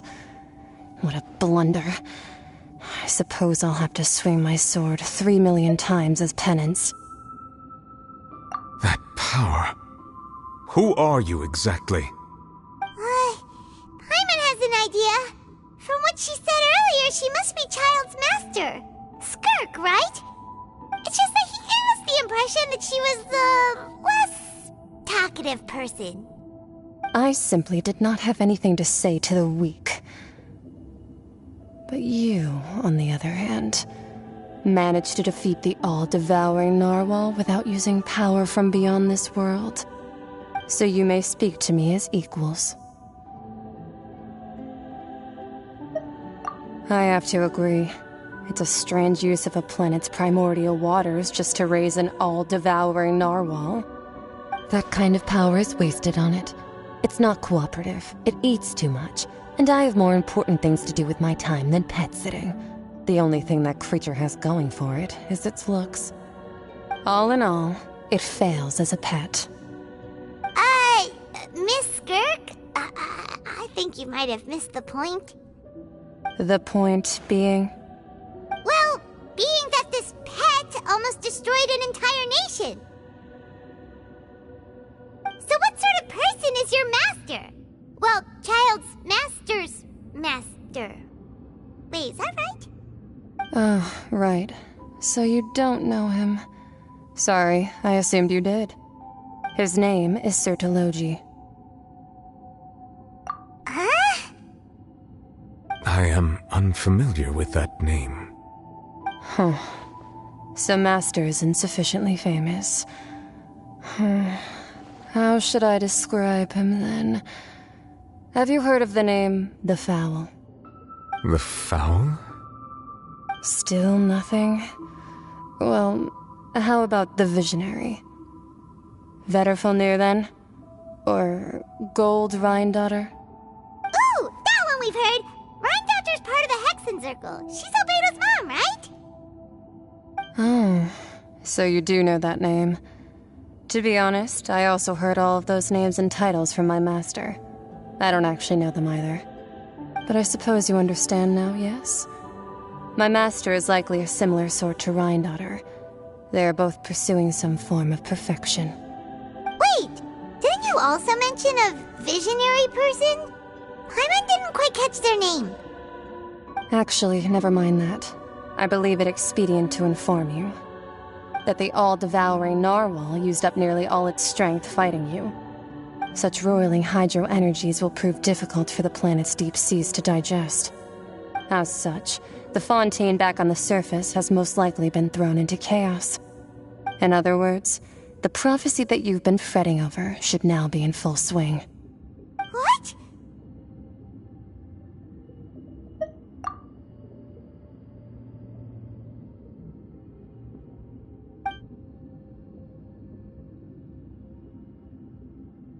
Not to worry. Focalor has already managed to deceive the heavenly principles.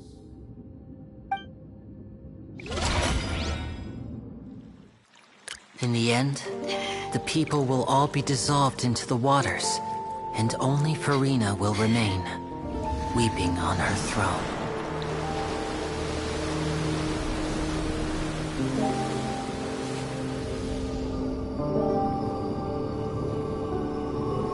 Only then will the sins of the people of Fontaine be washed away.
Initiate emergency rescue!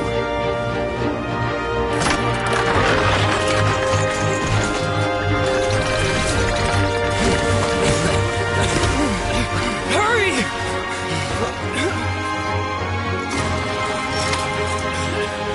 Hey, lend a hand!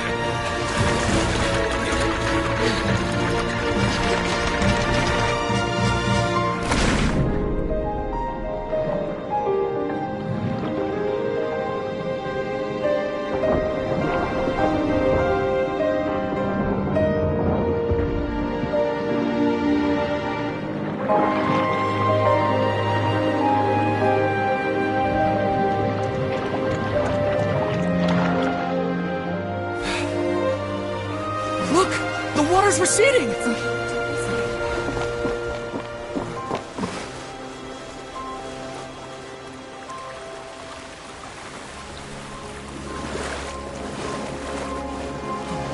It's a miracle! Water's receding. We didn't dissolve. The prophecy was wrong. The prophecy was wrong!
The Spina di Rosula talks post-disaster rebuilding. I recently visited Poisson to meet with Miss Navia, spokesperson of the Spina di Rosula, and we spoke about Poisson's present and future. Old soil can still give birth to new bloom, Miss Navia stated. Hope is like seeing a small cookie when you're starving late at night. You just need a little of it. Skyship Winglet, boon or bane of the Fontaine Research Institute. The various disputes that have arisen on account of Mr. Edwin have suddenly become a shield over the Institute, with Jurier turning out to be a once overlooked hidden gem. People always call the first researcher mad, but few know what to call the second. And should that latter person achieve a miracle, they would find it all the harder to find a word with which to classify him and his team. Wow! Paimon barely recognizes the people in the reports. Are those really Jurier and Navia? They sound like real big shots. What do you think? Pretty enthralling, huh? The Steambird's idea was pretty simple. With the disaster just having passed, we would print a free edition packed to the margins with good news to calm people down. The value for these big scoops lies in their inevitable follow-ups. We'll publish further reports and go into the stories behind those people. Edwin's assistant, Jurier, created a true flying ship, while Navia is leading people in the reconstruction of their home. I'm sure that these stories could draw even your well-traveled eye. Paimon's curious too! Wait a minute. Didn't we watch everything happen from start to finish? What's there to be curious about? And that's exactly why I'd like you to come conduct interviews with me. You're the best incubators of news, if you haven't noticed. And also, with you around, I'm sure I'll get to see that Duke. Are you sure? Hasn't he turned you down several times already? Oh, this time will be different. Come on, let's head to Poisson first, and then make a trip to the fortress. There are some things you'll only know when you get there.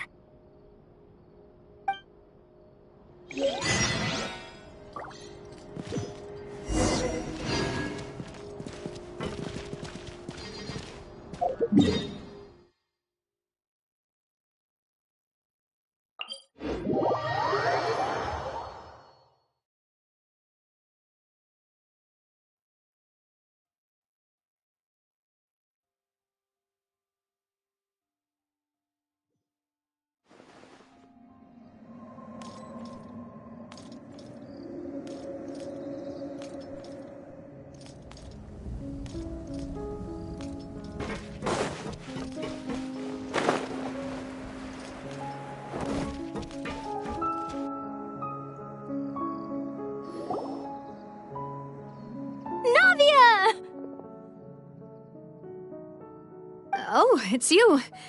What brings you all here? Hey, we're just having a look around. I'm here to update myself on how things are going here. Oh, the Fatui are here too. Let me introduce you. This is Mr. Garunt Snezhevich. He represented the Knave in sending us a large amount of supplies, and is helping with our work. Our residents are hard at work as well. Thanks to everyone, work is progressing nicely. We've lost a lot of people, but we're moving forward. That will have to be enough. Hello, Miss Charlotte. I'm a big fan of yours. I especially like that article you wrote last year about Fontaine's stray cats. But if you don't mind, could you not emphasize our role too much in your report? It's not charity we're doing here. We just happen to share the same interests as the Spina. I get where you're coming from. I'll keep it as simple as possible. Or would you be willing to feature as friendly neighbors? That would be fine. Thanks. Oh, you're back too. How are things? We finished laying down the construction materials. It'll be another hour before the workers are able to go over there. Huh? You're here too, Clorinde? Well, her reputation's greatly risen after that whole duel business with Miss Farina, so she's here in Poisson to wait out the heat. All right. She really came here to help me out. There's too much to consider in the reconstruction of Poisson. The Spina has need of more decision-makers. And Well, I do already happen to be connected to Mr. Callis. Oh, wait just a moment. Do you mind me asking a few questions? You know, about how you felt before the duel, about what it was like facing down a god. There's lots of exciting material there, I bet. Forget it. I'm sure you can find a better theme than that, Miss Charlotte. I see you're the same as always. Couldn't you do me a favor, for Navia's sake? Well, if we're talking about doing things for my sake, you might as well just take a few more photos of me. Or of the Traveler. It's better than wasting time persuading Chlorand, at any rate. Of course I will. I'm not gonna let him off that easy. All right, then everyone who wants to be in the photo, gather up. And smile.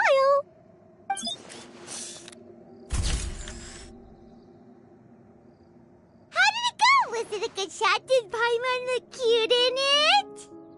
Not bad. Your addition really helped the composition of the picture. All right, hang on a moment. Let me snap a few more shots.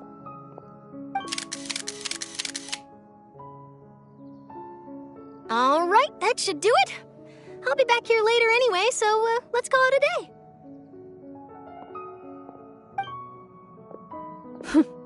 You're very quick.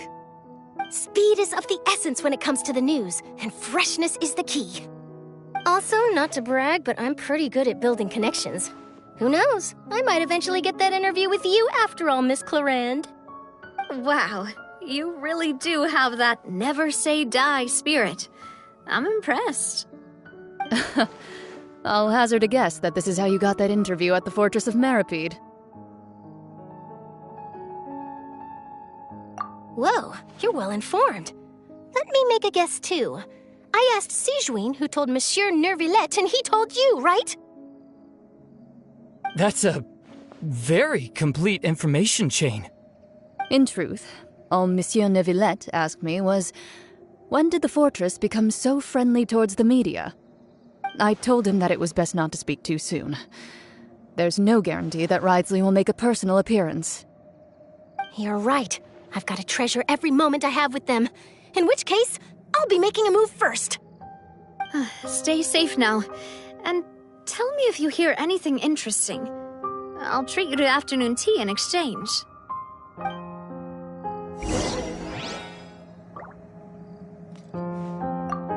You seem curious about the fortress. Of course. That Ridesley. I still remember going down to the fortress to grill him for information on my father's case. Boy, did he take me for a ride. Without telling me anything, of course. But he did invite you to tea, didn't he? 2 large pots of it, in fact. It was good tea, though. I have to agree. The tea there is very good. Speaking of that, would you like to have some today? I mean, you've got time, right? Well, I'd be partial to some shortbread.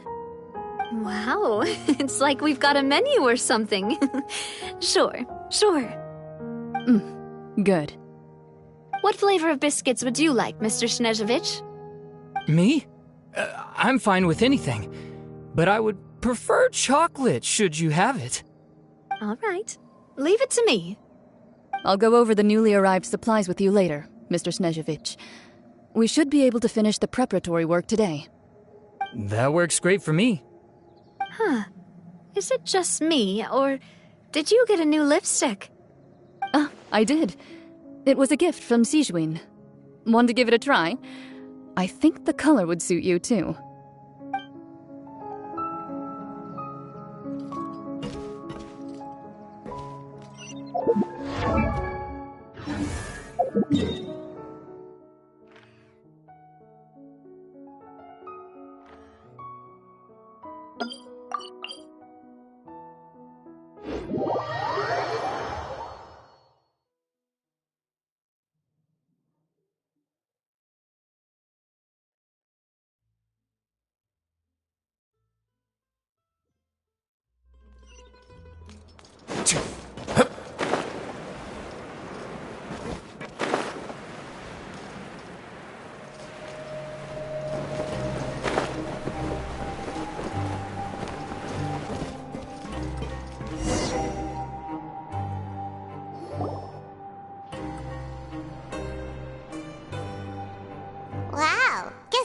again, huh? There's a real nostalgic feeling to this place. Looks like you've been missing us. Duke! Did you come all the way to the entrance to greet us? Of course. I'm here to welcome you and our dear Miss Charlotte, whom our good head nurse recommended to me. It's an honor to finally meet the much-rumored Duke. Thank you for consenting to my visit to the fortress, sir. No need to thank me.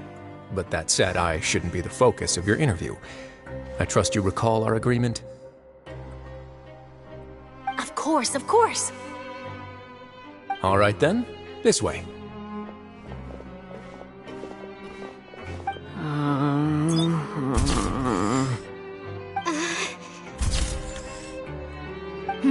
Hey, no need to be so nervous.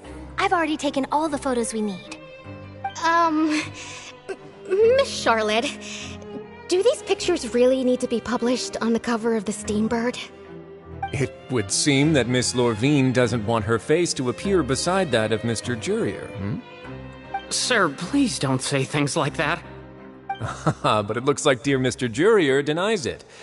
Might this interview be very important to you, then? No, I just... This is my first time being interviewed, and I'm very thankful to the Steambird for... Now, I might not look it, but I actually did meet Mr. Edwin once. And I'll be honest, I enjoyed chatting with you more. You've definitely got more of that genius vibe going on. The boat that brought about a miracle, the ark that saved the people. Why, you recreated a myth back there, like an emissary of legend. Still, if I might ask, where's that flying ship now? Huh! Looks like Charlotte's trying to get herself another exclusive scoop. I have to apologize, but that ship is presently in the bowels of our factory. I'm afraid it won't be easy for you to get a shot of it. Really? Well, then in that case, could I have an interview with you to make up for that loss?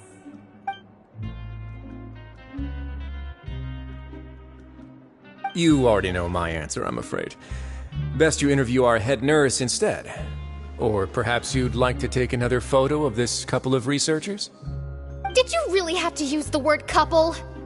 Well, then, 2 solo photos will do. Is my hair messed up? Please, someone help me have a look.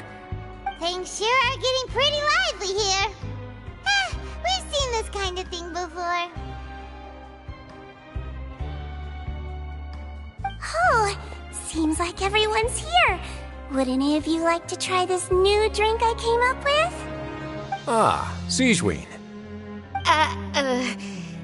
Hey, Miss Charlotte.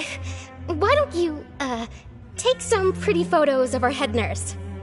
Sure. Come on, Miss Siegeween. Over this way. Let's find a brighter spot. Huh? Sure. Do I have to smile? So, how have things been at the fortress?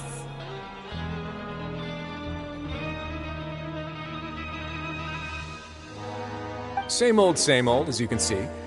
Fontaine's undergone some changes, but this place is still more or less the same. Other than that flying ship, it got a tad too much attention, I think. That's why I decided to let the interview go through. We should direct more public opinions toward the behind-the-scenes heroes. Am I right, Mr. Jurier? Miss Lorvine? You're too kind, sir. I believe that you too should have your day in the sun. Not that you would want that, which is a pity. I'll just leave the spotlight to you two.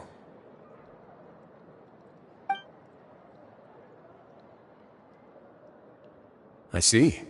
Lots of things happened that day, huh? Anyway, regarding that Harbinger, I'm not sure you remember, but his 3 young followers are still waiting for his return. He sure did win them over, huh? I'll tell them that there's good news and bad news. The good being that their boss seems fine, and the bad being that they must face extended sentences for abetting his escape. Oh, actually, what about you? Are things gonna change for you too? What change can there be? The fortress will keep chugging along, and so will my duties. As to what Miss Farina's departure will mean for the nation, and if our laws and governance will be transformed, we'll leave those to the folks in the overworld. Hey everyone, the photo shoot's done. Good. In that case, let's call it a day here. Thanks for your cooperation. Come on, Traveler, let's go. Till next time, everyone. There'll be a next time? Maybe. Who knows? I might write a story about the underwater factory next time.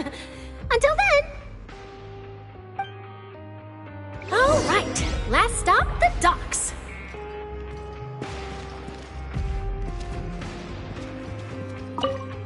Oh, you know, I'd love to see you in one of Charlotte's photo shoots one day.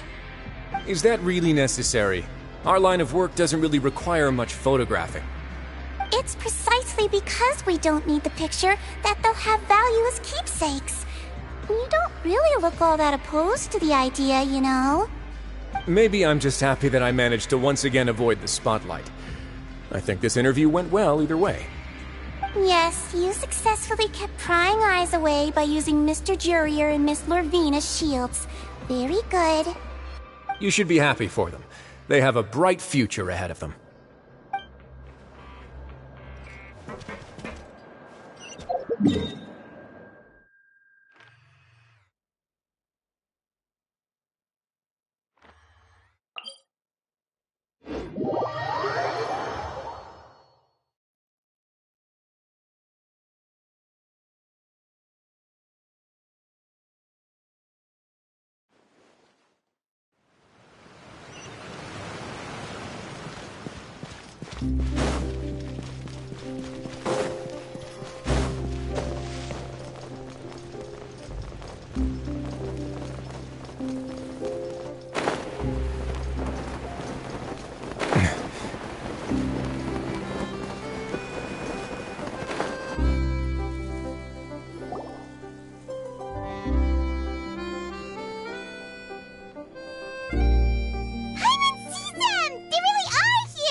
Navia mentioned that she stayed in touch with Linny and the others after working together. Apparently, they've been at the docks distributing these strange pockets the whole time since. Traveler, Paimon. Ah, and Miss Charlotte, too. Would you like a magic pocket? What sort of gadget is it? It's a wondrous bag that can be used to carry many things. The water level has returned to normal, but if you see any of your things floating around, you can use this to carry them. Or you could trick a friend into doing it for you. Trick a friend? I wonder which of my friends would fall for that.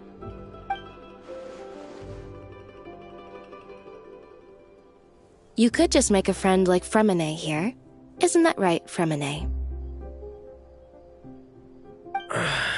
Is this what you meant by, I'll help you make some more friends? To be honest, that sounds pretty sweet. Could I have your contact, please? Sure. Please, write down my address. You sure are working hard to help Fremine socialize.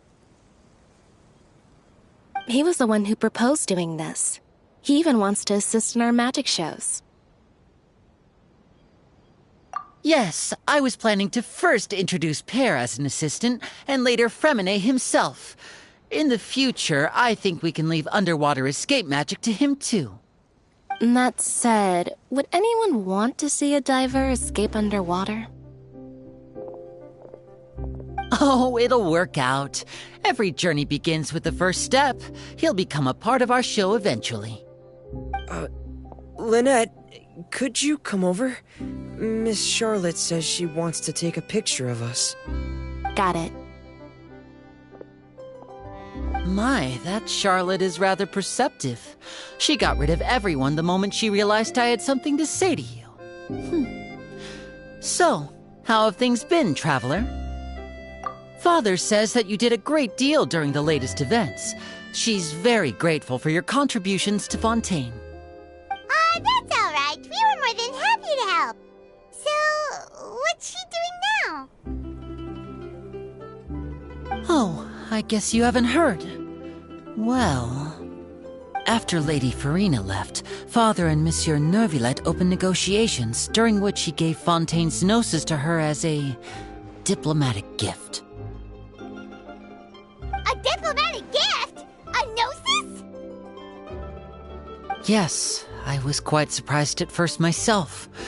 But when I thought it over, there were actually a number of things going for it. It could have been done as an apology for the incident with Lord Child, or as thanks for his help in tying the all-devouring narwhal down.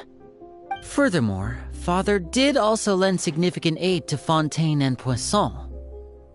Well, that's true, but this is a gnosis we're talking about.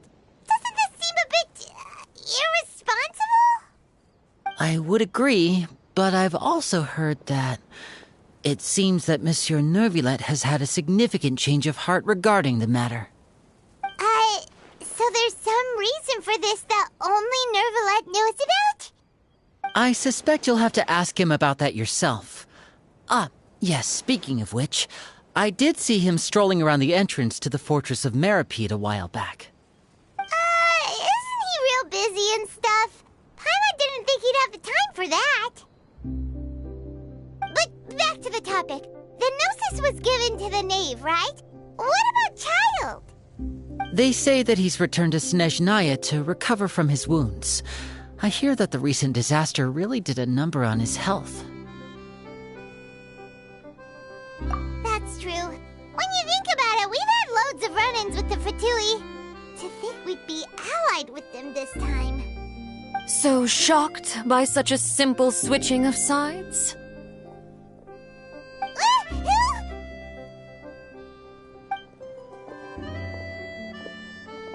Father! Well, what do you know? Come to the docks to see how my children are doing and meet the traveler by chance. Please do not pay my accomplishments in Fontaine too much mind. I would have done them regardless. Are you going to take the gnosis back to Snezhnaya? That is our duty as harbingers, yes. Don't be too preoccupied with sides. The goal of the Fatui concerns not a single place or person, but the entire world. With such a grand goal in mind, it is inevitable that we must wear many masks. Switching my masks is something I've always done. Well, that depends on many things. No one truly knows what the future holds. What good is honesty if you can't rely on it forever? As for you, I very much look forward to our next collaboration.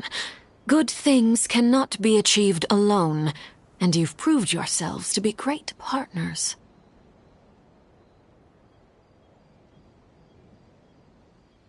A vision? All right. I'll remember to return it. Thank you for keeping it safe for him this entire time. And that's a wrap for me. Huh? You're... Greetings, Miss Journalist. Hello. If I'm not mistaken, there are diplomatic channels I'll need to report to take a photo of you. That is correct. So forgive me, but I will not be able to serve as a subject in your article. However, feel free to write as much as you'd like about our dear magicians and our upcoming rookie talent. I will. The sea breeze is quite pleasant. I shall continue my walk while the weather remains so agreeable. Farewell. Farewell, Father. Oh, she has such an intimidating presence. I didn't even dare to take a picture. Thankfully, I've already wrapped up all my pre-scheduled interviews. Thank you all. This'll be more than enough for me to write about, I'm sure. Don't be too nervous. Why don't you take a magic pocket before you go? Here, Traveler, Paimon, you take one too. To move things about? That's right. Funny. I was giving out magic pockets when we first met too. And what do you know? I'm doing the exact same thing right now. So many things have happened, but the pockets are still the pockets. I guess this must be life. We will all follow our own paths, and serendipity will lead you to your fated friends. All right then. We'll be handing out pockets in some other districts later, so we'll get going now. Have a good day, you two.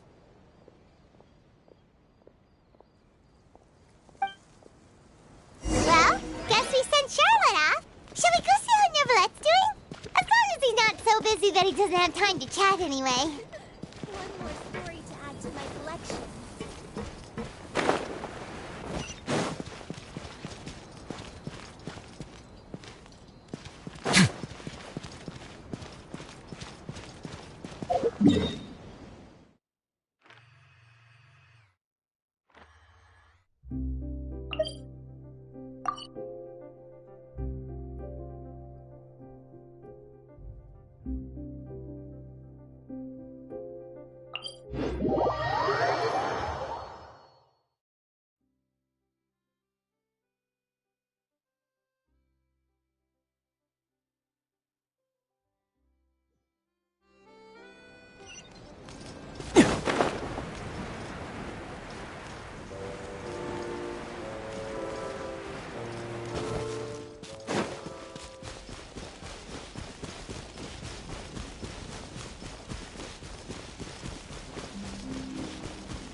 The entrance to the fortress!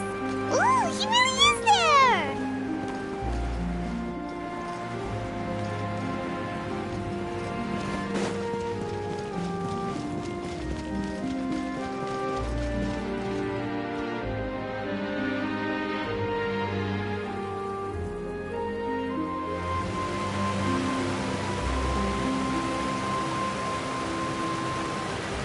So, you really are here, Neuvillette! I didn't think you were going to have free time this hour of the day. Really? Oh, I suppose you must have met Mr. Linney. He took the time to greet me earlier when he passed this way. In any case, you came at a good time. I was just considering reaching out to you to set up a meeting, so I may explain some things that I haven't had the time to before. Aw, Paimon's glad that you remembered. Thank you for keeping us on your mind, what with you being busy and all. Alright, let's have it then. How was Fontaine actually saved? The whole business is still quite the mystery to us. It is strange how words can often leave a bitter taste in the mouth when it finally comes time to say them out loud.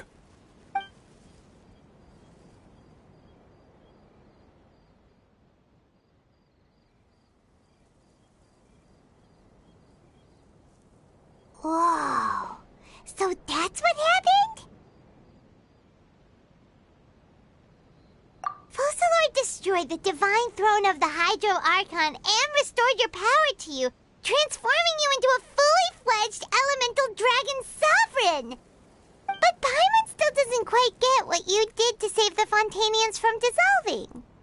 For me, the authority of the ancient dragons refers to absolute control over the hydro element.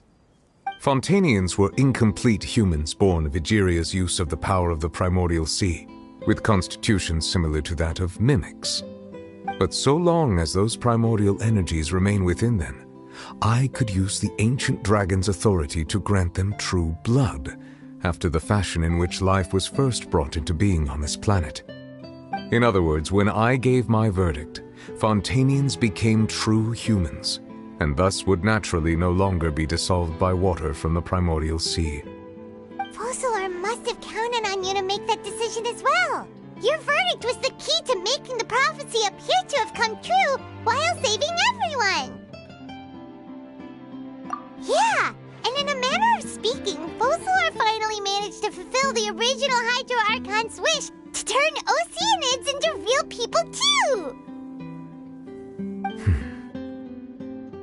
It seems from your expressions that you still have more things you wish to ask. Ask away. I will tell you the truth as I know it.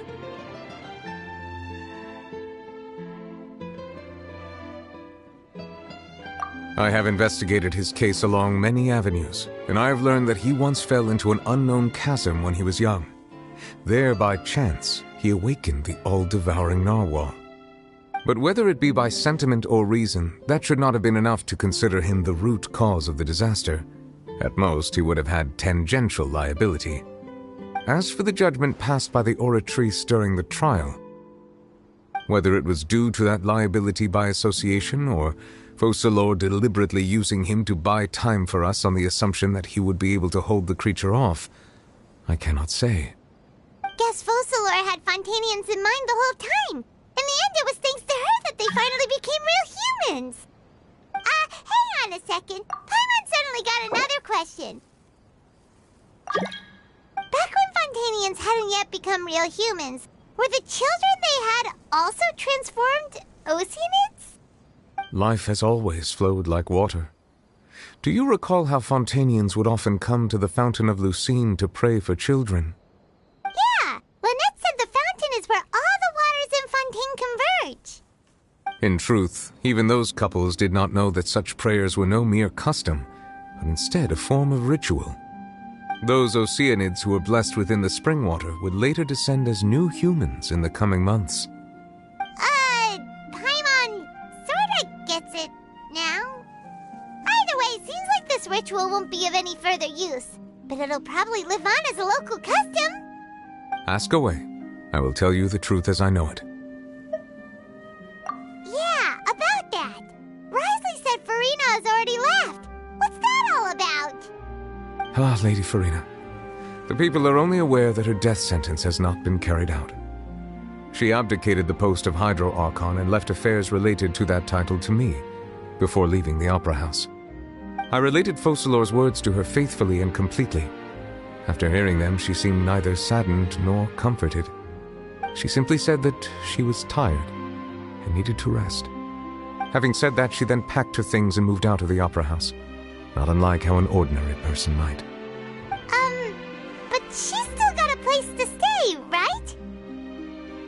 You need not worry. I will make arrangements to ensure that she will not want for food, clothing, board, or travel. In truth, I am somewhat happy for her. The wear and tear on her spirit will, of course, take time to heal. But now that she no longer has to play the role of Focalors the Hydro Archon, she can finally lay down her burdens and lead a normal life. What about you then? What are your plans now that you've regained your full powers as the Hydro Dragon? After Focalors passed on, the Oratrice also ceased to function. This matter will directly affect our trials. After much careful consideration, I've decided to take over its role in our courts. From now on, I shall hear cases and pass verdicts by myself. Looks like you're still considering stuff from the perspective of the Udex, huh? As an elemental dragon. But this power and this duty, in a manner of speaking, you could say that both were granted to me. As such, before I attend to my other responsibilities, I must first and foremost continue to serve Fontaine as its highest judge. The duty of the Hydro Sovereign and the duty of the Udex shall coexist within my person. Additionally, the Hydro Archon's departure has brought about another problem, which is that the Opera House shall no longer produce indemnitium. That's true. That power was derived from the people's faith in the Hydro Archon, wasn't it? Wait, but the various mechs and machines in the city are all still okay. Where are they getting their energy from? As I am now, I have full command over New Musia, and it can serve as a complete substitute. Another reason why I cannot quite leave Fontaine immediately. Wow. This ancient dragon's authority stuff is really quite useful, huh?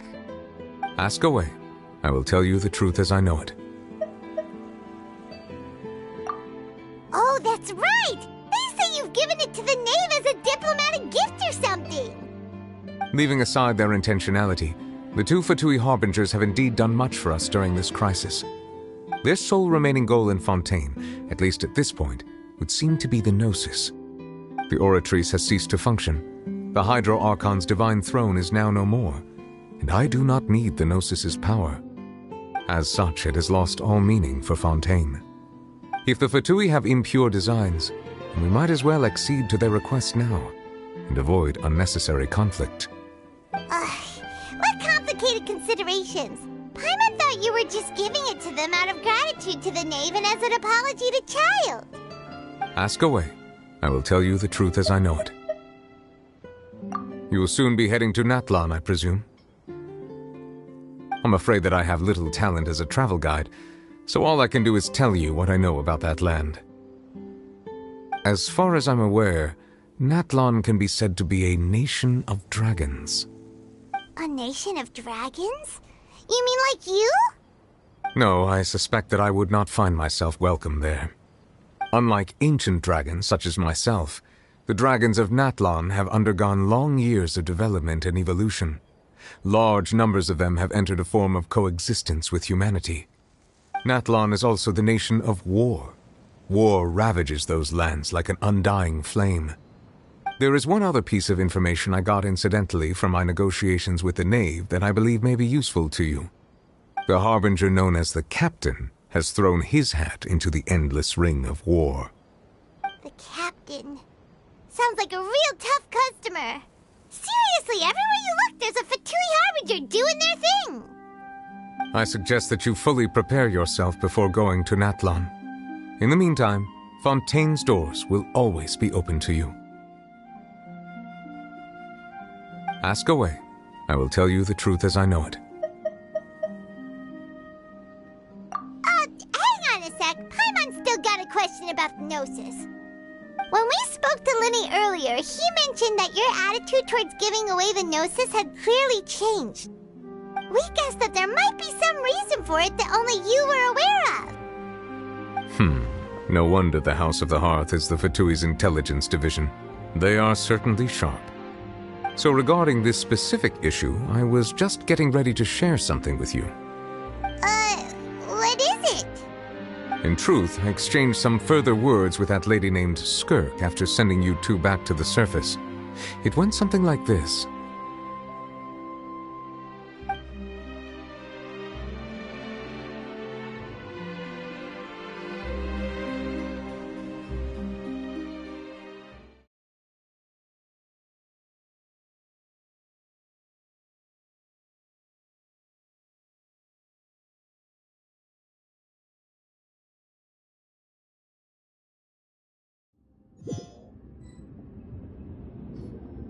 Well, we're going to head topside to see what's going on. You hurry over soon as well, all right, Nervalet?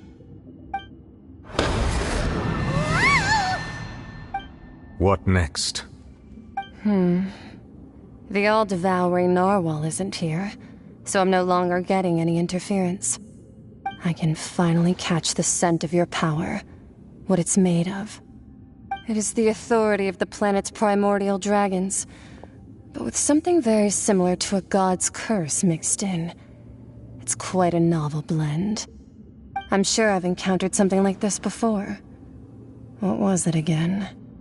I do not know what you speak of.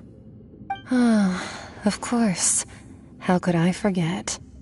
You should have the remains of the third descender on your person, yes? Remains? I've never heard of any such thing. According to your parlance, I believe it may be called a gnosis. Well, that much is true. After Focalor's divinity faded, she handed her gnosis to me. But I fear I have never heard of it described in the manner that you just did. I've been training with my master, the Foul, ever since I was young, and I have never returned to the surface since. So most of the information I possess, I got from him. It is only natural for those who are greater than humanity to possess a different sort of common sense, which is why there are so many problems in our attempts to communicate with humans. Regardless, you should probably get rid of objects of misfortune to prevent any disasters from befalling you.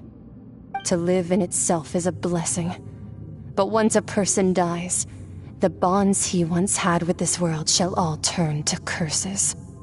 What do you mean by that? No need to fret. These are just my personal thoughts, and my reason for no longer wishing to return to the surface. This third descender you refer to, who are they? And when did they die? Master never mentioned them to me. Perhaps it just wasn't that important for me to know. If you're interested, though, I could ask him. I'll be sure to pass the answer on to you next time. Next time? You believe we will meet again? I do. Wait. I have a disciple of my own, don't I? He can be the messenger then.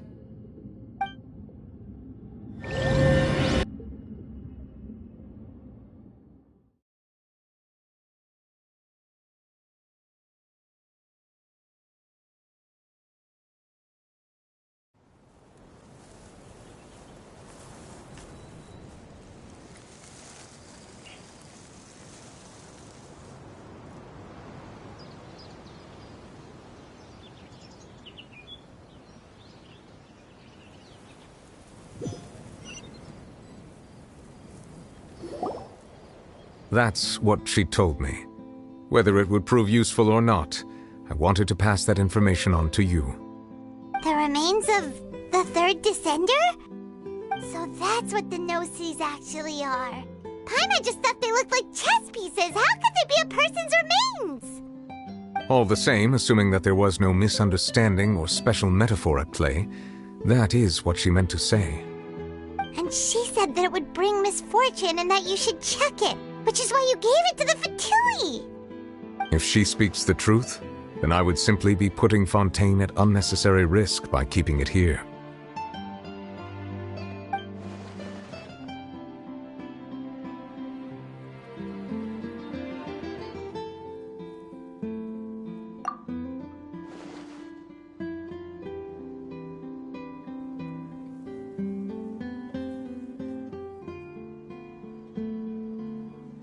I had guessed that you might already be familiar with this concept, but I did not expect you to be one of them. That means that the no-sees, which are exceedingly element-compatible and can even enhance elemental abilities, do indeed come from the third descender. I wonder, does your body also possess similar properties? Like being able to use elemental powers without a vision! That does sort of count as special compatibility, right? No, let's not think about this stuff right now. It just feels creepy. Comparing the Traveler to the dead third descender and all. That's what you say, but this topic still feels like bad luck. Once Child recovers, let's get some more answers out of him. Or go look for his master and get the answers that way. I too believe it unwise to make too many blind guesses when information is lacking. The same is true of being at court. All right. Whatever the case, it seems like the crisis here in Fontaine's over for now. Yes.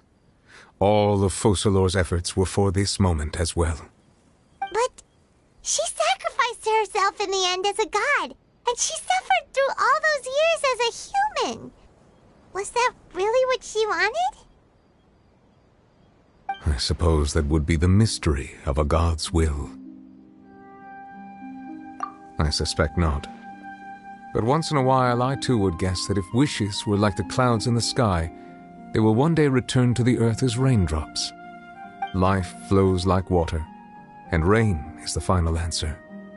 The water levels may sometimes tilt one way or another, but the rain falls fairly upon all.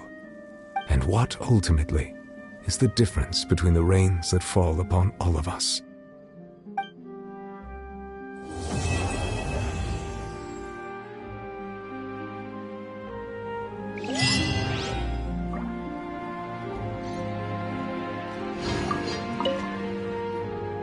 It seems from your expressions that you still have more things you wish to ask.